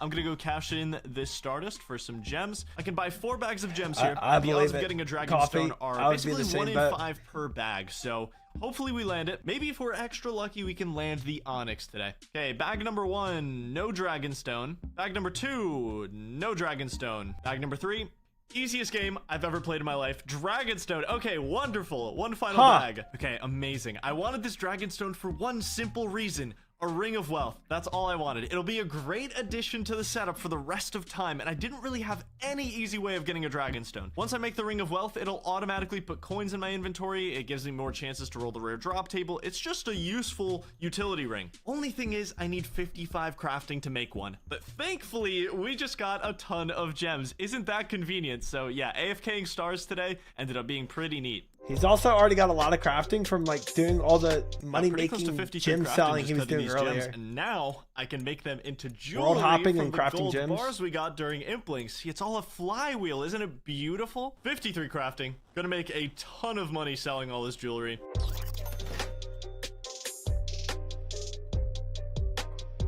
Now that I have a decent amount of cash again, because I haven't had a lot for a while, my cash stack was 20k before that jewelry, so we're investing in a rune axe. It's still my main moneymaker, so 41k, it'll pay for itself in absolutely no time, and we still have 100k, so not bad. Time to stock up on some sand and soda ash, finish up these crafting levels the old-fashioned way. Okay, that is roughly 350 of each. That should get me to 55. Slayer And task boom, completed. 55 crafting. Let's go make our Ring of Wealth. Okay, this is a very delicate process. You make the ring, and we have to drink this beverage so we can actually enchant this thing. And boom, we just made a Ring of Wealth without ever taking damage. Who Easy. could have seen this outcome? Genuinely very helpful though. I have Easy. this log of bosses. I'll still be using using my Explorer's Ring, of course, but for general Slayer tasks What are you and hunting all for? things combat, Slayer I'll be keeping XP the Ring of Wealth equipped. It's a great and, item to have. Really solid full day Black of Demons. progress today. All right, we're back with some combat levels and a Ring of Wealth. Let's cancel this task for half our Slayer points, and please give me something good.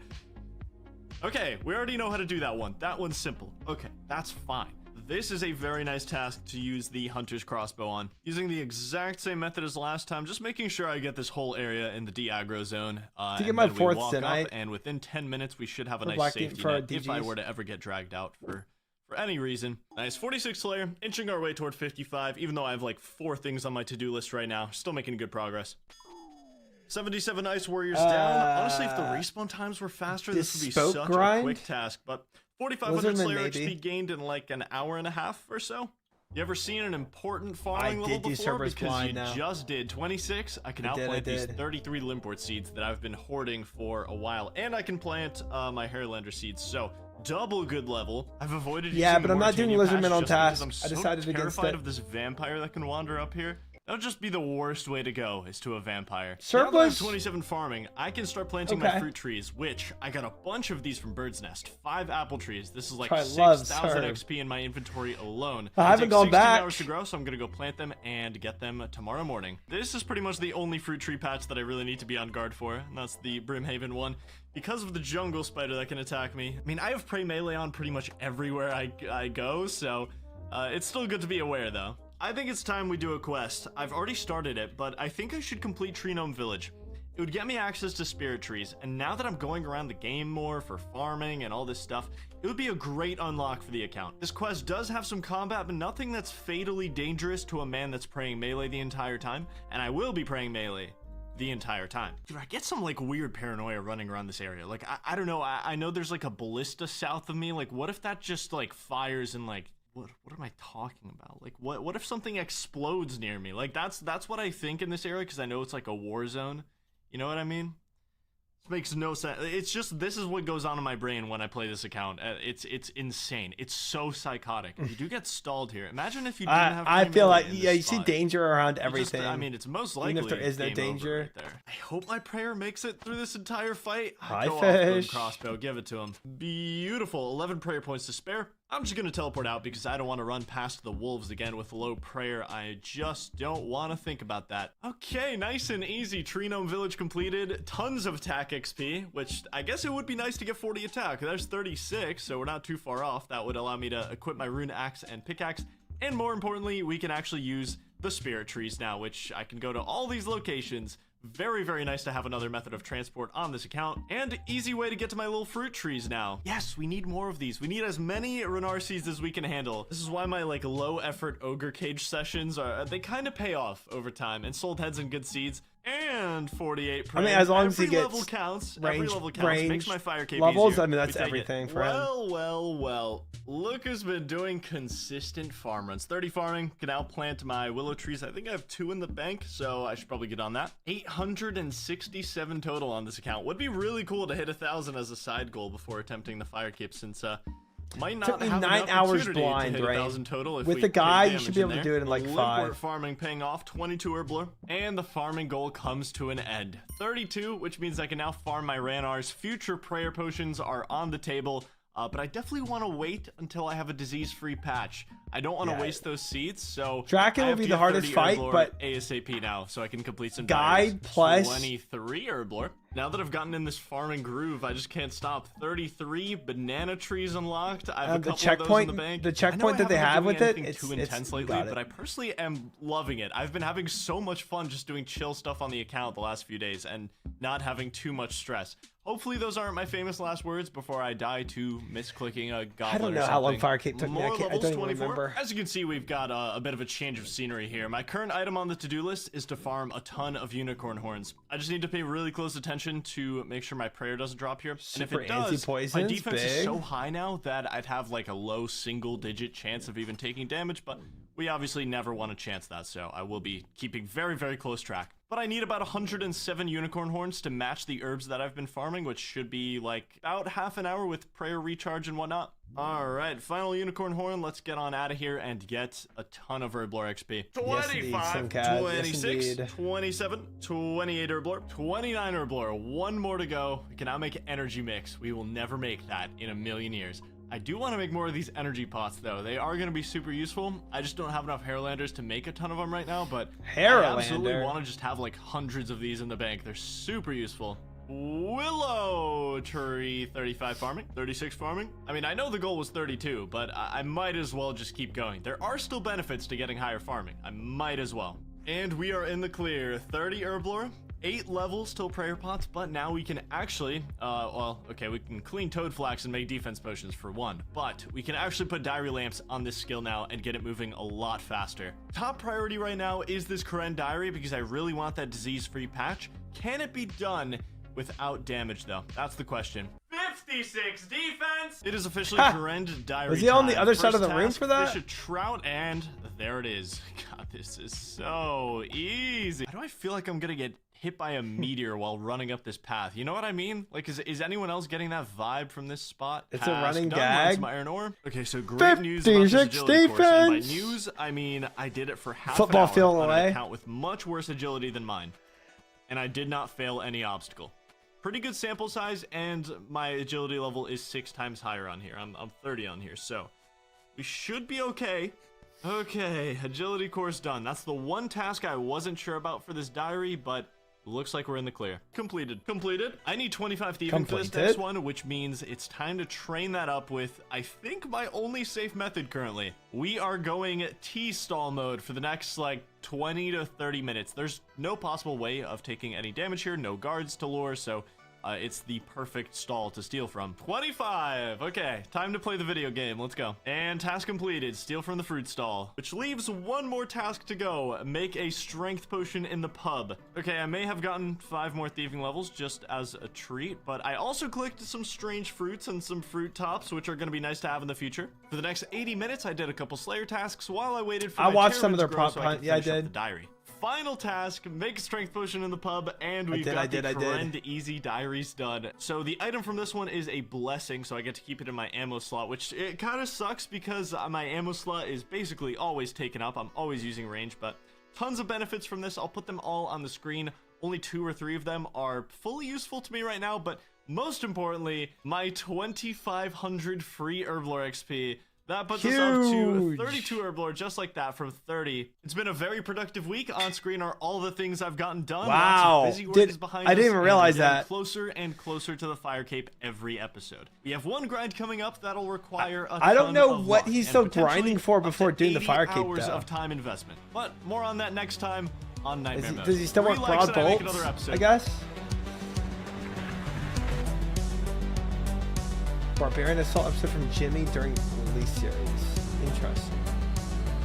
He's procrastinating? I'm Welcome not, like, to the hardest challenge in RuneScape, Nightmare Mode. I have 1 HP, and if I take damage at any point, my account gets deleted. And the first 108 that's true. That's true. My goal is split up into 3 phases. And phase 1 is the world's first ever fire cape without ever taking damage. Yeah. Dude, I get some like weird paranoia running around this area. Like, I don't know. Yeah, I know there's like a ballista south of me. Like, what if that just like fires and like, what am I talking about? Like, what if something explodes near me? Like, that's what I think in this area, because I know it's like a war zone.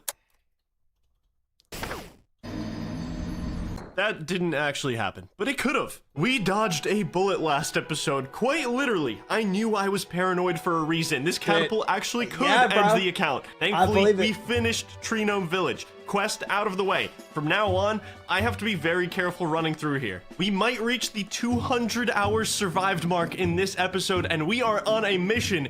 We've made crucial progress. I'm 32 herblore right now. 6 more levels, and I can make my own prayer potions, which will change the game for this account.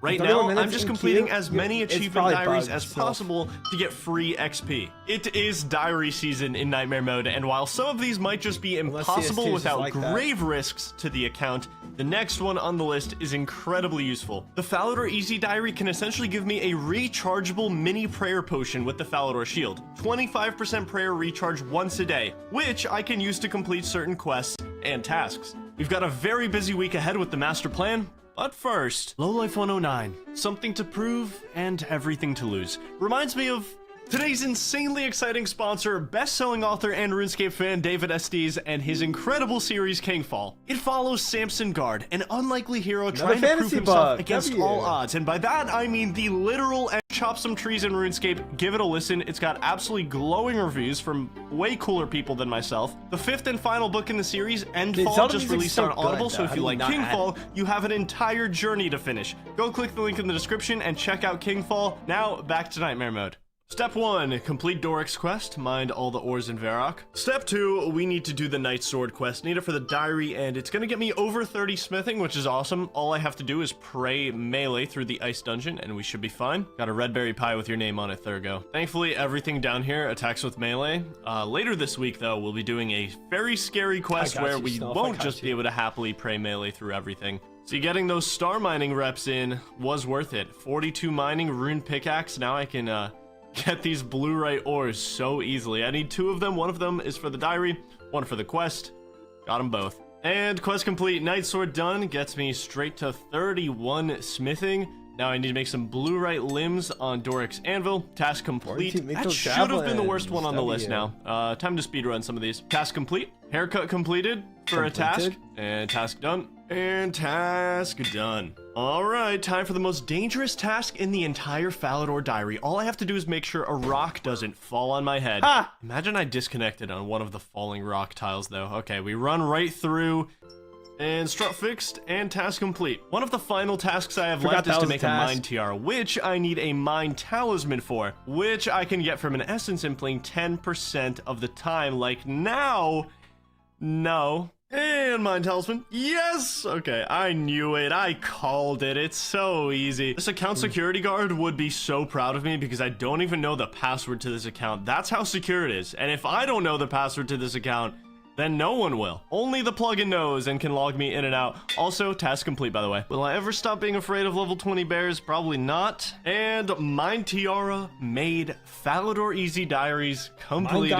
Let's go get our shield. Every completed diary on this account is an accomplishment, and Fally Shield is a nice addition to the collection. Even gives a prayer bonus just for wearing it. So it is, I believe, my best prayer offhand at the moment, which is really nice. I believe now my total prayer bonus in that prayer setup is going to be plus 33. And one to do the diary. Speaking of 33, 33 Herbler, very close to 34. So we're getting there. We're getting pretty close, kind of. Is the Kandarin diary possible on Nightmare Mode? The rewards: a permanent light source you wear on your head, and double logs from regular trees. There's only one task on here I'm unsure about, and that's the log shortcut near the coal trucks. Is it possible to fail that shortcut? Could you take damage from it? I know the one in Artie has a very high fail rate, so naturally I had to test this one, and after over 100 crosses back and forth, drumroll, no failures. 30 agility would never let me fall on an obstacle to begin with. We're good. Okay, time to speedrun tasks. Planting some jute seeds, completed. You ever fished a herring before? Task completed. I need to kill one of every elemental for this next diary task, and I figure I might as well complete Elemental Workshop while I'm at it. All of these guys attack with melee, despite it kind of looking like they don't. This thing has a 6-tick attack speed, so that's the only reason I'm flicking this. Gosh dang it. Look away, guys.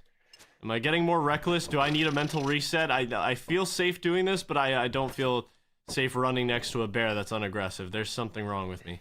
Also, why did that not count for the diary? Why is the diary not finished? It should be finished, but I've killed 2 of these elementals and it doesn't count. All right, Fally Shield coming in clutch with the 12 prayer point recharge. Okay, the Fally Shield gave me just enough prayer to get this thing completed. For some reason, you just have to kill the elementals that are more north. And Elemental Workshop done. We're up to 44 quest points, and I've never taken damage. Have I told you about that yet? 34 smithing, Elemental Shield now in the possession. No crafting levels from that.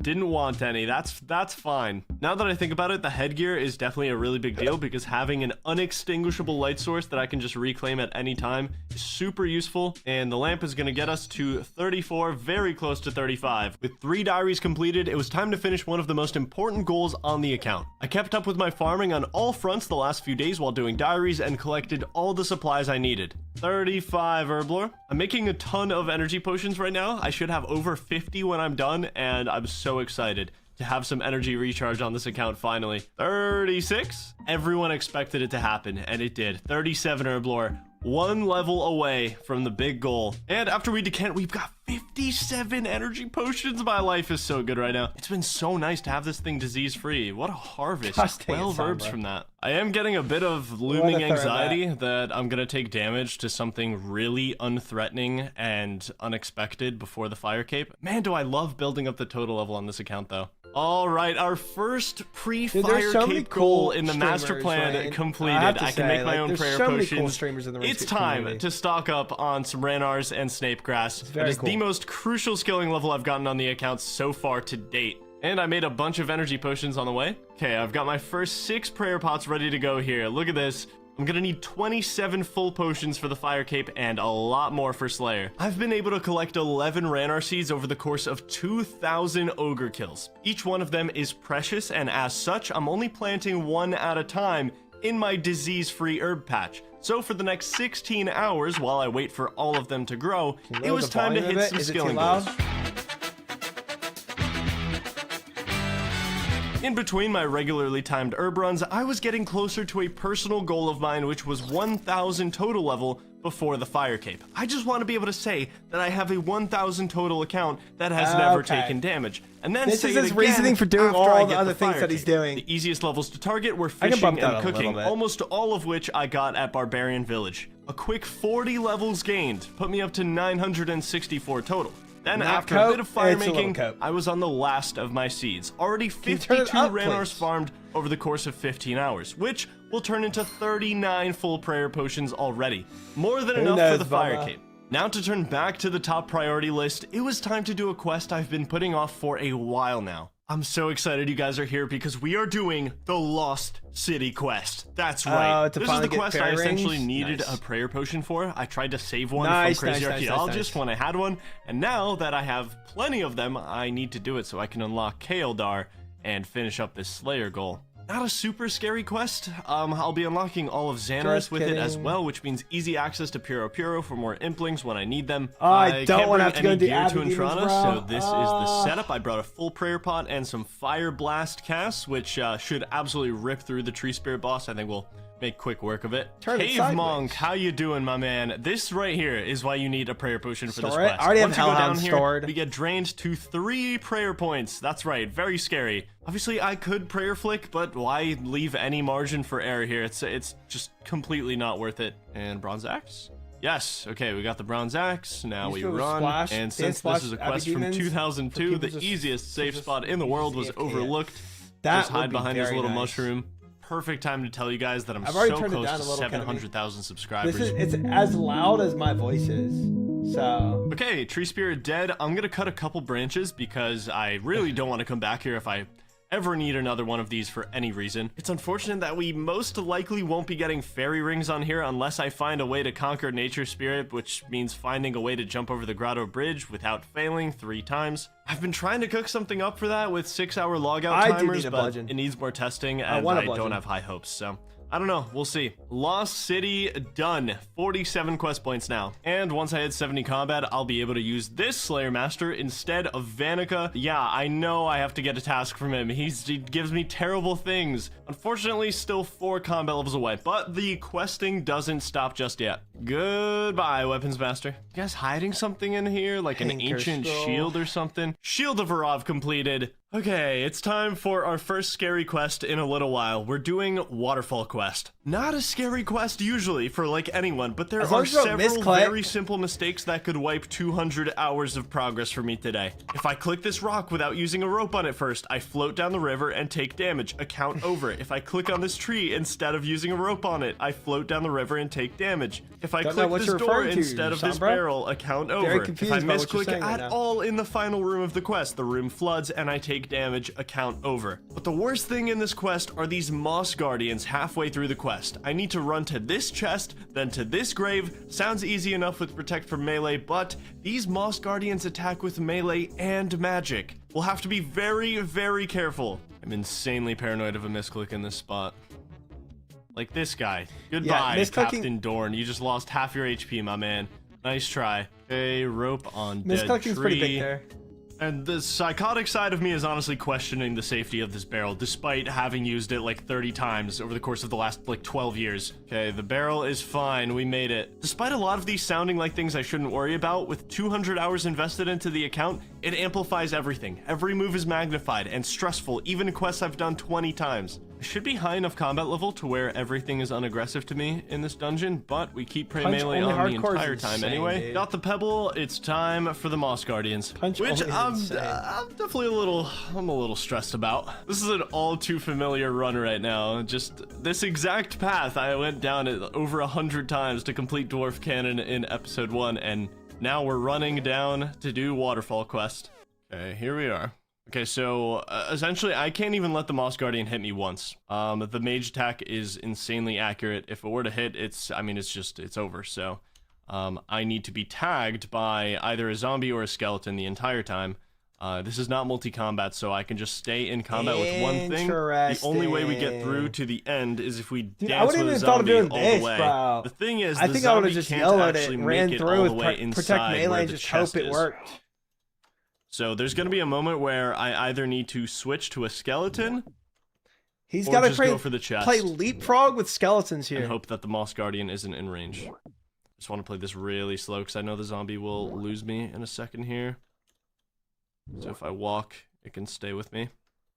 There's a reason you died to a frog. It's actually in a good spot. That's insane, dude. Oh. That was, I think, a little uncalled for. Okay. Oh, that was really stressful. I was so worried about it pathing out behind the chest settle. and tagging There's me. a reason you died to a scorpion. Yes, we got the urn. Okay. Oh, we're just gonna teleport out. Not So running glad through I that wanted to again. use Yes, dude, I'm so rubies. happy. My heart is We don't talk about pounding. that. Oh, that is the most stressful part of the quest. Big time. All right, time to lock in. Rope on rock. Can't make any dumb mistakes now. Rope on tree. Now, Glariel's amulet on. Probably should have been on before, but we open the door. Thankfully, we're out of the combat level of these skeleton mages. Otherwise, praying melee here wouldn't be the best, but since they're on See, aggro, he's got to go and because look we're high up enough every combat level, we can freaking just mob pray of what melee he's there. like out So of that's what makes this aggro quest for possible in the first place. at any point. And now Oh, we it's run so past much the fire knowledge you have giants, to do something like this. and we are chilling. If you start in Okay, a Palomar, single mistake in this room kills if me, you hardcore- so I just want to make sure I'm placing the right thing on the right object. To give them One a heart earth, attack. one water, and one air on should. every single pillar. I should. Okay, now Glariel's amulet on Glariel, and now we use the urn on the chalice. Otherwise, the room would flood, and that is a very sketchy quest out of the way. Waterfall quest done, and look what we got from it. 30 strength, 40 attack. I can now wear all my rune weapons, my rune axe, my rune pickaxe, and my 1,000 total goal completed pre-fire cape. Look at that. Officially a 1,000 total nightmare count. That looks so good. Now I'm so we might happy. be here for That the is fire a cape. personal goal of mine pre-fire cape that I'm so happy to have done. Now that these quests are done and Kaeldar is accessible, the only thing stopping me from my Slayer goal is 70 combat, which means I know exactly what I have to do. Unfortunately, 55 Slayer on its own isn't enough. I you also need need Slayer 300 points. Slayer points to unlock Broad Bolts. And as you can see, getting there with Vanica would be a long process. So it was time to hurry our way to 70 combat. That's probably another 15 to 20 hours away, but in the next episode, I'm going to reveal the near 80-hour mystery grind that I've been keeping a secret. One that will require incredible focus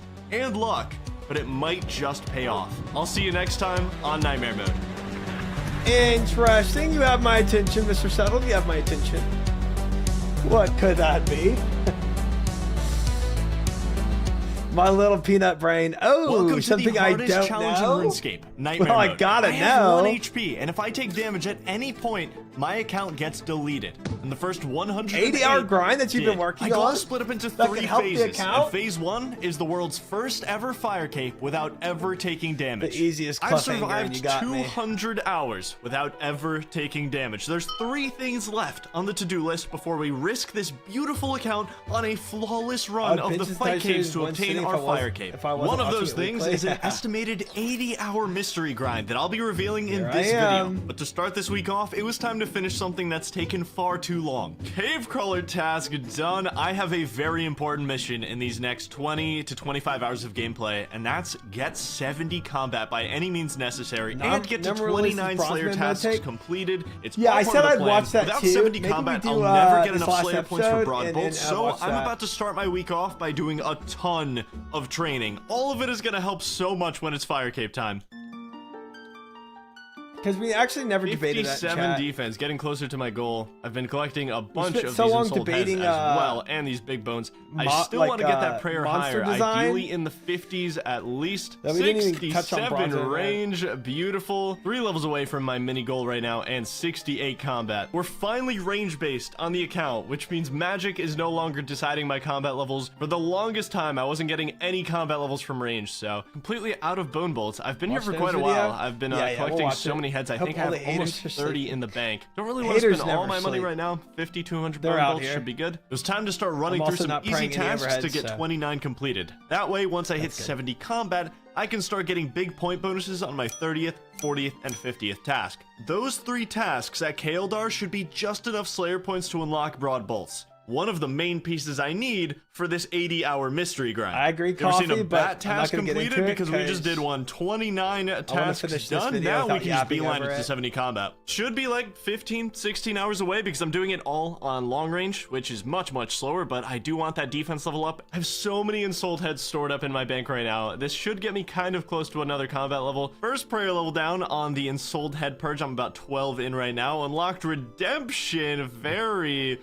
not gonna be using that. Ooh, I'm gonna get an XP lamp here. I don't even know what to use this on anymore. I guess Slayer's my biggest problem right now, so I guess that. I've already got my herb lore. I like yapping? where my prayer's at right now. If And I the talk, big y'all can't hear the 50 video, and prayer. I can't hear the Let's video go, over dude. my voice. Such a nice level to have. 58 defense. So I try to It's minimize been a yapping long when I'm day watching at the videos. ogres. What do you know? 68 range and 69 combat. I should have 70 combat in the next Like, like stuff 4 like hours, this. I want to say. I'm happy to report there has Not a been huge no deal, close but I call never at know when ogres he's since gonna that one do from something that's a way huge deal. back. That was crazy moment. And That was 59 crazy, defense. One more level until I hit my pre-fire cape goal for defense. Of course, Full Nunez, of inventory course. of ensouled heads coming into the bank along with some seeds. It's good that I'm restocking some Ranar seeds as well. Started the week at exactly 200 hours played, and we're already 24 hours higher at 224 after some farming, Slayer tasks, ensouled heads, and a bunch of training. One more level to finish it up and move on. And 69 range, I think that's it. Yes, 70 combat. We could actually use a decent Slayer Master now. Oh, the tides are turning, and I'm one level away from both 70 range and 60 defense. Those are such milestone levels. All right, it's time. Yeah, Back 70 to Stressful range, Slayer big. and putting the account at risk. It's time for our first Kaeldar task, and there's several Big. that would be pretty damn risky. We have to dodge some bad luck here because I only have enough for one cancel. What's it gonna be? First task of the new Slayer Master. It's time to make your life better. Watch this. You know what would be awesome? Meal prepping without the prepping part. That's what today's sponsor Factor does for me. Look at these meals. Aren't they beautiful? They get delivered to your doorstep, pre-prepared and ready to eat in 2 minutes. I've been using Factor for years now. I even recently upped my orders to 8 Factor for sponsoring back to There's this QR code. I'm pretty sure this is not going to work. It's 2 years ago. I don't think shuttle to May 50. nightmare mode. I just don't think this And is gonna work. 170 lizards, no. This is like one of 3 bad tasks for me. Could I theoretically do 170 lizards with no damage? Absolutely, but I'd have to make sure I don't take damage from the desert heat or the lizards, so I'd have he's to go gonna there with skip lots it? of water skins, all my prayer potions, manually use the ice coolers, all for an extremely mediocre task. This would be over an hour in the middle of the desert, so I'm gonna use my one single skip on this and just hope I get something okay. That is Back in better my than day, okay. That is Twitch so good. I streamers can and kill the YouTubers caged got one in the Wizard's manly Tower. That is sponsors like such a food safe and task, ball and there's so trimmers. much XP to be gone with that. That is a good one. Manscaped. Okay, the skip was worth it. I have literally 0 Slayer points now, so we are treading on thin ice. Although I will get 50 points after this task, which is nice. Being able to do caged monsters for Slayer is such a relief. It's such a weight off my back to not really have to pay attention to anything. I just sit here. We're going to be getting some very nice milestone levels from this task. 79 XP per kill. This task took over 2 hours, and I did get a couple drops worth telegrabbing. Mainly a couple ensouled heads I can't use just yet. These require 72 magic, but will probably be used before the fire cape. 48 Slayer. And task done. We're back in the green on our Slayer points and only 5k to go till 49. 150 basilisks is my next task. This should be very doable. It's just going to come down to finding a reliable lure spot. Good safe spot for these guys. Also going to need a mirror shield for this one. I'm bringing my last 4 prayer pots for this task. I do need to collect some more snape grass later. If I'm even close to running out of prayer, I'm just going to teleport out. Don't want to risk anything, but this should get me through the task. I am going to make sure my mirror shield is equipped at all times. In fact, I don't know why I brought my hard leather shield, but I'm going to keep it in the bottom of my inventory because I don't want to accidentally click on it. Basilisks have a higher defense than lesser demons, surprisingly enough. And my point when I say that is, the longer a task is, the higher the odds that I make a really dumb, simple mistake to end the account. And that's always a little, you know, unnerving. The nice part about these guys is that they are unaggressive. So the safe spot is right here. It's a corner trap, but it also works across these rocks. And I'm not going to be attacking that one. Okay, there is only a few of them that I can actively attack, and they will actually get stuck. Because some of them, their water range is too far, but others, like this one, we did a lot of yapping today. A lot of yapping, and then I'm just going to make sure they're corner trapped. Like, I'll keep my prayer up for a little while longer than I need to. Just to make sure, I want to be very, very cautious on this task. I just feel like it's tasks like this that I expect my account to be deleted on. Not like some super mechanical boss, but the everyday Slayer task. In fact, maybe what I'll do is just prayer flick during the kill. Even though it's safe spotted, just as a paranoid failsafe in case anything were to happen. And this also ensures that I don't look away from the screen for the next 2 hours. Nice, 49 Slayer. Gonna keep going. Prayer flicking next 2 hours. These guys, it's gone pretty well. No close calls. Okay, that was definitely the closest call, and that wasn't even that close of a call. Yes, big milestone level, 70 range, Black D'hide, officially unlocked. I wonder if we can get our hands on some. Would be such a nice upgrade before the fire cape. I wonder if it's possible.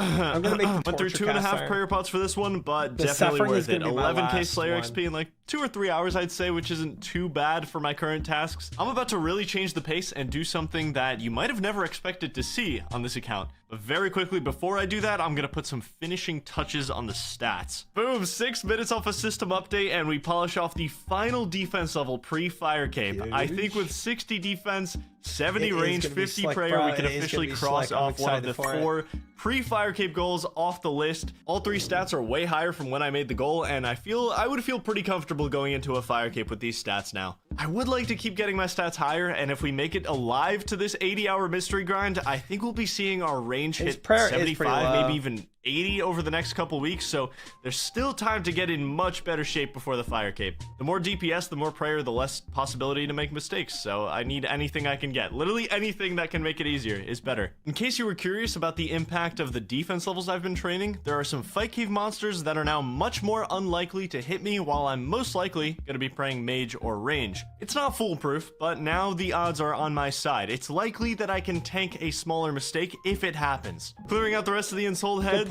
every level helps. 51. Now I'm gonna clear the rest of these up, and then it's time for a stressful but also fun change of scenery. I think it'll be cool. One more Zenite.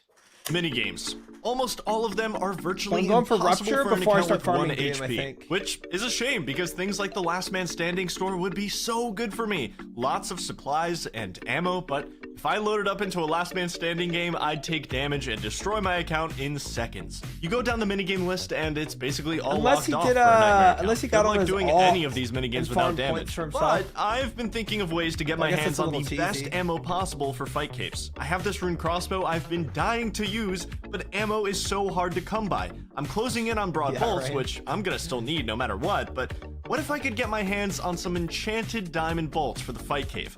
I'd improve my DPS by 20% over the broad bolts, and there is a way to do it. The answer is Soul Wars, a PvP and PvM minigame, but it's a lot different than most minigames on this list.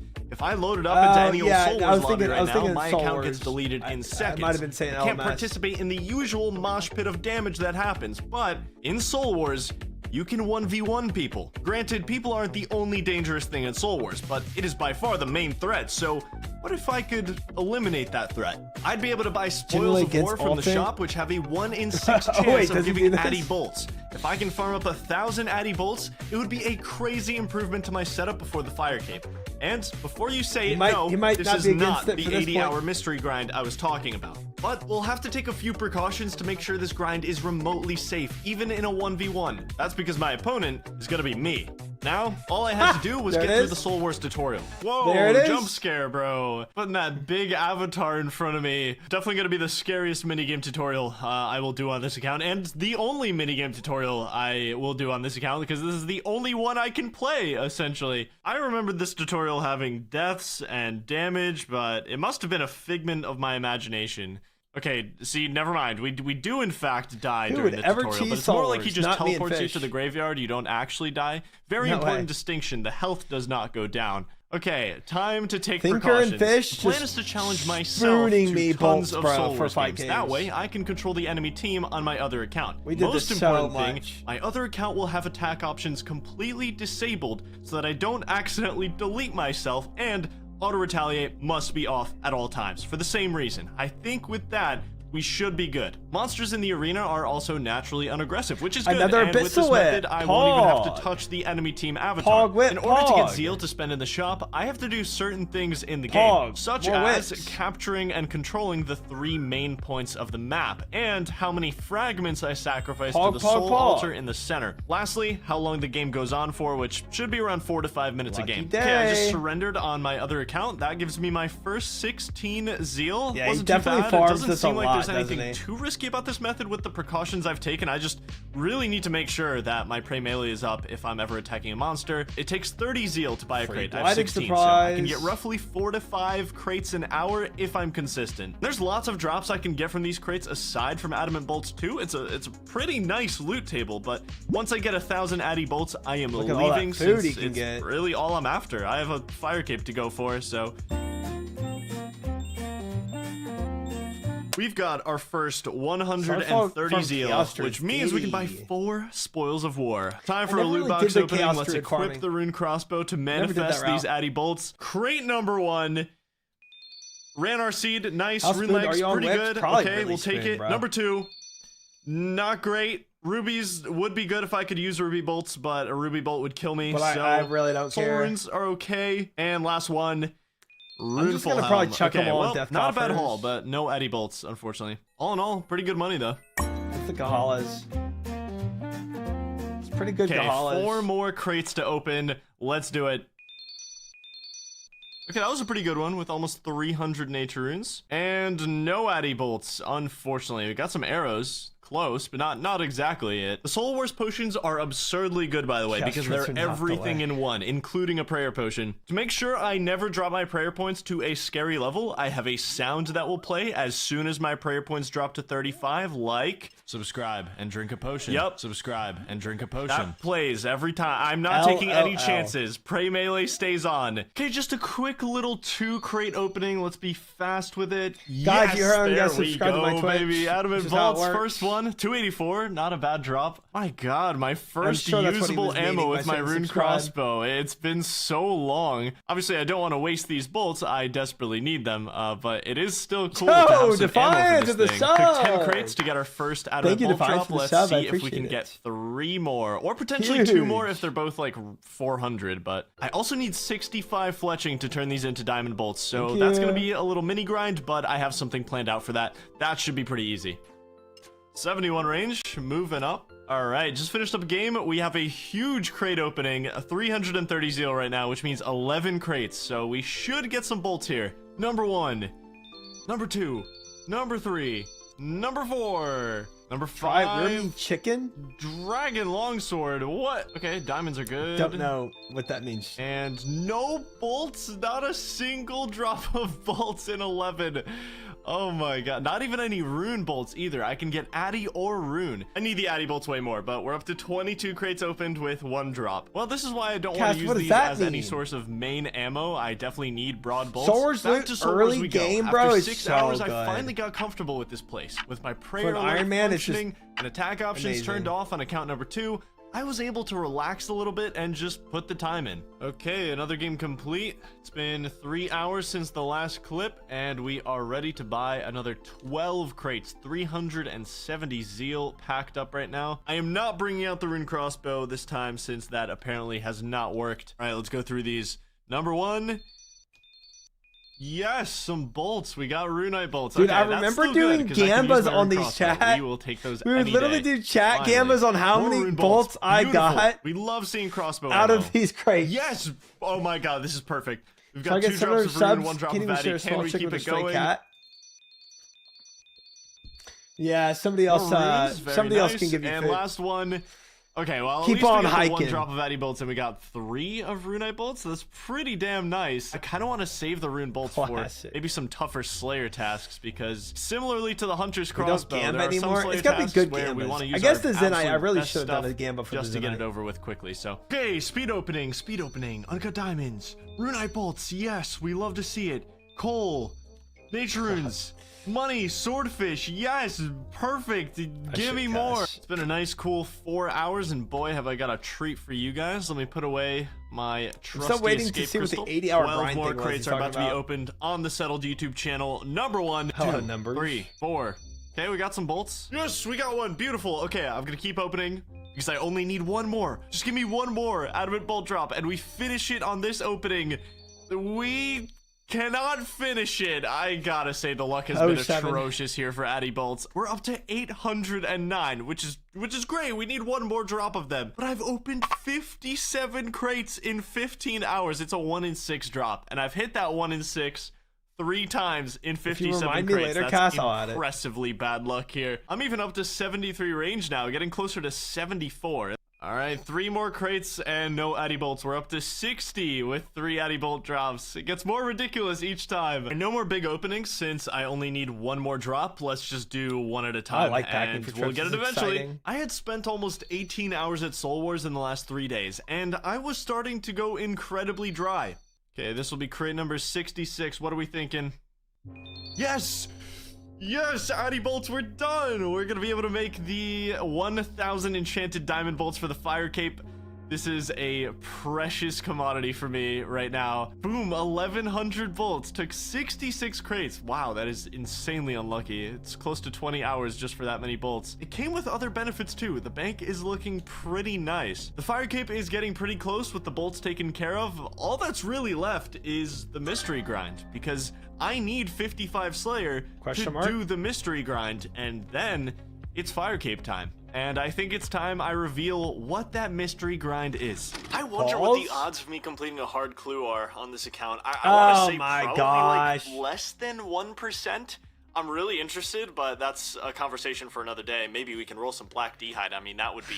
Black D'hide, the biggest gear upgrade Oh, Black remaining, but D'hide. I thought I was gonna haven't do gotten. hard close Since scrolls. prayer isn't going to matter during the fire cape with 27 prayer pots, ranged accuracy is my best friend. That's the king, better my yeah. DPS, the less time there is for me to make a mistake, and that's all that matters. And just about the only realistic way for me to get Black D'hide, completing a hard clue scroll. 35% of hard clue scrolls have a piece of Black D'hide in the reward. But damn, is it going to be an incredibly difficult task on Nightmare Why mode. not I just can get complete less crafting than up and craft it? 5% of all hard clue steps. There's over 200 of them in game. So getting up to 6 completable steps, getting a reward, I feel like the not time taking damage to do all potential this risky is steps, equal to just getting all your the while crafting up. farming at best a 1 in 64 drop rate for hard clue scrolls. I'm suspecting it'll take me 80 hours to complete You one could hard get clue scroll crafting on for that Nightmare 80 mode, hours. and that's if I get pretty lucky. But that Good casket night, Rain. would Sleep be well. an Thanks for hanging. incredible achievement, and it could take the account just that one level further before we risk it all on the fire cape. This is the last piece of the puzzle Holy before frick, we put we're it so all on close the to the line. fire cape, man. 55 Slayer and a hard clue scroll completion. That is our mystery grind. Almost 50 hours of I progress have in this not video. quite yet. I will see you next time on I Nightmare couldn't mode. watch it Take because care. people told me Coliseum's at the end of it. I didn't want to see any Coliseum.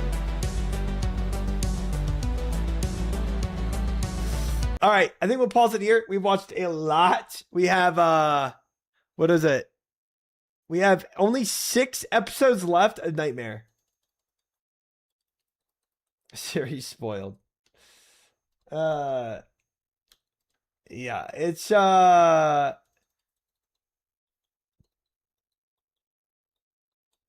watch them all. I think we save a little. I think we save a little. I think we do the gnome video. Yeah, because I kind of want to talk about Bronze Man mode, but we'll see. Yeah, we'll see what Gnome's comment is first. I did Nightmare mode with no overheads and 1 HP. Was very easy. Very easy. I started Nightmare mode and then I stopped it. It was so easy. Time to get an opinion delivered. I from what other people were saying, I might actually disagree with Gnome, which is actually pretty rare. We usually agree on a lot. So it'll be interesting to see what he says here. We will see. Do not teleport me, you little freak. Do not. Okay.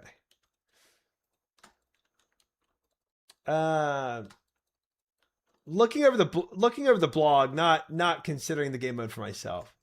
Friendship over. All right. Let's see. If we do no monkey. Bronze Man mode. All right. To YouTube, kind of an unexpected video today. Jagex has come out and is polling Bronze Man mode. So I wasn't really sure if I wanted to make a video going over this when I read about this at first, but I've seen so much discussion about it all over like social media and on Reddit and that kind of thing. So I felt like I want to weigh in. I'm just gonna like go through their description of stuff first, and then we'll Why don't you talk do this? more Because you about don't want to details die. later. Try. They say Doing everyone Black play Dragons Iron Man, is but freaking don't scary, think especially when commit restaurants are to the too- later to game them are too upkeep. dangerous. Are you playing as an Iron, Nah, but he just can want do to it. buy one troublesome resource He's settled. to help your grind? He Or can maybe save you want spot. to play like a main account while earning gear and resource unlocks yourself. Bronze Man is here with your solution to the above. The most popular option in our recent quarterly survey, the community-designed game mode gives the option of playing Iron Man Light, where you still have the restrictions of Iron Man mode, but once you've unlocked an item yourself legitimately, you'll be able to buy and sell that item exclusively through the Grand Exchange. I'm going to stop right there because I've read this already, and I know that this is not elaborated on. I think this needs way more detail in it. What counts as unlocking an item? So what they're saying is once you unlock an item on your iron, you will be able to buy and sell it exclusively through the G. So that's the only way I think that that's you literally getting the clog. That's how my brain interprets it. If you get the clog, you unlock the item. can acquire that item. And that's the just only through way to Grand do it. Exchange. What counts as unlocking it? Not If getting I it through go PvP. Kill one of the Mad Angel, and she drops me a super combat. Have I now permanently unlocked a super combat? Have I completely bypassed the Herbler requirement on super combats, and I now can just Yes, purchase them? I How think about a so. Dragon Dart? If I catch a Dragon Impling and I get a Dragon Dart drop, can I just skip the fletching requirement entirely? Like I don't Yeah. need fletching at all to ever make a Dragon Dart again? Does this completely bypass the skilling requirements or not? Because I think that would change people's opinion on the game mode and how they feel about it. That is true. That really needs elaborating on because that's a massive difference. That's a massive difference. But the idea here, the idea of Bronze Man mode is supplies aren't inhibiting your account progress at all, right? That's the idea. It's not supposed to be like the Iron Man mode. This is supposed to be an in-between where you're not struggling for supplies. Like, oh, I need more darts. I need more. I gotta go make every supply. One oath plate shard drop equals full oath plate. That I feel like is a niche area, but that does still need to be addressed too. That one right there.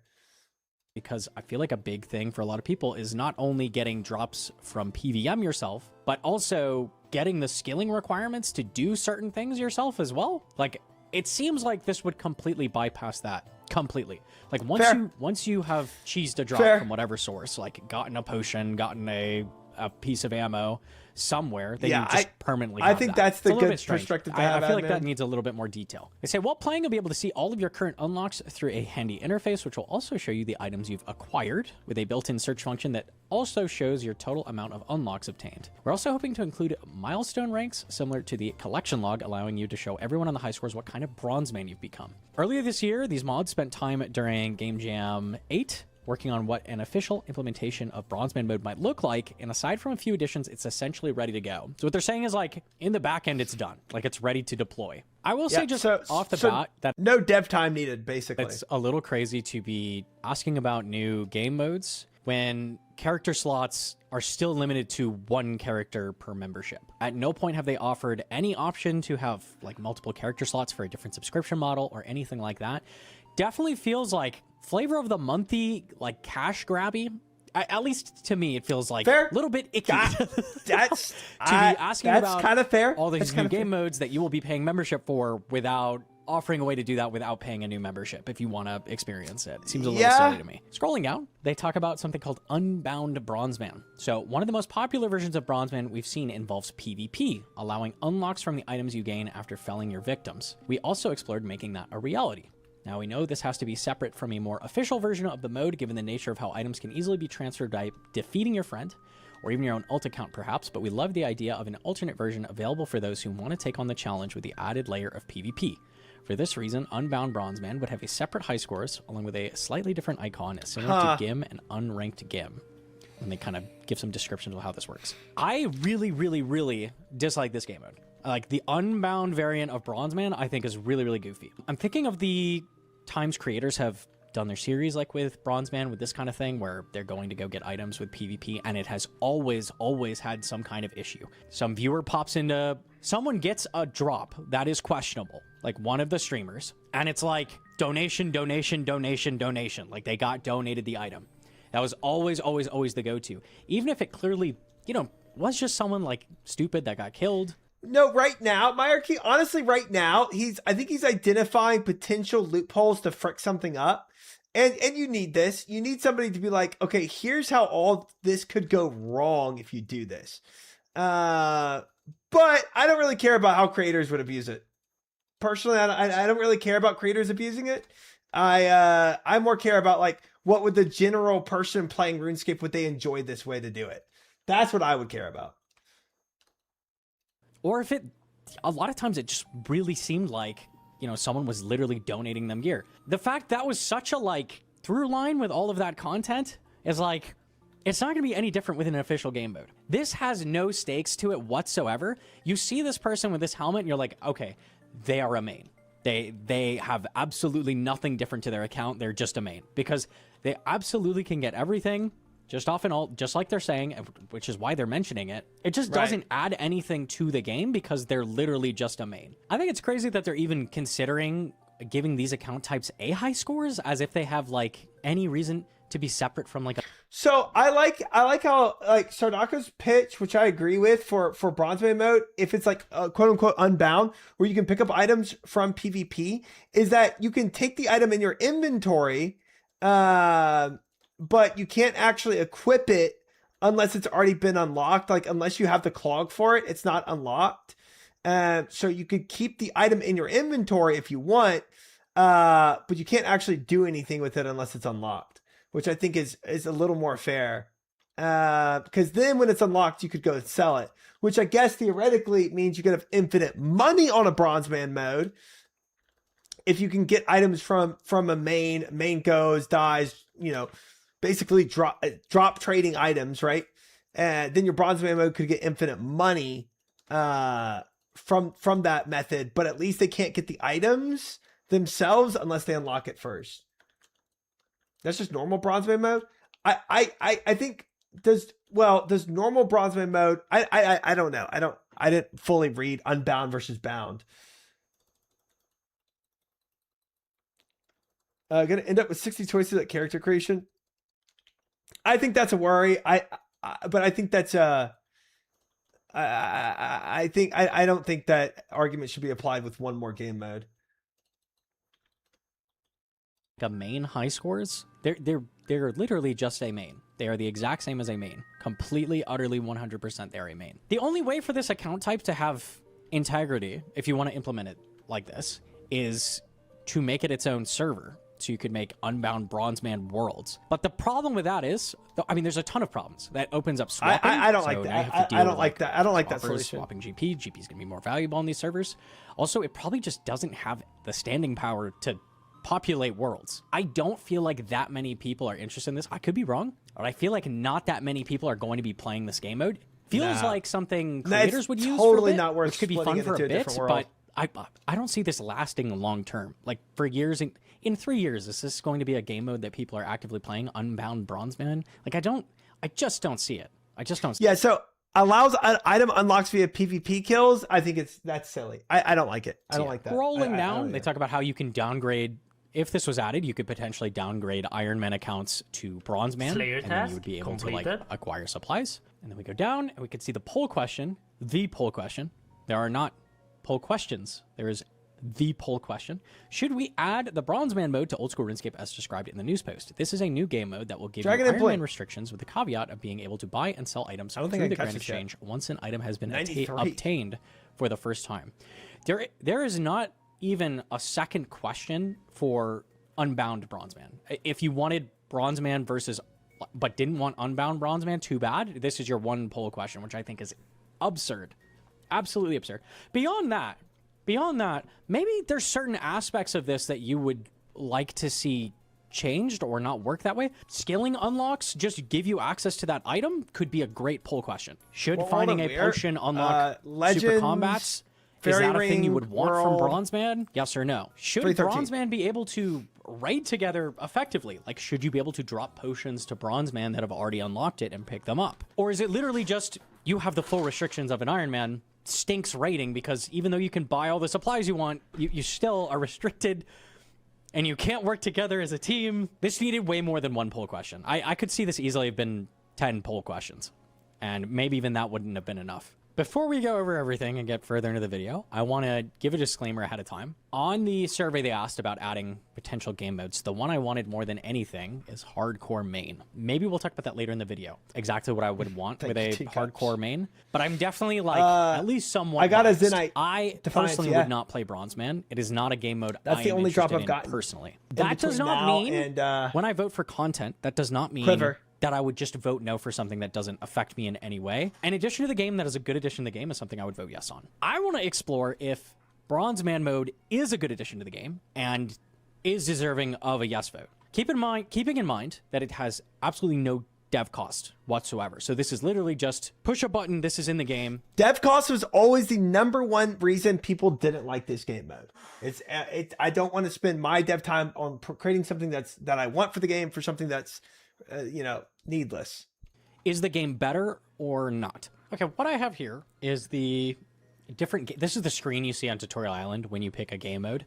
I have all of the different game modes. I'm going to go over what the appeal is and where Bronze Man would fit into this. So we have main, completely unrestricted access to the game, complete freedom to play RuneScape the way it was intended. You have Iron Man, you can't trade, so Iron Men get everything themselves. All of it 100% themselves. It allows you to play the game in a different way. Hardcore Iron Man, exact same as regular Iron Man, but if you die, you lose your status. So the appeal is this is a more challenging game mode. This is a more interesting game mode where if you die, you lose your status. So anyone who has this has not died, and that's interesting on the account. Like, what items do they have? The prestige, the allure, the skills, the items they have, like a lot of stuff is for showing off. That kind of thing. Ultimate Iron Man, an Iron Man, but you can't bank. Playing around the restrictions of only having 28 items on you at a time, finding creative ways to get around that, that's the appeal for it. Group Iron Man. So playing an Iron Man with your friends, with a shared bank, very clearly very different than the Iron Man experience, right? Yeah. Like, it's a different way to play the game. Hardcore Group Iron Man.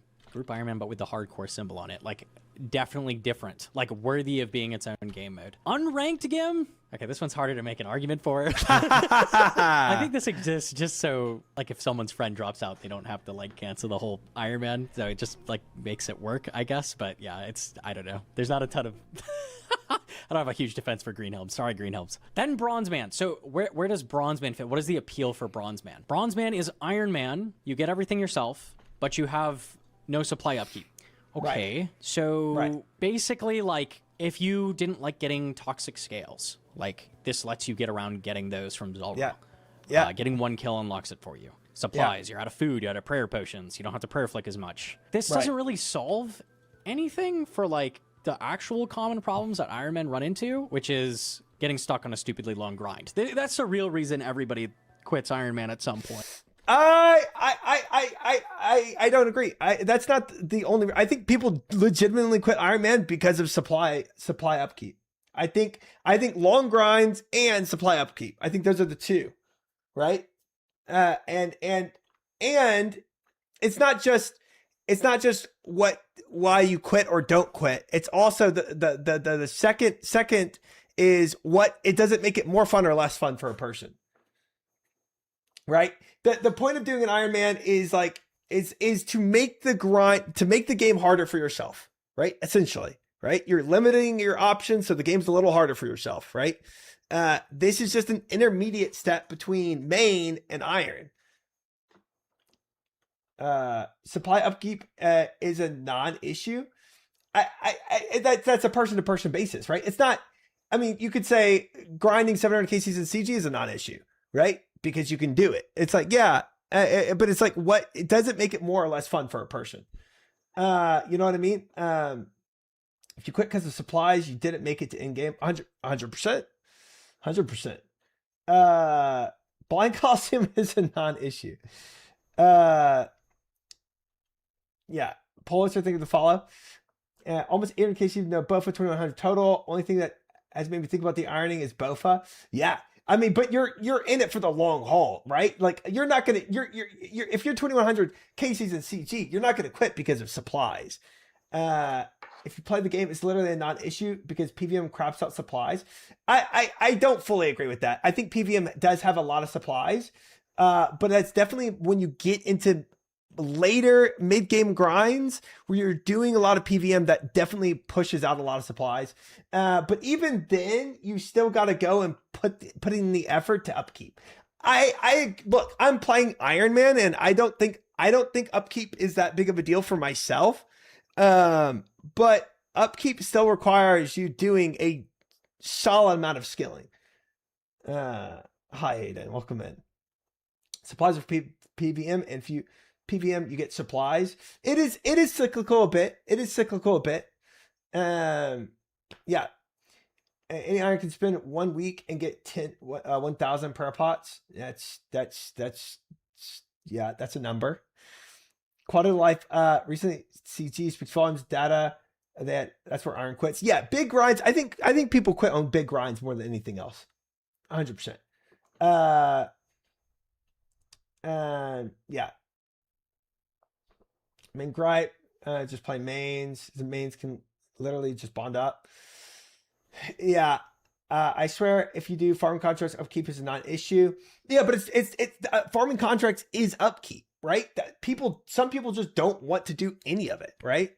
Now, is there a big enough player base that just wants to purely PVM and doesn't want to go and plant a Renar patch every single day? You know what I mean? Yeah. And do contracts and run blood runes and do supply, like supply issue. It's a thing on like early mid game. Yeah, after that there's an upkeep issues for people who, like most people, would quit or considering de-iron because of big grinds. I agree. I think people will more likely quit for an Iron Man because of big grinds versus upkeep. I agree with that. Yeah. Yeah.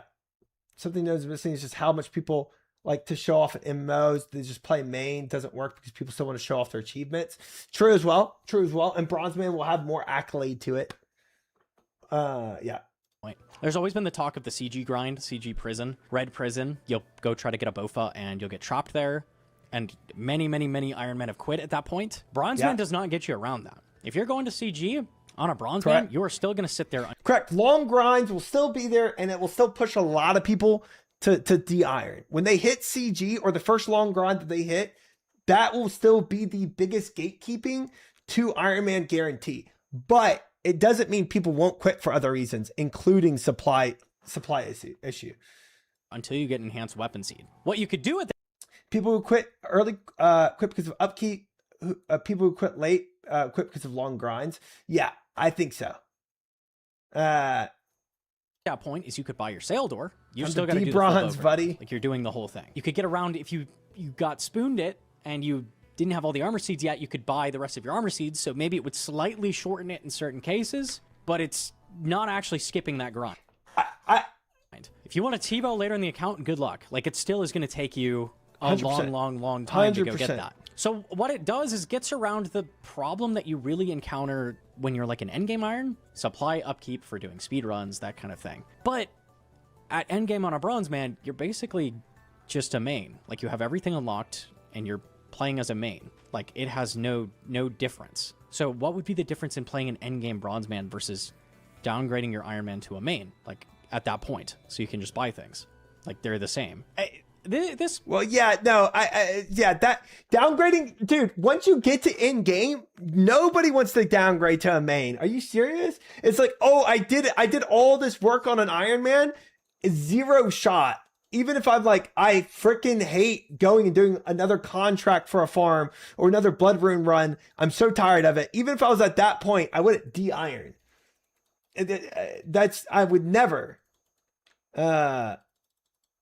People do. Yeah, some people might.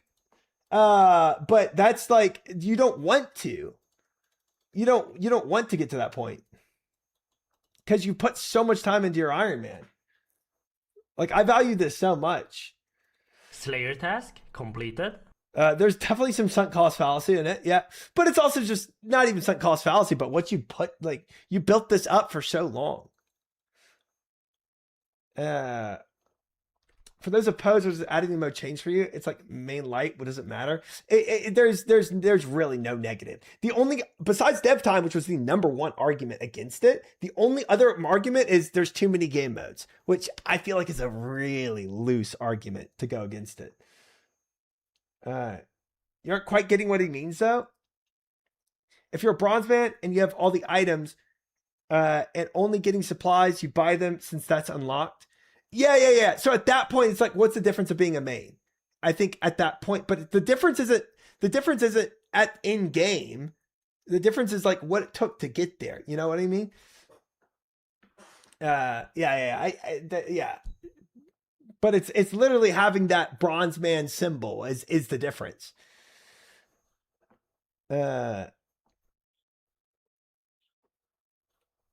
If you go bond your account, go to Hasidius to level 3 and choose potions to track this cave, you can buy them all at GE. To me, that's a main. Make a main, play it, get bored, make an iron. That's it. And when you're bored of an iron, make hardcore. The argument is, what's the actual point of bronze man? To have a middle mode. To have a middle mode. You get supplies. You don't have to go and do farm runs every day. There's no upkeep. But you have the challenge of having to get all the items yourself. Puts me towards like a talking point where like the community has like a psychology problem going on with Iron Man mode. Basically, when Iron Man mode came out, it was the challenge game. DGs again. Here we go. It's going to be tough. You're going to have to get everything yourself. It is going to be slow. It is going to be a slog. It's going to be tough. You're going to have to go get that Dragon Warhammer yourself. Everything's going to be slow. And you're going to get to flex about it. Like, I got a Dragon Warhammer myself on my Iron Man. That's fine. That was like the point of the game mode. Over time, for some reason, I don't know exactly what caused it, but over time it has shifted from Iron Man as a challenge mode to Iron Man is the right way to play the game. I keep seeing this all the time. Like, yeah, that's ridiculous. That's ridiculous. It's a ridiculous mindset. Oh, the thing I tell everybody whenever somebody comes into my, that's correct. I give up. I give up. Also, I didn't realize Nem was like right above me in this. Every time somebody comes into my chat, and they go, should I play main or should I play an Iron Man? I literally tell them every single time, bro, that is such a person-to-person decision. And you should kind of decide for yourself. Here's the pros, here's the cons. Decide for yourself, because there's definitely pros and cons to both game modes. And it is having the mentality that you just got to play an Iron Man is kind of ridiculous. It's game, however you find it fun. It's literally all that matters. 100%. That was also the #1 option on their survey. So obviously most people want a version of this. Start with the main. You won't de-iron ever. That's true. That's true. Can't de-iron if you already started de-ironed. But you end up saying Iron because it's correct. I think everyone should start hardcore Iron Man if they aren't sure, and they can de-iron if they don't like it. Yeah, the only negative to that is if they're new to the game, they don't know what it is like to play a main. So potentially they quit the game before they even really know what they're missing out on a main. So as long as you know that when they start a hardcore Iron Man, that they're going to be willing to de-iron and try out what the main life is like. Because dude, not being able to go to the GE and buy like a games necklace and a dueling ring and get around the map like this, like, yeah. Even if they de-iron after a day, that's the fine 100%. I just worried that they might not. And then they're just like, oh, this game is kind of a slog and I don't even care to play a main. I'm just going to leave. I would love a hardcore main for personal reasons, seeing as I don't have time to play an Iron Man mode, but would love the challenge of never die. I get that. I just recommend main to people who are noobs. Yeah, that's what, like, when Trinity was in my chat, that's kind of why I tilted her towards, I kind of emphasized more for her playing a main, because I feel like, because I know her and I feel like she would do better playing a main. Yeah, there's two people whose first entered the game should be an Iron, and it was you and Guzu. Because me and Guzu are such T-Gen, like, the blind gameplay. Oh man. Oh, you're not really playing RuneScape if you're not playing an Iron Man. Like, oh, you could just like go get GP. Like, you don't have to do anything. Like, you could just like only grind the best GP moneymaker in the game and do nothing. Main is the intended way to play the game. Main is the default. Okay? Right. Main has complete 100% freedom for you to do whatever you want. That means that you get to make the decision. If the decision you make when you're playing a main is to play it only 100% max efficient and get GP, and that sounds boring to you, play a different way. Big no! Don't do that. Don't! You don't have to. You don't have to just grind Doom all day. Because GP Escape is terrible, bro. Mains that do GP Escape, you're making yourself miserable. Because it's the best moneymaker on the wiki. When you look up best moneymaker OSRS and it pulls up on the wiki and the top thing is Doom, you don't have to go, well, I guess I gotta go do Doom. Like, that's the best thing. Like, that's what you do on a main. You do the best thing. Anybody who actively plays a main knows that that's not true. Personally, for me, right? The things I love in the game. Oh, frick. Before I go and do demonics, I need to go and, well, I'll do it later. PDM, speedrunning, high-level stuff. Like, that's what I enjoy doing. Sometimes I'm low on GP for those. Like, sometimes I'm running low in supplies. And what you will not see me do is go slog away at Doom, because that's the best place to get money. If I enjoyed doing it, I would go do that, but I don't. So you don't see me doing that. A lot of my money that I've earned over the lifetime of my account, I have a lot of GP, right? The cash I earned throughout the lifetime of the account, a lot was from pet hunting. I just wanted to go get pets. I enjoyed getting pets. That's a thing I like doing. I might consider, like, okay, I want to go get this pet. How much is it total per kill? And then be like, oh, I get this much money from the grind, and be like, okay, yeah, sweet. I'll go get this much money, and I can go get this pet at the same time. Awesome. You can do that with everything. Oh, I get this much Slayer XP from killing this Slayer boss. That'll be worth it to me. Let me go do it. You don't have to do everything at the top efficiency level on a main. It is not the wrong way to play the game. It's such a crazy take for me when it's the default. On a main, all progress you make is liquid, right? Everything is malleable. Anything that you are doing is progress towards everything else, if you want it to be. If you don't want to go lock yourself in Red Prison and you enjoy doing 99% of doing Vorkath is progress towards the BOFA. If that's what you want it to be, that's what it is. You have complete freedom to do anything that you want. Certain things have higher value than other things, right? The economy has dictated that Avernic treads are super, super good. So doing Doom is really good money. And it's going to get you those things faster. But you don't have to do the fastest thing. You can do anything in the game, and it's progress towards something else. That's what's so great about playing a main, is that if there is something you don't like doing, you don't have to do it. Right. There's dry protection for everything. It solves all of the issues that you run into with Iron Man. So the only reason to play an Iron Man is if those issues don't matter to you. Like, I still want to be restricted regardless of those issues. I keep seeing people who are like, I barely have time to play in my Iron Man. Why can't this work this way or this work this way? It's like, why are you playing an Iron Man if you can't play under the restrictions of Iron Man? Right. If that is causing you an issue, just play a main. I don't get why this is such a like hold up for everybody. It was a big thing when the WoW refugees were coming over from the Whoa, we're mentioned. streams. Like, it was like a huge thing of like, you have to make an Iron Man or you're not playing RuneScape the right way. And that's like absolute bullshit. It's just bullshit. That is not true. It is valid to play an Iron Man. It is valid to play a main, but you should play the way that makes you have the most fun. Like, whichever way you enjoy the most should be the way that you're playing. You do not need to change everything to suit you instead. You'll see people say this as a joke, like, kind of, where it's like, you know, people will come in my chat. They'll be like, no, Monkey, how do you get through the CG grind? Like, I'm really burning out. I'm not enjoying it. Like, how do you deal with that? And like, as a joke, I'll say de-iron. De-iron.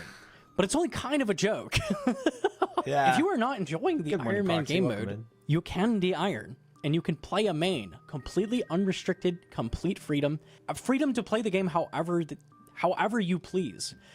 There's this weird stigma about all of these different game modes that, like, you're playing it this wrong, you're doing this wrong, or, oh, I'm an Iron Man, I got everything myself, by the way, I'm so cool, I'm holier than thou. It's just, like, all of the... There is this weird, like, toxicity throughout like the player base, this weird elitism of like different game modes being worth different amounts, like based on like your progress on different things. At the end of the day, none of it matters. It's just all just pixels.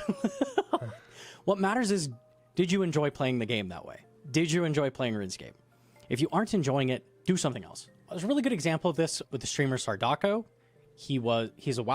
Oh, Sard mentioned. Sardy in chat. If you don't know, he's come from WoW, and he's been going for achievements in old school. At one point, he was trying to be the first to go get Inferno. So he's on an Iron Man, trying to get to Inferno. He's got his Bofa, and he's running into issues with supplies, running up into issues with blood runes, potions, but also just like general gear is like lacking. Like a lot of items are missing. And at one point, Sardako went to make a main, and his chat just like unloaded on him. Like, you're just taking handouts, you're playing the game wrong, like this is not just like a huge wave of toxicity in his chat. Like, you're not playing the game the way we want you to. He got railed for it. He got railed for it. Outside of like personalities, outside of streamers. Like, someone asked me like, hey, I'm thinking about de-ironing, like, and people be like, no, you're gonna regret it. Like, you have so many hours into it, it's not worth it. Like, it's not really worth it. Playing a main is just GP-scape, all the common things come up. It's like, if people are more willing to just let people play the game the way that they want to and not force the way that they play the game onto everybody else, I think less people would quit the game. More people would continue playing. I feel like a lot of people have felt strong-armed into continuing Iron Man until the point that they burnt out and they quit. You genuinely can just de-iron if you're not enjoying the game mode and play the game as a main. You very well may enjoy the game more at that point. There's nothing wrong with that. And there shouldn't be like stigma from the people around you. He did have a call with Jimmy, didn't he? It's very strange. I want to really quickly show. We looked at this before, but this is the screen for picking an Iron Man. I know that this menu is atrocious and it needs to be reworked. I think the new player experience with all of the different game modes is really rough. And I've seen people say that Bronze Man will ruin the new player experience. It's not even Bronze Man. It's like the text describing these game modes does not tell you what is going on to the fullest. What needs to be here is that under none, this should say like a main, and should tell you it's the intended way to play the game. So many people will tell you that Iron Man is the intended way to play the game, and it's just not. It's just not. So you can be tricked as a new player into playing the challenge game mode that is harder, slower, and you'll bump up against grinds that take forever. And maybe you don't want to play that way. Standard, But you don't know that, right? So you don't know that. You're a new player. You don't have all the context that we have. This kind of thing needs to be spelled out. I wanted to show the text that the Iron Man tutor has. It has some greetings here. When you ask, tell me about Iron Man, it'll say, when you play as an Iron Man, you do everything for yourself. You don't trade with other players or take their items or accept their help. You have these restrictions imposed on you, so everyone knows you're doing it properly. If you think you have what it takes, you can choose to become a hardcore. Hardcore works this way. Hardcore works this way. You could make a group Iron Man, it works this way. You can work with and then a hardcore group Iron Man, and then an unranked group Iron Man, it works this way. And then an ultimate Iron Man, no bank, and then at the very end, after like space barring whatever this is, like 15 different like text prompts, the Iron Man tutor says, "I must warn you that Iron Man mode is not recommended for new players. You can still give it a go if you think you're up for the challenge, though." That's gotta be at the front, and probably When you go and click Iron Man, though, when you click play Iron Man, it does a warning prompt. And it goes, hardcore Iron Man is not recommended for new players. I don't know if Iron Man does that, but hardcore Iron Man does have that warning when it comes up. when this text box was initially added with just Iron Man, it was probably fine, because it would have been, as an Iron, you have these restrictions imposed on you, so everyone knows you're doing it properly. I must warn you that Iron Man mode is not recommended. But after you add a whole sandwich of lettuce, onions, tomatoes before you get to the mustard at the bottom, like, that needs to be at the top. It needs to be spelled out that Iron Man is tough. Like, Iron Man is restricted. It is a harder way to play the game. It is not the intended way to play the game. Also, the verbiage on the second line is weird. As an Iron Man, you choose to have these restrictions imposed on you so everyone knows you're doing it properly. Like, what they're trying to say is that other people will know that you actually have the items restricted, because originally Iron Man was, it was fake. Like, you just put a plugin on and, right. you know, there was no Iron Man game mode. So they said this with the context of that at the time, but telling people in the second line that you're doing it properly is just like, that's definitely misleading. Yeah, it is. My takeaway from this as a new player is, oh, Iron Man is the proper game mode. Like, I feel like this whole thing needs to be reworked. A lot of new players get pushed towards Iron Man by the community, and then they drown. They drown after X amount of time. You get to some grind that you brush up against that's way too grindy, way too long for your taste, and then you end up quitting the game. Throw a life so my question is, does Bronze Man fix that? Is it the solve? Is it like, oh, instead of de-ironing, you could downgrade to a Bronze Man? Does that save you? No, it doesn't. You still have to do all of the grinds. It doesn't help you. The point of Bronze Man is to alleviate the supply upkeep, but you're still playing an Iron Man. It's still the same. Okay. Correct. So my question then is, what if they made a Bronze-ish Man mode? Okay. You add the ability to buy up to 5 items per account. You can buy 5 items. You could skip 5 grinds on your account completely. That would solve it for a lot of people. I think people would play that still. How many steps do we need to take from Iron Man to a main before it's like good enough for everybody? Or could we just have a clear distinction between the challenge game mode where you get things yourself and playing a main where you have complete freedom? Does this actually do anything for the game? Does this actually help? I personally don't see it. Basically what it breaks down to is that this feels very gimmicky. It's just like a slightly different Iron Man mode. We don't... So, okay. I look, I think because you can make infinite intermediate steps doesn't mean that you don't need an intermediate step. Now, I guess his argument is, yeah, if 100% of people, if 100% of people de-iron because the grinds and not because of the supply issue, then it's like, then it's never the supply. Basically he's saying it's never the supply issue that's the problem. It's always the grinds. But I don't think that's the case. And even if that is true, again, where it's always the supply issue, or sorry, it's always the grinds at the issue and never the supply issue, it doesn't mean that people wouldn't still enjoy a game mode more than an Iron Man, where you could play an Iron Man except have no supply issues, right? If there's a game mode that people would enjoy more than an Iron Man, then that's enough of an argument. It's not necessarily just, does this eliminate people de-ironing or not? Does this add enough value where when people play this, they enjoy the game mode more than they would a main or an Iron Man? I guess I'd be curious how many people complaining about or having issues with irons actually spent time playing a main.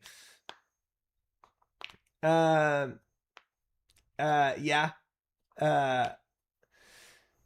that would be interesting. That'd be an interesting data point to have for sure. I think CG is the only iron grind that makes people quit iron. I don't know. There's definitely a lot of data that we don't have about why people quit. But I think people would be more willing, and this is conjecture. I don't have data for this, but I think people would be more willing to continue trying an iron if they have zero supply issues. And and that overall they would enjoy the PVM more if they can just fully focus on PVM aspects and they don't have to worry about doing the supply. That isn't an iron, right? It's a bronze man. That's correct. Brushed up, you had 4 enhanced. Okay. Okay. I was in CG more than I was in CG longer than what, 66% of people? Bronzeman mode would make skilling easier since they buy supplies from GE, like buy molten glass. True. Definitely makes skilling easier. 99% of iron limitation posts I see are going dry, not supply issues. Yeah. Add dry protection. I'm all for buying superstores with GE as long as you get 63 herblore. Yeah, I think how you unlock the supplies is a different argument altogether. But before you start arguing about how to unlock supplies, you have to determine if this is worth making and to begin with. Oak Eater, thank you for the follow. Welcome in. But you came out with more weapons than the majority. True. Dry protection would probably fix most problems. Dry protection equals main. Dry protection does equal main. I don't think that's the purpose of the bronze man, is to is to have dry protection. Honestly, I think bronze man should have been Iron Man, and current Iron Man should have been Ultimate Iron Man. Interesting. A little naming convention there. Easy no vote for bronze man. And bronze man is not going to hurt you. This is not going to hurt you. And the dev time is already done. People who unironically promote dry protection don't understand the game. I feel like that's a little more of an ad hominem than there. I don't think that's going to be healthy for the debate. Bronze men are going to hurt me. We need Steel Man, Mithril Man, Adamant Man, Red Man 2. Yeah, obviously there's obviously it gets a bit redundant if you continue to slice it and divide it. And that's what Gnome was kind of alluding to, where yeah, you could infinitely slice this, right? To make as many medium tiers of difficulty that you want. 100%, you could do that. And then it becomes super redundant. The question is, by using that hyperbole, right, where you infinitely divide it, is this middle point, does it add enough value to the game? Does it add enough value to the game where people would enjoy this game mode more than Iron or Main? Does this satisfy a certain niche where you say, oh, okay, these people, there's a significant group of people that are going to play this and be like, I'm so glad I can do an Iron Man where I have to get all the items myself, but I don't have to worry about supply issues. That's really the ultimate question. Czar wanted it. I wanted it. Sardako wanted it. We all felt it, especially early mid game.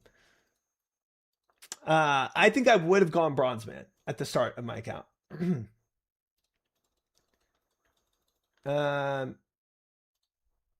We'll find out with the poll result. Yeah, we will find out the poll result. But my I have a little I guess hesitancy with the poll result is that people are just going to downvote it not because they're looking at like what would be best for the game, but because they don't want it, or somehow it like rubs them the wrong way, or they're angry for some reason when they see it, and they're just going to vote no because out of anger, not being like, oh, what's kind of best for a new player? You know what I mean? I think Gnome's best argument is that the problem is stigma against mains, and people should just not be toxic and have fun. Well, yeah, that's definitely an issue. That's I don't know how that fixes. Yeah, no voting. Oh shoot, the automod called it. Yeah, voting no because it's not hardcore main. If you're 400 CGs and you don't get BOFA, you still have the ability to buy BOFA. Same applies for all drops. Bronzeman still has to work for the items, but they avoid the Iron Man depression and 5 times draw. Oh, you're voting for like you're advocating for like a different type of Bronzeman.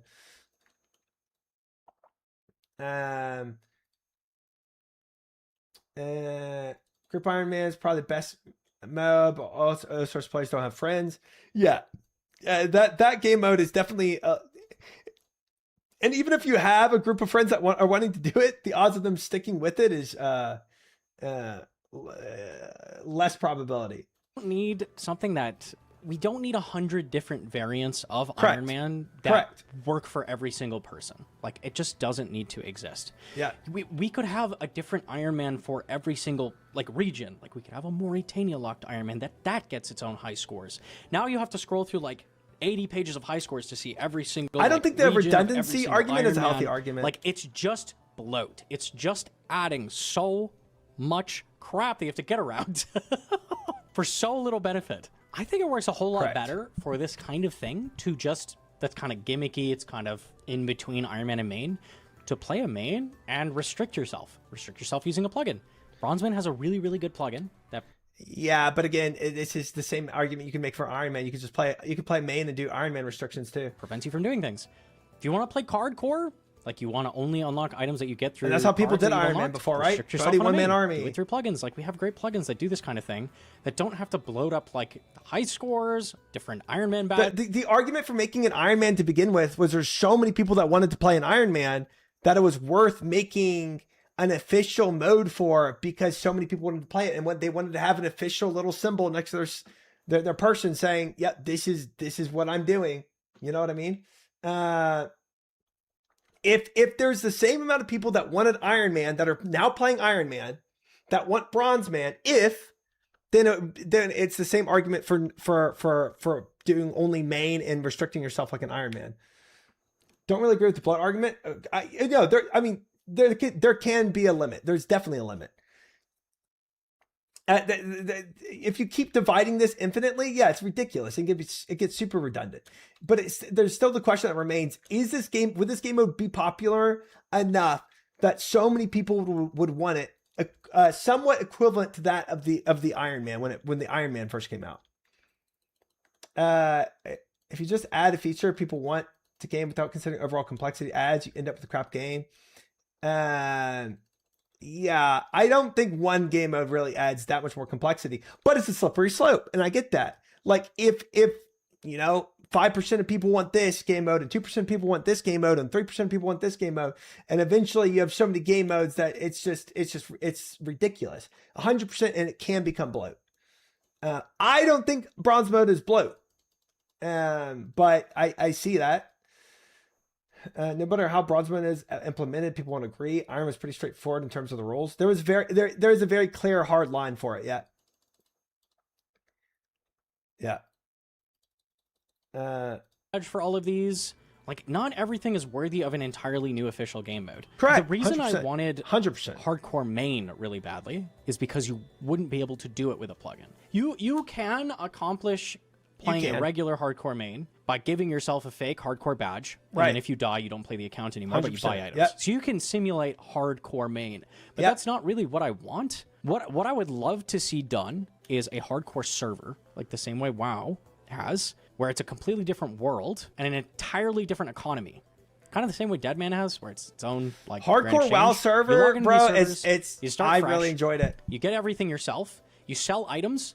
Items value is directly tied to how dangerous they are to get. So things like a Void Waker that's out in the wilderness where you could get killed. It's really, really valuable. If you end up dying in these worlds, resets you back to Lumbridge. Stats are 0. Quests done are all gone. All your diaries are gone. What I would do is the only thing that you keep is the stuff in your bank. So a lot of people, whenever this gets brought up, is like, what do you do about mules? The solve is just make it so that everybody is a mule by default. Anything you have in your bank, you're just going to keep. All right, so you don't need to go look to funnel your stuff off to an alt anytime you do stuff.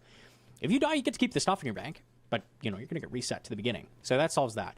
There are a lot of other like problems with hardcore main like servers that I think would be crazy. I'd be curious to see how they work out. Obviously, This would be bots would crazy. be a big problem. GP on the server. Now, I might agree that this might be a more, if you're worried about bloat and I had to decide between Bronze Man and this, I might go for this over Bronze Man. If I was worried about bloat and adding, this might be a cooler addition than Bronze Man would be. Just because I'm familiar with how hardcore WoW did it, and bro, there's something about being ejected from the world where all your friends are when you die. You would be that is the biggest counter argument to this. You would be splitting the population, 100%. And one of the cool things about RuneScape is you can always see other people no matter where you are. There's definitely some cons to this, but dude, when you lose that hardcore and you have to get ejected from the world where all your friends are, it is such a tough feeling. It is. It is like, it's unexplainable how sad it is. Not me, I have Entity Hider.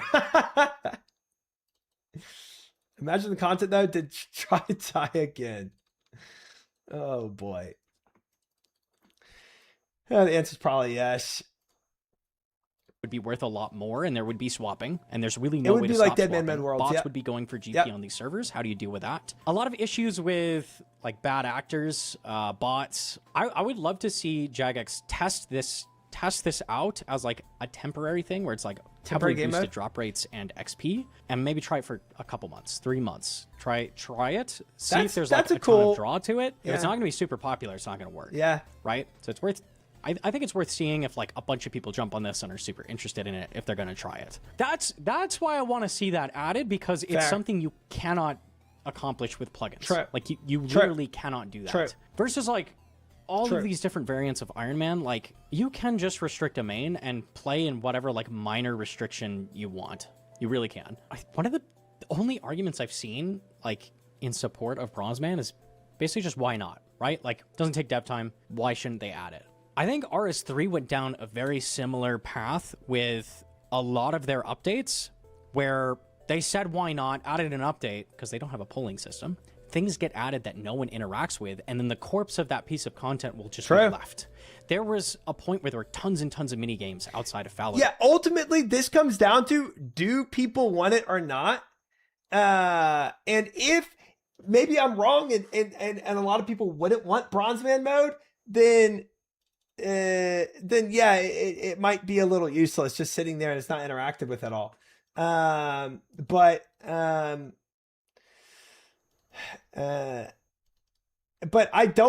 don't think that's the case at all with Bronze Man mode. I could be wrong, but I really don't think that's going to be the case.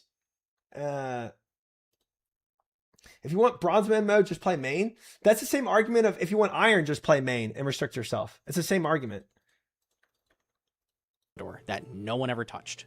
So it was just like all this weird stuff outside of Falador, like really detracting from the new player experience. Like you're walking around and you're like, what is all this crap? Recently, they've had to go back and clean up a bunch of the early areas because there's so much stuff that people don't use. They've had to go back and clean up a bunch What's the of the difference early of areas it? because people were like getting confused and quitting. Ketamine? Just adding stuff to add stuff is not a good reason to add it. Regardless of how I feel about it, right? How I would vote on it. I think it's absolutely crazy that Jagex has boiled this down to a single poll question. I think a lot of people feel like they would vote yes to regular Bronze Man and they would vote no to Unbound Bronze Man. Even if I would vote no to both of them, it's crazy to poll something this way. There should be a lot more granularity in poll questions in general. Yeah. Like, Yeah, you I should be agree with polling this. different aspects of different pieces I of agree with this. content because a lot of people would I agree vote with yes to this. something if it worked slightly differently than the way that they're showing. When you package the entire thing into one question, it's like, well, it's guaranteed to fail now.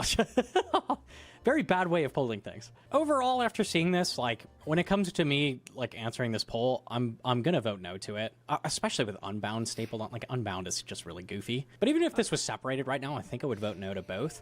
If Bronze Man was better fleshed out, like with a little bit more description of how exactly it works, how you unlock items, and maybe what the interface looks like, some kind of mock-up idea, I might be able to get on board with it, but right now I just really don't see the appeal or what this is really adding to the game personally. Let me know what you think down in the comments below, because I am not 100% on either side of this. If you were someone who was going to play Bronze Man, I'd love to hear why. What exactly was appealing to you about the game mode and why did you want to play it? Or if you are in agreement with me, like, don't think it needs to be added and have some. I think it's a good middle step. I think it That's adds it for the video, but before quality we of go, life I wanted to to quickly talk Iron, about Golden Gnomes because making we're in playing the Iron running a for little 4 more different enjoyable for categories people that just for want to Golden camp Gnome. PVM. We're up for best old school RuneScape streamers. If you're ever popping in the streams, you'll know that I'm Huge. constantly feeding into the chat, trying to answer questions, be helpful to people. I'm voting we joke Gnome. around a lot, but I'm always like trying to help people like get done with content. And anytime someone has a question about anything, I'm always answering it. I am also nominated for best new old school RuneScape video guide. This is a tough category because I got 2 nominations. Voting Not sure no. exactly why they took 2 Gnome. slots, but I make very solid guides. The new Corrupted Gauntlet guide got nominated, and also I don't see. So saying instead of playing a bronze man, play a main and restrict yourself, and then saying instead of playing an iron, playing a main and restrict yourself. What's the difference? I don't think I saw a counter argument to that. I didn't see anybody defending that argument. Y'all just said it's not the same, but I didn't see there is none. Yeah. Everybody said no, it's not the same, but then nobody actually defended their point there. It is the same, and it feels good to have an official game mode. Iron is the challenge mode, main is the default, right? But bronze is a different challenge. It's a instead of having easy, medium, and hard, or sorry, instead of just having easy and hard for a game you play, you're putting a medium difficulty there, right? So it's easy, medium, hard. But it's the same idea of like saying just instead of playing an iron, play a main and restrict yourself. It's the same idea, right? The complete and ultimate question is there a significant player base that would enjoy playing bronze man mode more than iron or main? If yes, that's all there is to it, right? Now, is that yes?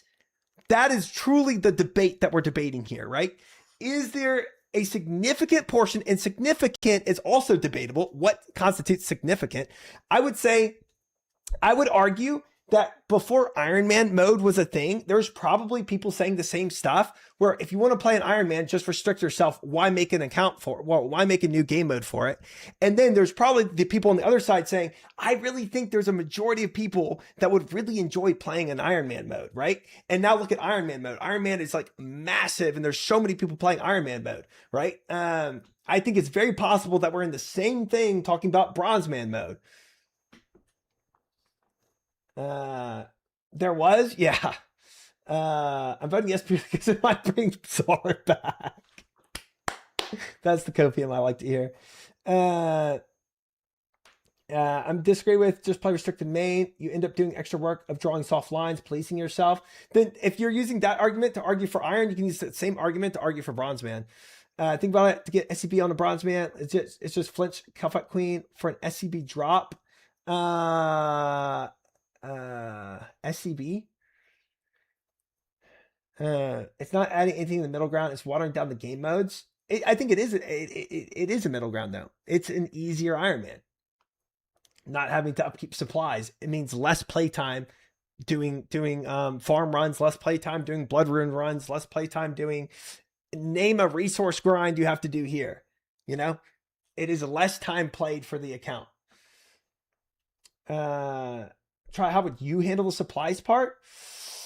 I agree with what he's saying about like the unbound, the bound versus unbound bronze man. I think it's kind of ridiculous. I don't like that. The whole point is that supplies become trivial. Right. That is. It's not WoW. That's entirely PVM. Okay. Think about how many ways there are to play RuneScape ketamine. There are so many different ways people play RuneScape. Some people do it purely for the skilling. If imagine me going to a skiller and being like, you don't do any PVM in RuneScape. That's not how you play RuneScape. You know what I mean? Like, let people play RuneScape how they want to play RuneScape. If people just want to purely PVM the whole time, that's what mains can do. You know what I mean? So it's like, it is a sandbox. So saying this is only one way to play RuneScape is ridiculous. It's saying it's like, oh, it's not WoW. It's like, dude, it's some people want to play PVM. And again, it comes down to this question: is Bronze Man mode, does it appeal to a significant player base? My final decision is don't add Bronze Man.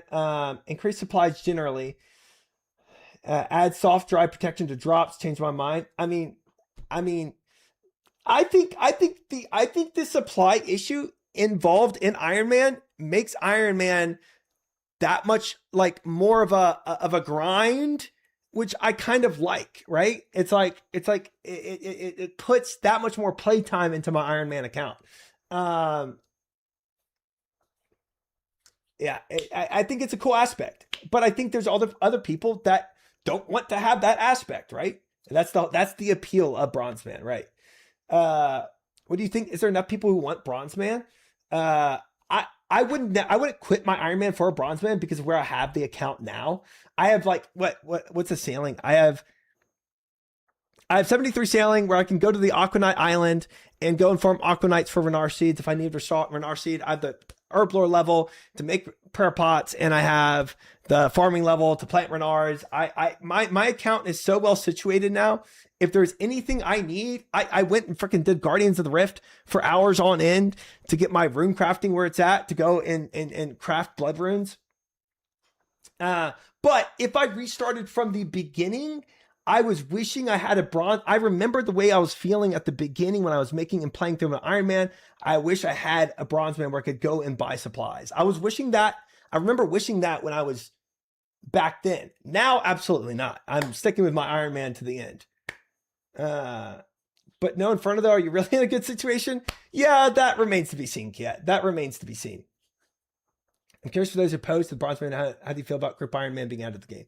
Yeah, Group Iron Man is another one. I feel like Group Iron Man added a lot too. Personally, I think it did. Getting Herblore and crafting for newish Bronze Man would be nice. Put all tomes and agility. Yeah. Personally, I think if people want Bronze Man, then they should have it. I won't play it, but the more players, the better. Yeah. Yeah. I don't think, look, if you started dividing this game into so many freaking little categories, I agree. Bloat is a definite potential issue. It's a definite potential issue. And dividing it into too many divisions is just way overwhelming. But I don't think Bronze Man mode is bloat. Bronze Man mode is only bloat if a significant player base doesn't actually want it. And I would say that significant player base is probably like, I don't know, like if 15% of new players chose Bronze Man mode, to me, that's a huge win. Love Group Iron Man because it makes him supply less an issue. My main is actually a Group Iron Man. My group is just OS or Hesh. Delete Ultimate Iron Man, replace Bronze Man mode. Easy, let's go. Solved it. Fighting words. Fighting words. Bloat is a slippery slope. One mode isn't bloated. It is a slippery slope. It absolutely is. And once you do another game mode, and everybody starts like chiming in on different little game modes they want. I agree. You have to draw the line somewhere. Will 70% of the members base vote yes? Yeah, I don't know. The thing is, it's like, here's the issue. The people voting aren't necessarily going to be the ones playing Bronze Man mode. I think Bronze Man mode is for the people that haven't already made irons, and are new players coming in that might not want to play main, that want the intermediate option. So I don't even know. I don't know. I think Bronze Man mode is going to be good for people that for mains that are considering playing irons, or new players coming in that don't want to play a main. I think those are the categories. And so, because I think if you played iron, I kind of doubt you play an iron and then go play a Bronze Man mode. Right. No Ultimate Iron Man would ever pass a poll today of people knew about death banking.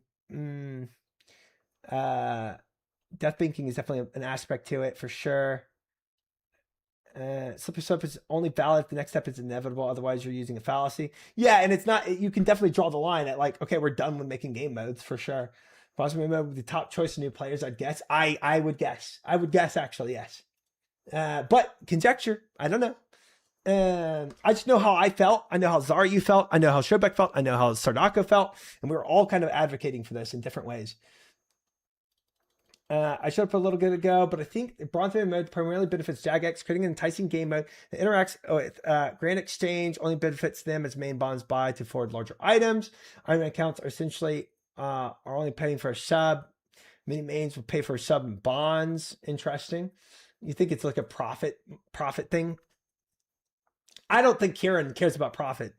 I think Kieran is totally focused on what's best for the health of the game. I think because slippery slope, when you start adding arbitrary or convoluted limitations, Bronzeman mode is straightforward rule set. Yeah, you can get it, you can buy it. Yeah. Yep. If Bronzeman mode came out before raids, I can imagine Irons coming back and grinding the raids until they ran out of supplies and de-ironing to bronze. I could see that. I could see that being an avenue. I want fun grinds, PVM, not boring grinds, skilling, so Bronzeman. That is the argument. I think Zarya would have liked it, man, and just not accepted donations. Yeah, I agree. That would have been a better avenue for him. I agree with that. People talk about Bronzeman, Iron Man for a long time. Yeah. Don't see an issue with the new mode being in a game. Doesn't affect me in any way. I also agree with that. That's a good outlook. Do you think Iron Man will need to buy bonds for gold when they'll have a ton of dupes to sell in the GE? I mean, theoretically, if you have a ton of dupes as an Iron Man, can't you just drop trade it to your main and buy the bonds on your main? I guess you can't. You obviously can't go backwards. Give the bond back to your Iron Man. So I guess you couldn't use the bond on your Iron. I will say you can do that. Oh, okay. Well, there you go. I prefer if they also brought Copperman mode in with it. I've not heard of that. I will say at least like to see all these arguments addressed by Jagex, how they're considering them. Yeah, I think these arguments would be better addressed by Jagex. And I think Gnome's right. I think they did not elaborate on a lot of these things for Bronzeman mode well enough. And I also agree that the Unbound Bronzeman is ridiculous. I think that's a ridiculous game mode as well. I don't think you need to add official Bronzeman and Unbound Bronzeman. Yeah. Combo tells me so much. So many people blind to the ways this mode restricts potential. Elaborate on that. Do you think anything besides a little badge by your name for being an Iron Man, like any items in game specific for an Iron Man? Any items in game specific for an Iron Man? No, I think the badge is enough, and the game restricting you. I think that's enough for a game mode. I will vote yes, but only if they change the official name to Stinky Scatman Poop Helm mode. Gosh dang it. Gosh dang it. Gosh dang it. All right. If the mode gives more players, it's a win. 100% agree. 100% agree. And I would argue that it would. But yeah. Wasn't Zar's biggest holdup in OSRS was it being a constant game? I think his wife was getting after him for the time commitment. Yeah, that's probably true. That's probably true. I don't think he had the time for an Iron Man. Like the way me, Joker, and Sardako play offline. I mean, I don't match Joker's hours by any means. I'm not in the shower doing farm runs, but it does take a significant off-stream time as well as on-stream time. The obvious, if Bronzeman comes out, it will will we not have Yama dry protection like Oath Plate shards? Oh, like buying Oath Plate shards, you mean, on a Bronzeman? Yeah, that needs to be enumerated for sure. Like that, if you get one shard, can you buy other shards from the GE? I mean, that would be like a big loophole for sure for Bronzeman mode. I don't like that at all.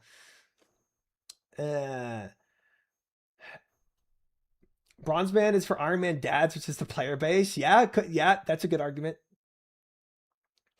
You just don't do farm runs? Okay, I do farm runs. All right, I've spent nearly 2,000 prayer pots in that Coliseum. I don't want to hear it. I don't understand why some people get so uptight about this. We all love OSRS, just play how you want. Yeah, it does seem like there's more animosity towards Bronzeman mode than just adding bloat to the game. And I don't really understand why. Like there seems to be a lot of animosity for it. More than just like, oh, you're bloating up the game. Yama dry protection is Bits dry protection. Will they not make it again in future? If you're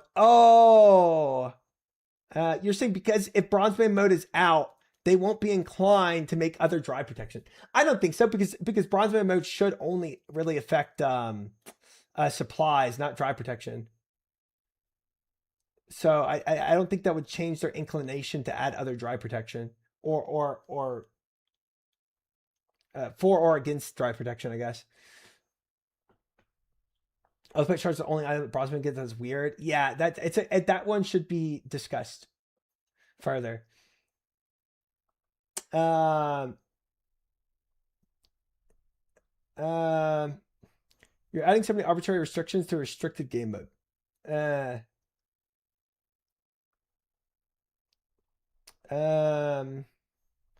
Cannot give Bronzeman mode, then say no to Oath Shards. It's either all the way or no way. Right, because you technically unlocked it. Honestly, the Oath Plate Shards to me, one way or another, I don't really care because I need it back. I'm out of stuff. I don't really care one way or another because I don't think that's the crux of the debate. I think that needs to be enumerated and people need to decide about it. And this is another thing that Jagex should definitely enumerate in their blog. I feel like the bigger argument is outside of this.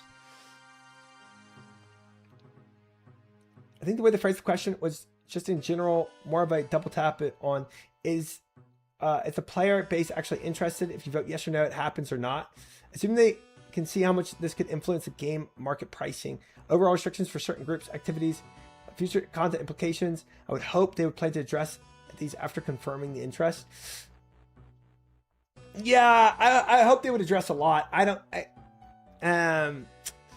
yeah, saying yes to this and then like them doing a whole bunch of different things that you didn't want. But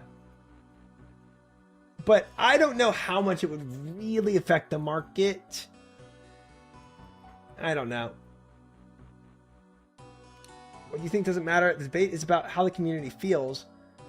Oath Plate Dry Protection is the best way we have found to do it.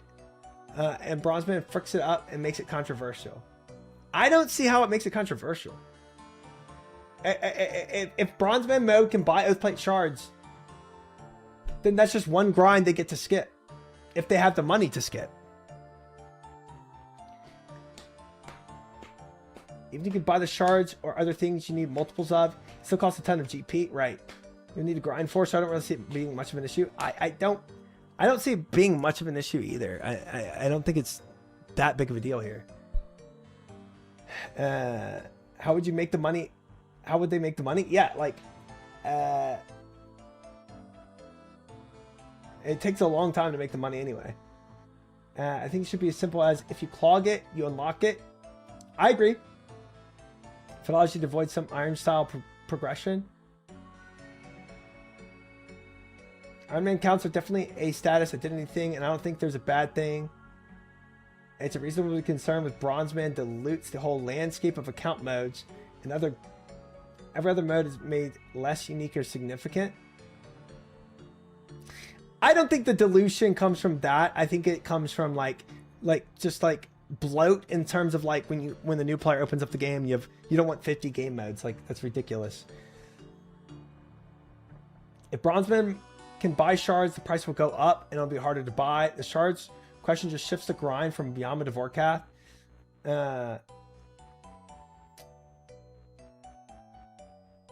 You're kidding, right? You gotta elaborate when you say something like that. You can't just say you're kidding, right? I'm saying a bunch of things. You gotta be like, hey, I don't agree with this point because of this. I kind of need that input.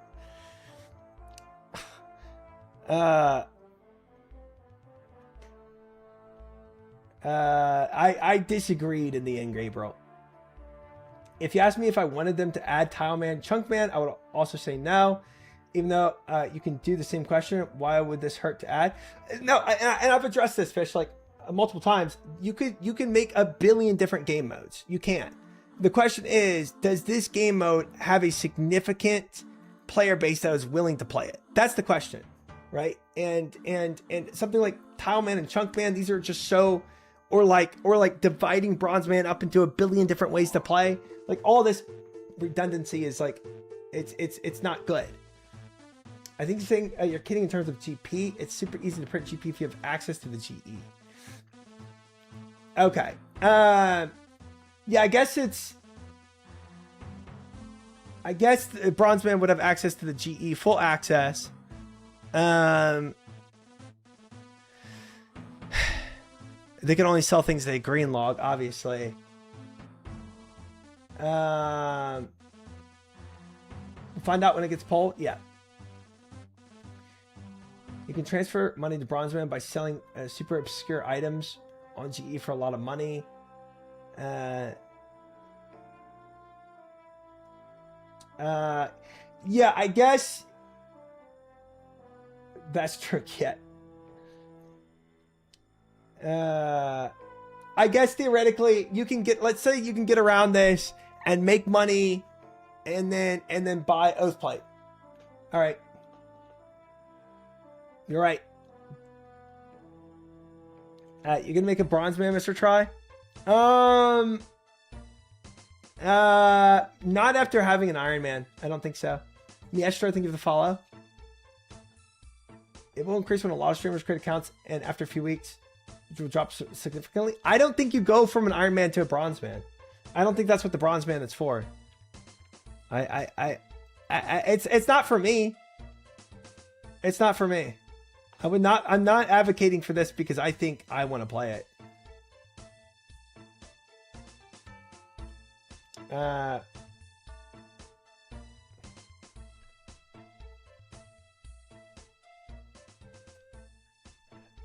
No, mains will downgrade into a Bronze Man. Right, mains. People that play mains would maybe be more inclined to play Bronze Man than Iron Man. Yep. I was thinking to vote yes, but now the worry in me is making me vote no to avoid all the problems. I don't think there's really any problems, Dark Matter. I haven't really seen a significant problem here. 100% play Bronze Man, honestly. Because Crazy's on a main right now, and it would make sense. Because if Bronze Man doesn't break both Iron Man or mains, I see no problem. Right. Right. I play Iron, and I don't really get the hate for a Bronze Man. If you don't like it, it's not for you. Yeah.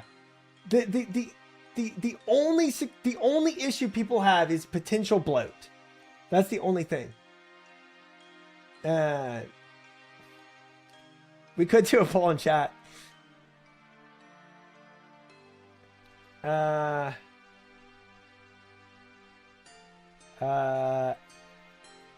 Miestra said, I don't even see that comment.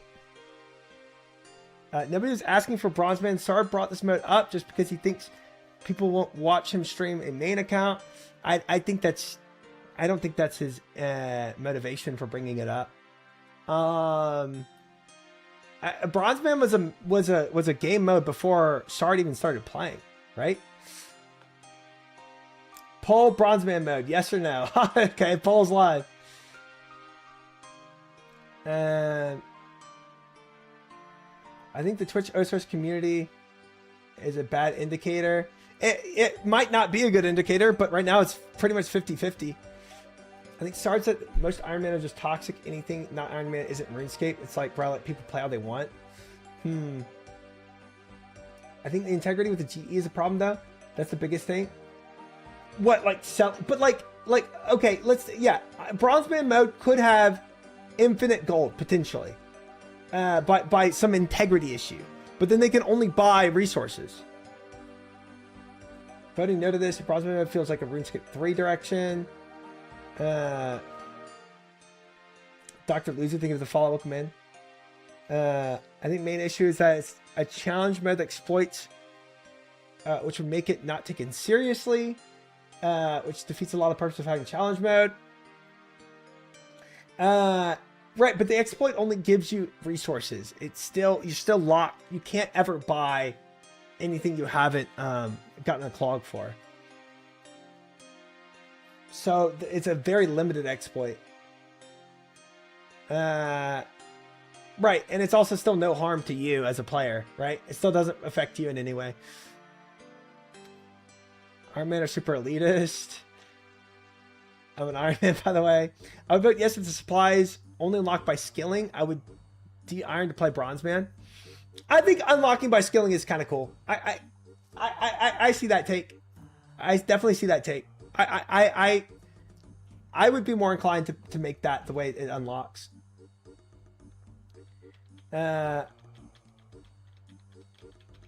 you still have more work to get to it. Allowing an exploit is a bad precedence for all game modes. That's the whole point. Iron Man exploits don't affect anyone else. Iron Man care about Iron Man exploits. Bronze Man would care about Bronze Man exploits. Main would care about main exploits. All right, but you can exploit a main, right? You can go and buy GP in illegal or illegal ways, whether through other sites or through the Jagex way, right? And buy all your gear, and you can say that's an exploit. Let's not have mains. Just because there's ways to get around something doesn't mean it's like, no, just trash the whole thing. How do you know? Exploits like an iron cock getting boosted. Yeah, but that's just cheating, not exploiting game mechanics. Yeah, but I mean, but like not cheating, like buying a bond and selling it is not cheating. Try to read my other possible criticism. I'm sorry, the chat's going so fast. It can negatively affect irons if they like that form of dry protection and they don't use it anymore. Right, does impact how they deal with future drop tables. Any dry protection done through pieces is very suspicious now, which they have been a fan of lately, e.g. Oath piece shards, vendor shards. Not that it's a deal breaker, but something they should think about. I guess if Bronze Man mode takes off in such a big way that they're like, oh, if we do pieces, this could hurt the integrity of Bronze Man mode more. That is true. The poll right now is 50-50, by the way. It's crazy. Probably one of the best ideas they came out since I started playing, and since no crap on it. We Ants, Hardcore Man. I hear a bunch of the same. Biggest wing on Twitch. Thank you for the follow. Welcome in. That's what I was trying to communicate earlier. That Caution said it well, and I see what you're saying, Mary J. Bronze Man mode had to have such an impact where it affected game design decisions in the future, which A means that Bronze Man mode really took off, but B, back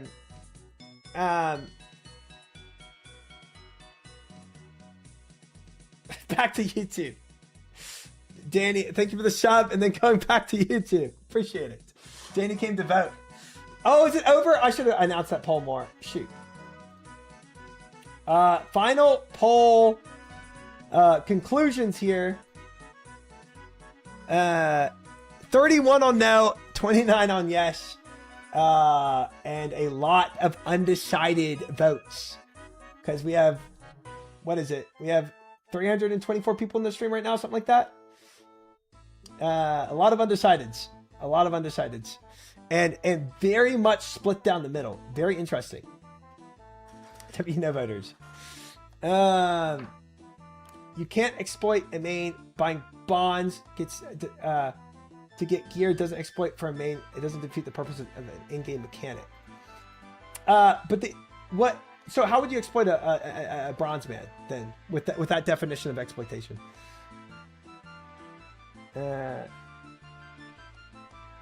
No, I'm not defending Unbound. Unbound is I'm not even taking Unbound seriously. Unbound is not. Before you said if Bronzeman gets 50% of the players it's worth, that's why I use that number. Shoot, use that number in something else.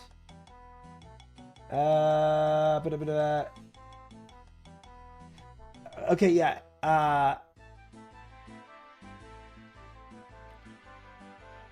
If it's that popular, then the impact will impact drop tables on how they game design in the future. 50% of the player base was playing it. There's no way they just ignore that many players. Yeah, and I agree that drive protection is cool. It's a cool way to do drive protection. I agree. So maybe they would have to change that for Bronzeman. I don't know. Majority of players aren't in game. But then again, if you vote for this, you don't know how they do the shards, right? Because they haven't enumerated that. So, yeah, it could. This theoretically could have some type of impact on how they do drive protection in the future if Bronzeman mode does have like a significant portion player base, like 15%. I agree with that.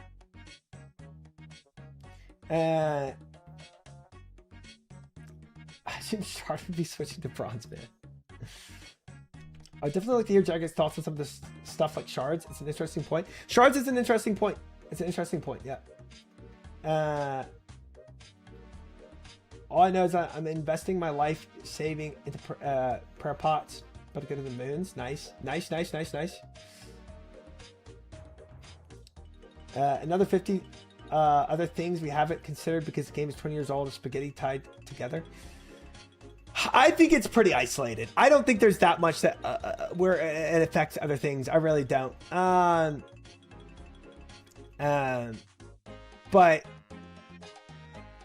I do think they should.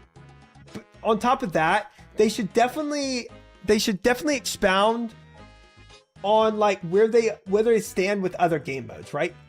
Because if you pitch the Jagex, well, if you add this, couldn't you just divide the game into 100 different other 100 game modes? Like, I would want them being like, no, that's never going to be our intention, and we're actually we might have a hard cap on game modes, something where they aren't going to lean towards that slippery slope. I think that would also ease a lot of people's unease. It's between two existing game modes. It is. Hardcore main, okay. Again, hardcore main, bro. The way No Monkey's talking about it, I think it would be fun, just because of what I experienced with WoW. Oh my gosh, I have no equipment on. Holy yap. Somewhat tangentially would make it sense for Bronzeman to get the Zenite and effectively getting all Zenite jewelry. How's that feel compared to the shard mechanics? That's also tangential to what we're discussing. Yeah, Alf. I agree. If you get one Zenite and you can buy all the other Zenites, it does make grinds easier. I think that's something else they should bring up. And I don't really know. I mean, yeah, theoretically, you should be, you get everything at that point.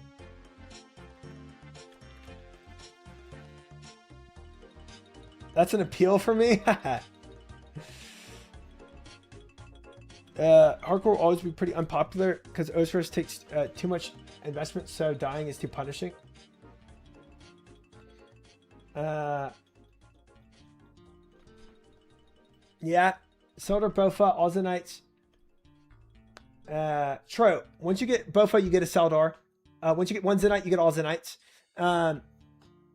One Synapse is all Synapses. Oath Plate is all. One Oath Plate shard is all Oath Plate. Yep. Yeah. If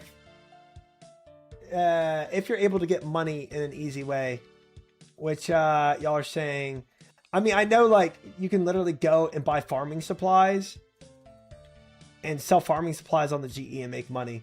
I know there's so many ways to make money on the GE. That's like, yeah. Definitely I've heard of a lot of different tactics you can use. I feel like Bronzeman mode is mostly for new players, not for the existing. Correct. It is. It's just easy Iron Man mode that forces you to at least do content once. Good for noobs. Yep. Yep, it is. It is 100% for new players, or for those playing mains currently that want to have not as big of a grind on Iron Man. It's an intermediate step. And I think, again, I don't think it's like this super niche snowflake account. I think it's a really good in between of Iron Man and main that would be appealing to either A, mains that don't want the time investment of a full Iron Man, or B, new players. I think I wouldn't care if they export stuff like Zenites and other items. Like, who cares? Cox Mega Scales was an issue for years, and people could literally buy purples for a while. Yeah, buying servers like Cape Quivers, exploits will find a way. Exploits always find a way. Yeah. Also, revenues-wise, hardcore main would increase sales for Jagex. That's true. Bronzeman only sounds good when you're in the mid-game of an Iron Man. Or at the start, when you're choosing an account. How many current players will create an account? Yeah, I don't think current players are in mass ways creating a new account for a Bronzeman. Especially if you have an Iron Man. That's a considerable way through. Bronzeman exploiting GE for gold is similar to Green Helm's buying items. Yeah, it's similar. It's in that vein. We did you dirty selling you an iron as a way to go for being new. I enjoy it though. I like the idea of an Iron Man, but don't want to do the chores to be janitor daily to be able to PVM. Bronzeman is a great in-between mode. Well said, Hubs. Well said, Hubspits. That is the essential core idea, and I think that essential core idea is going to be very appealing to people that are like on the cusp of playing an Iron Man, but don't want to have that amount of time put in. This is a good in between. I'm telling you, it's like there's such extremes that having an in between isn't this niche thing. It's a very needed thing, I think. So Arco really wants it, and Sard is chill, but dude, so that's enough for me to vote yes. Look, I think me and Sarako have felt how cool it would have been when we were first playing our accounts to have, and that's why we both brought it up. Again, I'm not doing this, so I'm not advocating for this because I'm gonna go and play a Bronzeman. I think the game would truly profit off having this game mode. I think new players would truly find a good home. A lot of new players would find a good home with Bronzeman mode. And that's why I advocate for it. I have no ulterior motives with this. You have a link for this video? Yes. No monkey.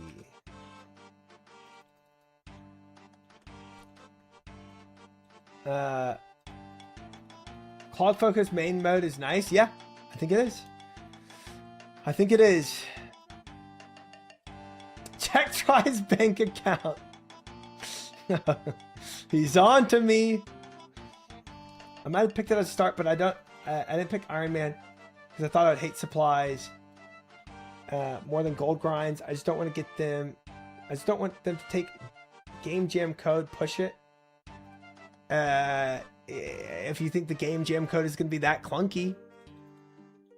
I don't think Bronzeman is long-term unhealthy for the game. Even though I'll never play it ever. Right. I don't think it's going to cause this landslide of a whole bunch of different snowflakes account that bog down the game and nobody ever plays. I think Jagex is responsible enough to not bloat the game with a whole bunch of unused game modes.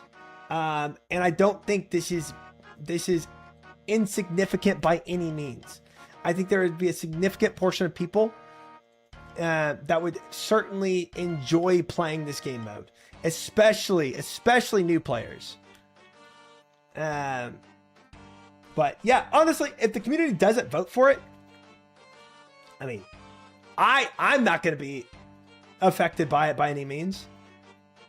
but I just know my experience of having been a new player recently to this game, and I advocate for it because of my experience. Yeah.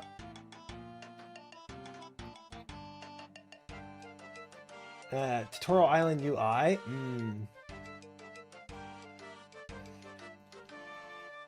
Interesting. Do you think Bronzeman mode will be an excuse to not add more quality of life improvements to standard Iron Man around resource maintenance? Could be.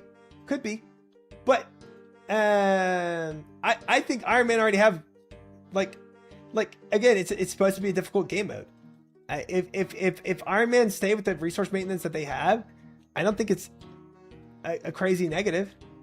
I think that it's supposed to be a difficult game mode, and it's supposed to have difficult components like resource management. It's a difficult component to it.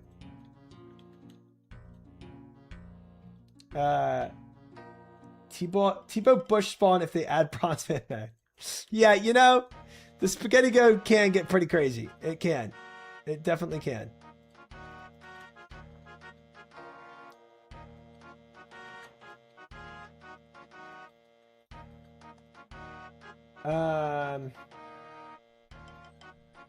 New players shouldn't be playing irons. We did you well guys wrong suggesting not to main. But I am very glad I started an iron. If I had to choose between iron and main, I would choose an iron again. I am very happy I chose Iron Man mode.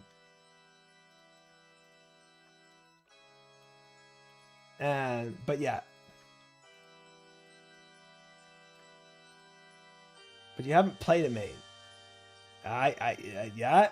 I guess I don't know what I don't know. Did Moist Critical get flack for picking a main? He got a ton of donuts. Entire market got manipulated from his collections. When Moist Critical played, was Iron Man mode even out? Like, wasn't that a long time ago?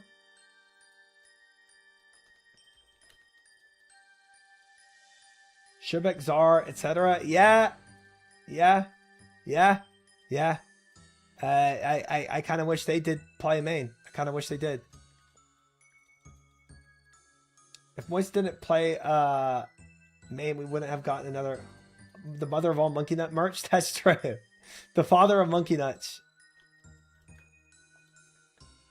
Content creators are also in a unique position compared to normal players. They are. But I kind of say what I'm saying without the aspect of content creation. I think just playing without being limited to resources is just a fun way to play into PVM. And I think there's enough people that want to avoid all skilling. Just like there's people that want to skill and avoid all PVM, I think there's people that want to play a restricted game mode, but avoid all skilling and do PVM.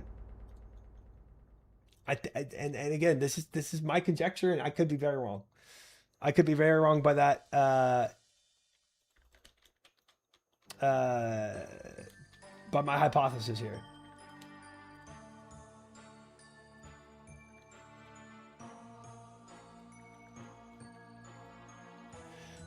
I think for a start, World's Bronze make way more sense than main World Bronze Man. Fresh start Worlds, where it's like separated. I find it so interesting that a lot of people care more about the status than if it's more fun for people. Yeah, there's a lot of care about status. If you only play like 2 hours a day, you might have different opinions on main versus iron.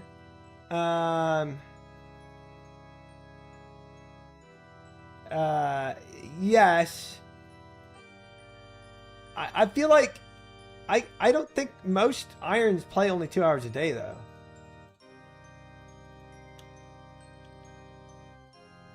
I mean, I feel like a lot of people that play irons play, maybe not to the extent that I can play as a streamer, but play pretty close to my hours. But at least like 4 hours a day. But yeah, it's true. I'm allowed to play more, so I can be here doing this longer. Yep. Problem with main is that the game is bad at incentivizing a good chunk of new players base to do 95% of the content. Guam, welcome in. Thank you for the follow.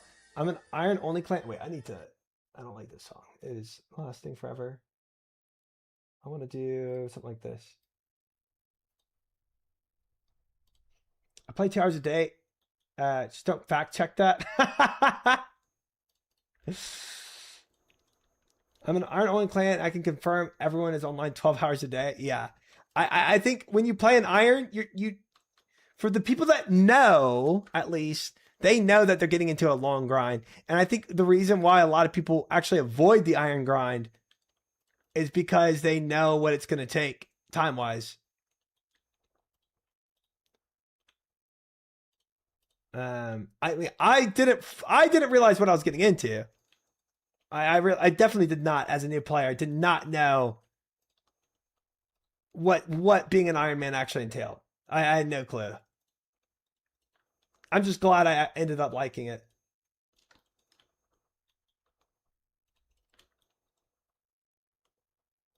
Reckon when purple and volatile is done, vanish?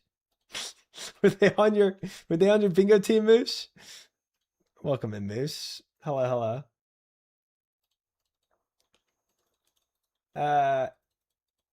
Do you think you would have started as a bronze man if it was official? If I knew all the details, yeah. Yes. Yes. I feel like splitting the player base in OSRS is way different than something like WoW. Yeah.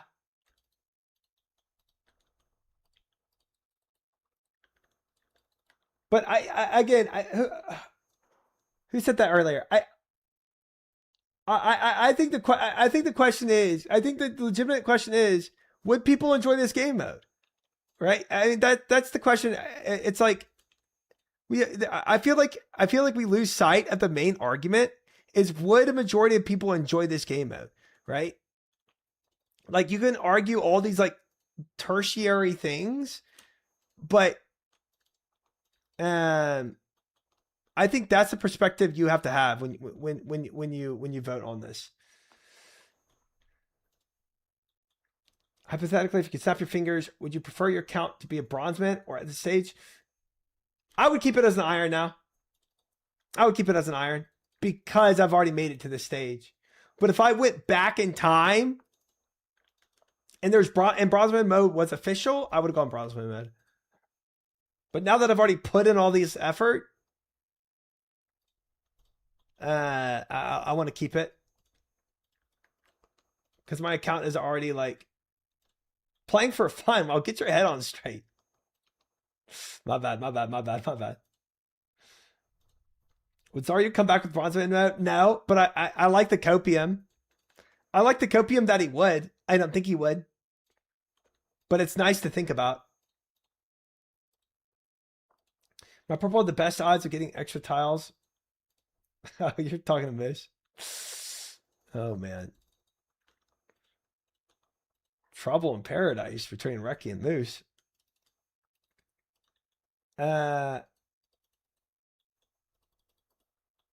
Great way to ask, anybody. Great way to ask. I want Tin Man where you can also unlock items on GE on rate, so you don't have to go super dry anywhere. Yeah, this is the slippery slope, right? That's the slippery slope where you divide it and divide it and divide it and divide it and divide it. And I think that would be an issue. And I would love to hear Jagex address that. I would love to hear Jagex address that, being like, we're only going to add one game mode between these two game modes, and we're never going to add anything else. I would want to hear like a verbal confirmation. Obviously, they can always go back on that word, but then the community could also downvote it.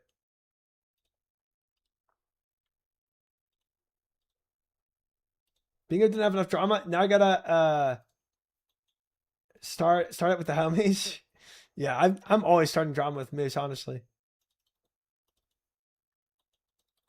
Woodman mode, unlock everything you see someone using. Amazing. Perfect. Love it. Your monster examine also works on players, and you have to monster examine people to go and get their gear. Huge. I agree with that, Fish. I agree with that. I think the hardcore main is more interesting than a bronze man. But then this take, I might be acting a little more selfish because I would really like a hardcore main. So that I might be a little biased here in this take, but if I had to choose between bronze man and hardcore main, I'd choose hardcore main, even if it splits the player base, whatever. I would really enjoy playing that. Like it, Fish, you played hardcore WoW. Don't you kind of wish there was like that vibe of hardcore WoW where you're in a different world in RuneScape? Traffic Meep killed another Bingo member and got in trouble. Did you actually? Wait, how? So what does having multiple game modes all exist in the same world do negatively? I guess that's too many modes isn't great, but if you exist in a similar world with other restrictions, what's the real issue? It's the only issue if you balance around it. There's not really an issue, Qua. There's like tertiary issues, like minor things, like how does this affect how Jagex creates dry protect in the future? You know what I mean? Like it's like a very tertiary thing. Like I like this one point of game design that they do in the 1,000 different ways they do game design. And this could potentially affect how they do game design. Like there's a lot of very tertiary things that could affect you. But I don't think these tertiary reasons, to me, it doesn't equate why people hate it so much. Like there seems still, even with these issues that people are addressing, there still seems to be a significant amount of hatred for the game mode. And I can't really reconcile that.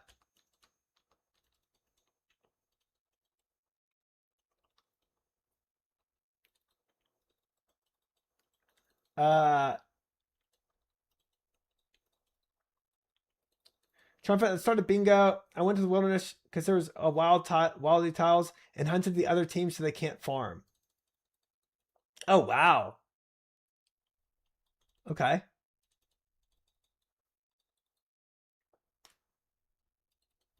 Thought about it for 2 seconds. Bronzeman would negatively affect any item that has one-time use like Dex or Arcane Scrolls. How so? What specifically do you mean? Fish. I mean like don't you wish hardcore sometimes operated in RuneScape like it does in WoW, where you're in a different world altogether? I think to me it feels like even more consequential for dying on a hardcore.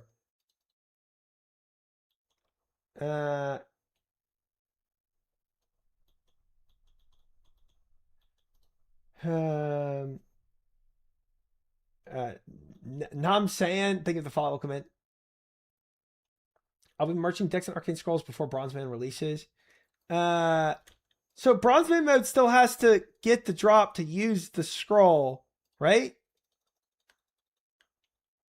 Unbound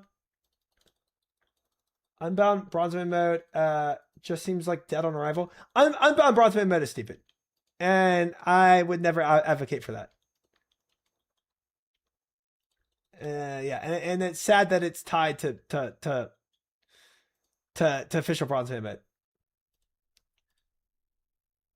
Oh wait, never mind. Yeah, I don't get the prayer scroll thing yet.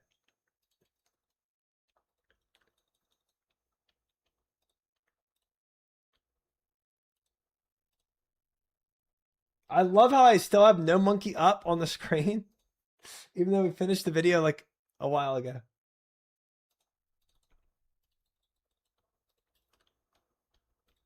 After hearing all the feedback, they will most likely make multiple questions when they actually release the poll. I hope so. I hope so.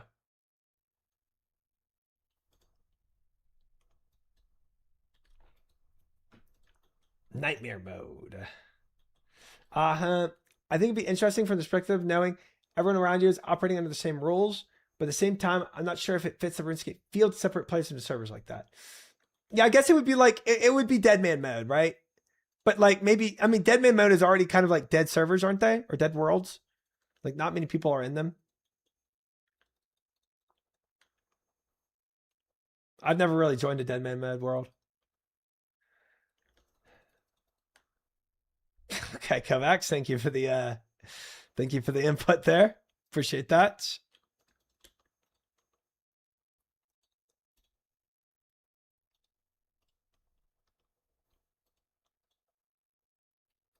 Triumphant, it would negatively affect the price of scrolls for mains. For most irons, death coffers, the scrolls. Bronzeman would instigate one-time use. This goes to average. Oh, and then they would sell them. I guess it's like, man, it's like actually predicting economic changes from this would be so hard, because it's like, well, these people, what if these people playing Bronzeman mode are all coming from their mains? So their mains would have been selling this, but now they're playing Bronzeman mode selling this. So it's actually not a difference, right? Because instead of farming these scrolls on their mains, they're farming the scrolls on their irons and selling it, or their Bronzeman modes and selling it. So it's like, it's pure speculation, and we really get into the weeds of economic impact. And it's actually, it's not even really, it's not deterministic. There's way too many variables, right? Because it's like, okay, percentage of players coming into the game, what percentage would have gone to Iron Man? This is what the question is. What percentage would have gone to Iron Man and therefore never sold a prayer scroll when they got to Cox, versus now that percentage actually goes to Iron Man and goes and goes to Cox and gets prayer scrolls that they sell to the GE. This is madness. We've lost the plot. It is very far down a rabbit hole. The rally economics I'm not worried about. I'm worried about the Jackets overestimating, overcompensating for the game mode. I think this is the gist of it. If this game mode increases the player base by 10%, it's a win. And even if that means the economy is a little more fluctuating. Can we talk about the political and economic state of Eleanor right now? We could, but I won't. Bronzeman mode still less offensive than the new Mega Rare. Yeah, we've debated that. We debated the Mega Rare for a long time.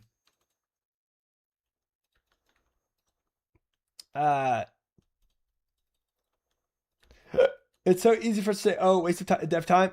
No one wants this, everyone wants this, etc. We don't even have the numbers Jackix does internally. And on top of that, Moose, waste of dev time can't even be an argument now, because they already have it coded from their game jam. Obviously, there's still going to be some dev time involved in actually implementing it. But it's pretty minor compared to actually them developing it to begin with. So now it's just the primary argument people have against it is bloat.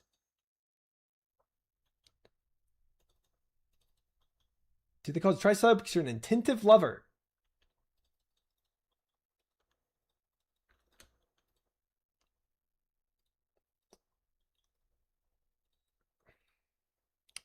No.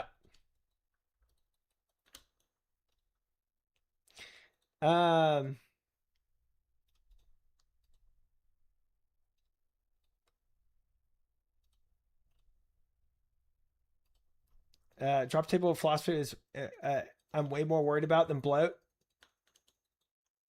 I think the only thing they might potentially in the far distant future change is how they do dry protection, and even then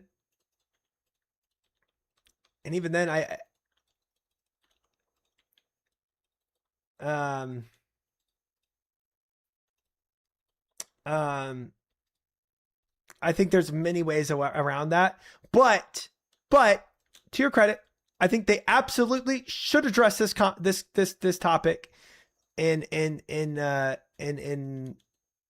future, in a future blog.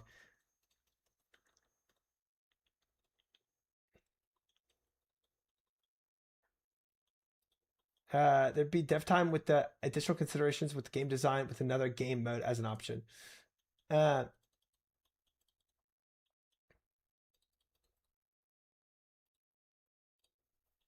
Like you're saying another game mode, like if they decide to do X-Man mode or whatever, because this one took off, that it would like do that. Make bronze mode be able to loot gear from PvP. Oh no. Whoa.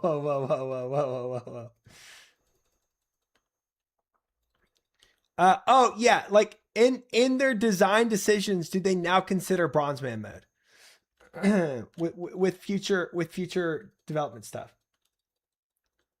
That would be the argument made for against Iron Man, right?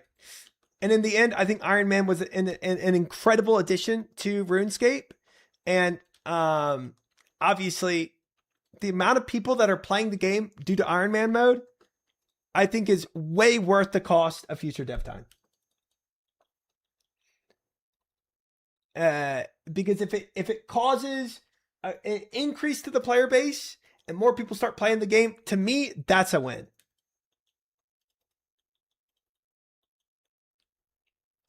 All your joints and all your stats are nerfed until you get an imbued heart chop. 10-man mode. Stop. That a terrible mode. Holy.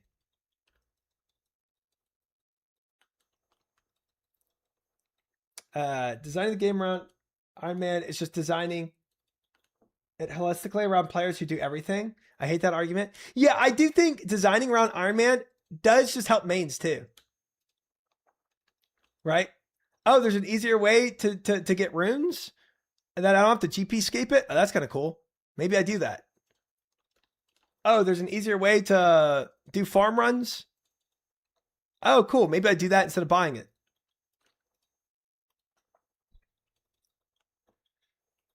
I absolutely despise the dev time argument. It feels so much like I have no good argument against this actual thing at hand, so I'll mention dev time. That's honestly how I'm kind of seeing this bloat argument. I feel like for some reason people have this animosity towards it, and they're just trying to find reasons to hate it. I think bloat is definitely a fear, but I think it's so far from being close to an issue.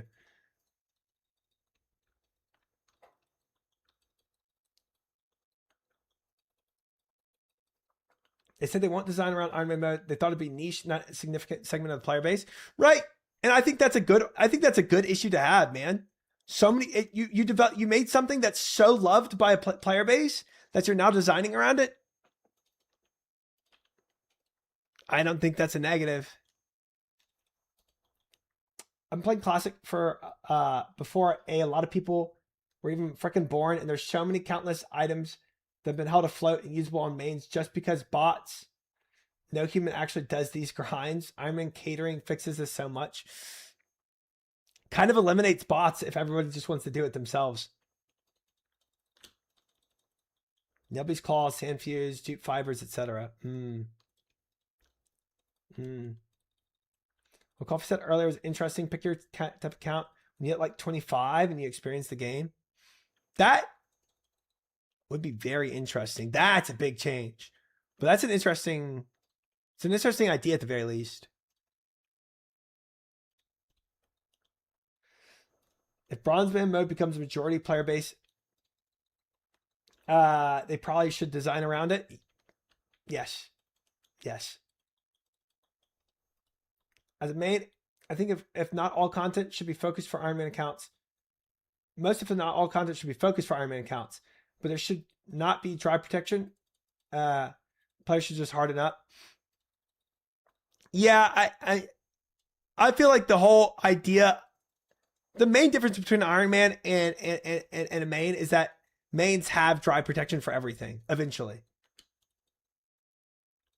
I think the hardest part of the Iron Man is not even the supply issue. It is just the length of grinds. I think you shouldn't add any more game modes until Jagex addresses having multiple characters on a single membership. I think they should definitely address that. I think they should definitely address that. Otherwise, I agree. It does seem a little like money grabbish when you make more game modes to try to get some more money out of it.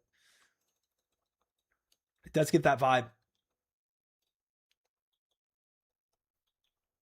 Gosh dang it, working. I should make Arcane balance all drop tables like he made the first Nightmare drop table. Mod Arcane. That's the most insane thing to me as well. 1 step per character.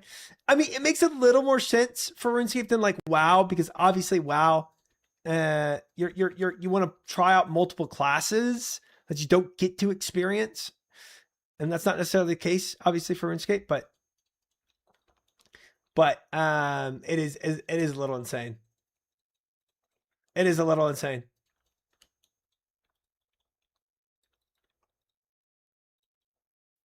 To be fair, all these new modes is a lot of players were playing styles that's unofficial on the side. Yeah. Yeah. A lot of Iron Man's players already complain constantly during Moon's grind, and it has dry protection. That's also true. But like also, I think at the same time, a lot of people complain about going dry. But in reality, I think it's just a way to vent. You know, it's not necessarily something that needs to be addressed.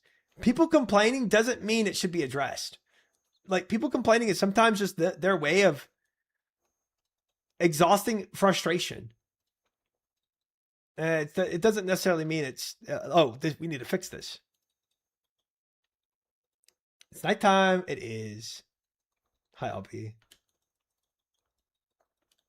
Complaining is just maintaining sanity a lot of time. Exactly. Exactly. Like you need to vent the frustration sometimes.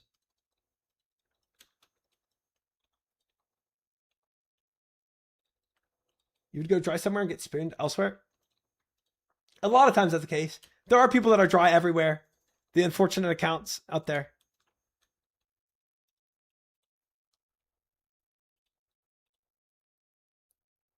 Yeah, but normal complainers don't request changes to drop table mechanics. Yeah, but like there are the depth of complainers, and they go a lot more intense with their complaints to go to Jagex and complain. You just gotta ignore those, you know.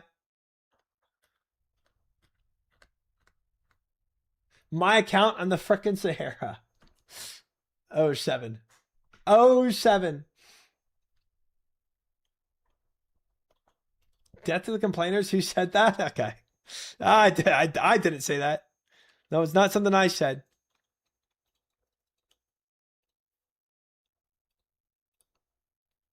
Saw, dude. Fake knock. Thank you for the follow. Welcome in. Good to have you. Well, guys, I think we managed to get through a very long debate with a relative amount of decorum. Who won? I don't know. Chat's 50-50 on the poll. But I don't really like, I know you're joking, but yeah, I don't really care about winning or losing. I really just enjoy talking about these things. So I kind of won. Decorum, let's fix that. Oh boy. What's your thoughts on irons being little bitches who need external validation? Are you just trying to inflame things? Why are both my mods trying to inflame things in the chat?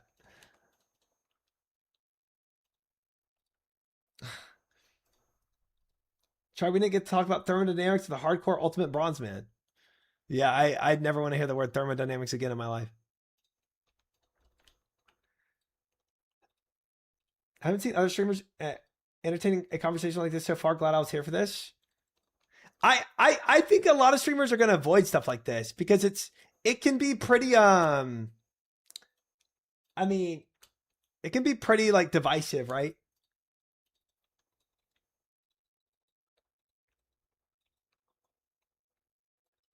I mean, this is essentially RuneScape politics, right? And there's and people can be very opinionated about these things.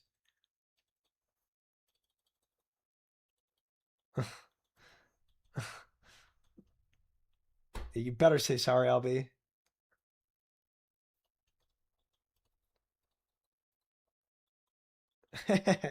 Yeah, it's kind of true, Kazla. Try. I don't know if you know, but at first, most polls failed. Not everything passes. I heard that. Like at first, people were extremely conservative about any changes happening, but I think part of that reason, Mary J, is like people just started to trust Jagex more. Right? They were burned so badly with RuneScape 3, whether evolution of combat or microtransactions, that like any change, they're like, frick you and frick that change. And now they're like, oh wait, these guys actually want the best for old school RuneScape, and maybe what they're suggesting isn't terrible. It's a game, have fun, vote yes. Widow, thank you for the follow. Welcome in. It's also because Jagex puts poll for things they think won't fail. Yeah, they're also probably, that's true too. They're probably pretty reserved in what they actually put in the poll. Any drops? I got a Zenite 3 today.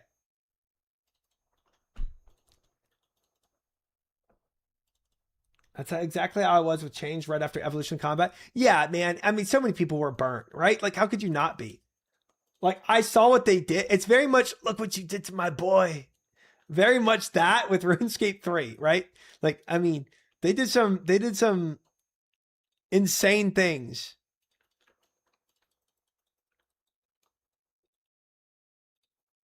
Guys are just trying to make more money. One thing I've voted no for in the last year is Piety upgrade Zeal. Fair. Fair. What plugins does for the stats in your top left corner? Dude, I don't know why I have two different things of stats, actually. I actually forget those are there.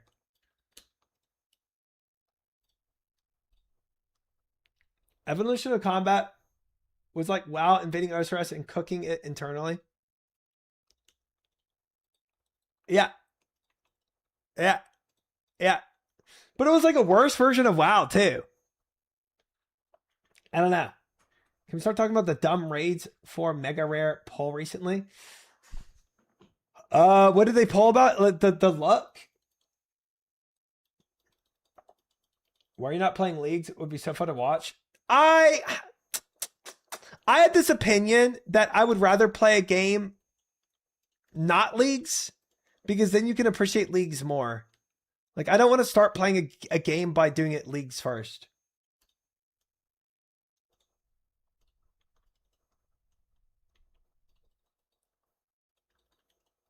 You haven't played it yet? Yeah, but I saw what Evolution of Combat did. Obviously, the game now is way different than what the game was when did Evolution of Combat come out? 2009? As a youngin', the transition to Evolution of Combat didn't really hit too hard. I do remember not liking it in the slightest. Yeah. Try when we're starting our RuneScape 3 hardcore group Iron Man. I do want to try RuneScape 3 eventually. I do. Milk. I agree. League's is not fun for new players. It's way too much stuff thrown at you too quick and requires prior knowledge. I think that's I don't think new players should play leagues. I don't think you even appreciate what you're skipping through until you do it the actual grind first. Good night, Cast Iron. Thanks for hanging. Sleep well.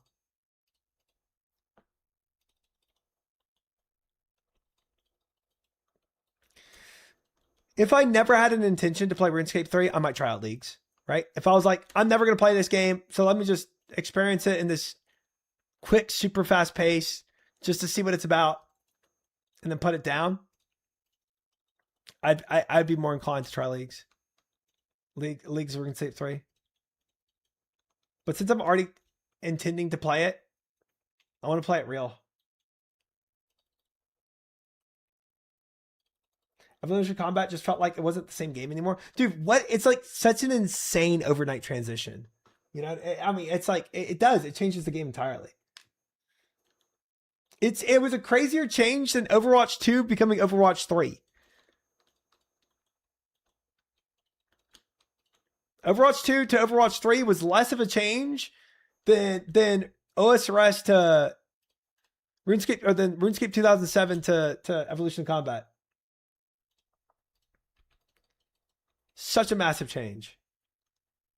Literally killed the game. Well, that and the microtransactions. Dude, I was watching that, somebody linked me a microtransaction thing in like 2011, like that wheel spin thing. I was like, I didn't even think it was RuneScape. I was like, what the frick am I watching? What game am I looking at right now? There's an Overwatch 3 now? Well, it's back to Overwatch 2. Overwatch 3 went back to Overwatch 2.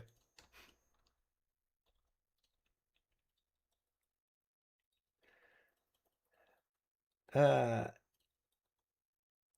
sure if you ever heard, but Jagex are teasing a massive change to RuneScape 3 that'll bring back what it used to be and bring back players. It'll be announced at RuneFest, but it sounds game changing. I've not heard really much indication of that now. Squeal of Fortune. Spent 1.3 thousand on a Squeal of Fortune to max my account, brother. I'm sorry, man. I'm sorry. Sorry that happened to you. Even if you could stomach Evolution Combat, the monetization changes the follow is insane. Yeah. Massive money grab. Insane money grab.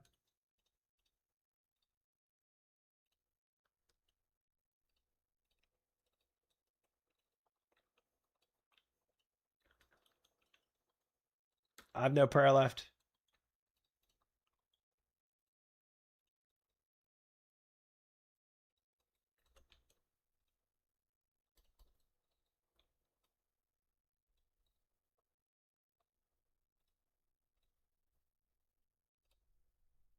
Definitely has been a spicy conversation. I wish the JMod was here for that.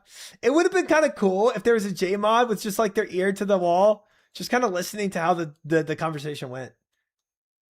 It actually would. I feel like they would gain some stuff out of this. At the very least, of kind of what they could address. Mod North is here, remember? Rest in peace to Dr. Phil. Are you trolling right now, Porsche? There's a lot of good conversation about Poop Man mode. I wish there was JMod here. It would be cool. It would be cool. It would be cool. We're all Mod North. Yeah. At Mod Archie. I don't think there is, guys. I don't think there's a mod here.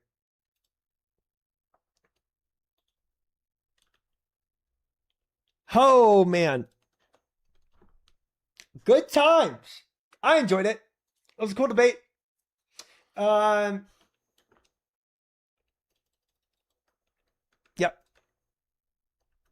I think big controversy around Overwatch 2 is that they promised PvE modes that never came. Ooh.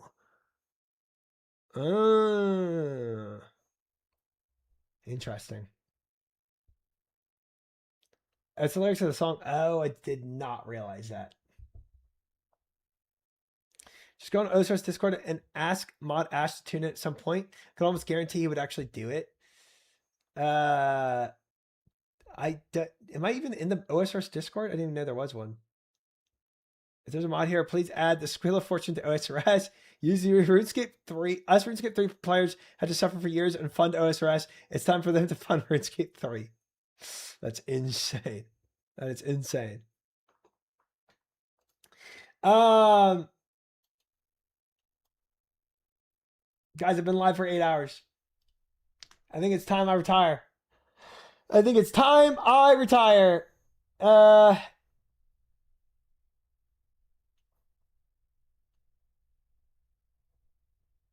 week. You taking off tomorrow? No, I'll be live tomorrow. Same time. Been killing demonics before you went live. I'm still killing them. That's crazy.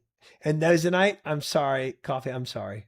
I'll catch you earlier next time. Heck yeah, Fake. Appreciate that. Hopping on the secret hardcore now? Of course. That totally exists. Same time, which is, I don't know, I'll probably be live like 6:30 tomorrow or something. 6:37 p.m. CST. Yeah. Have a good night to you too, RuneScape player.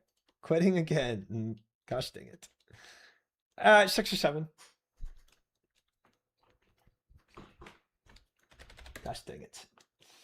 Bada bing, bada boom, bada bop, bop, bop. Bada bing, bada boom, bada bop, bop, bop. We haven't read Brett Dog in a while. Let's do Brett Dog. Boom. No Calvarion today. Crazy enough, huh? Oh, I need to add that as a sub emote so we can use that in other chats. Frick.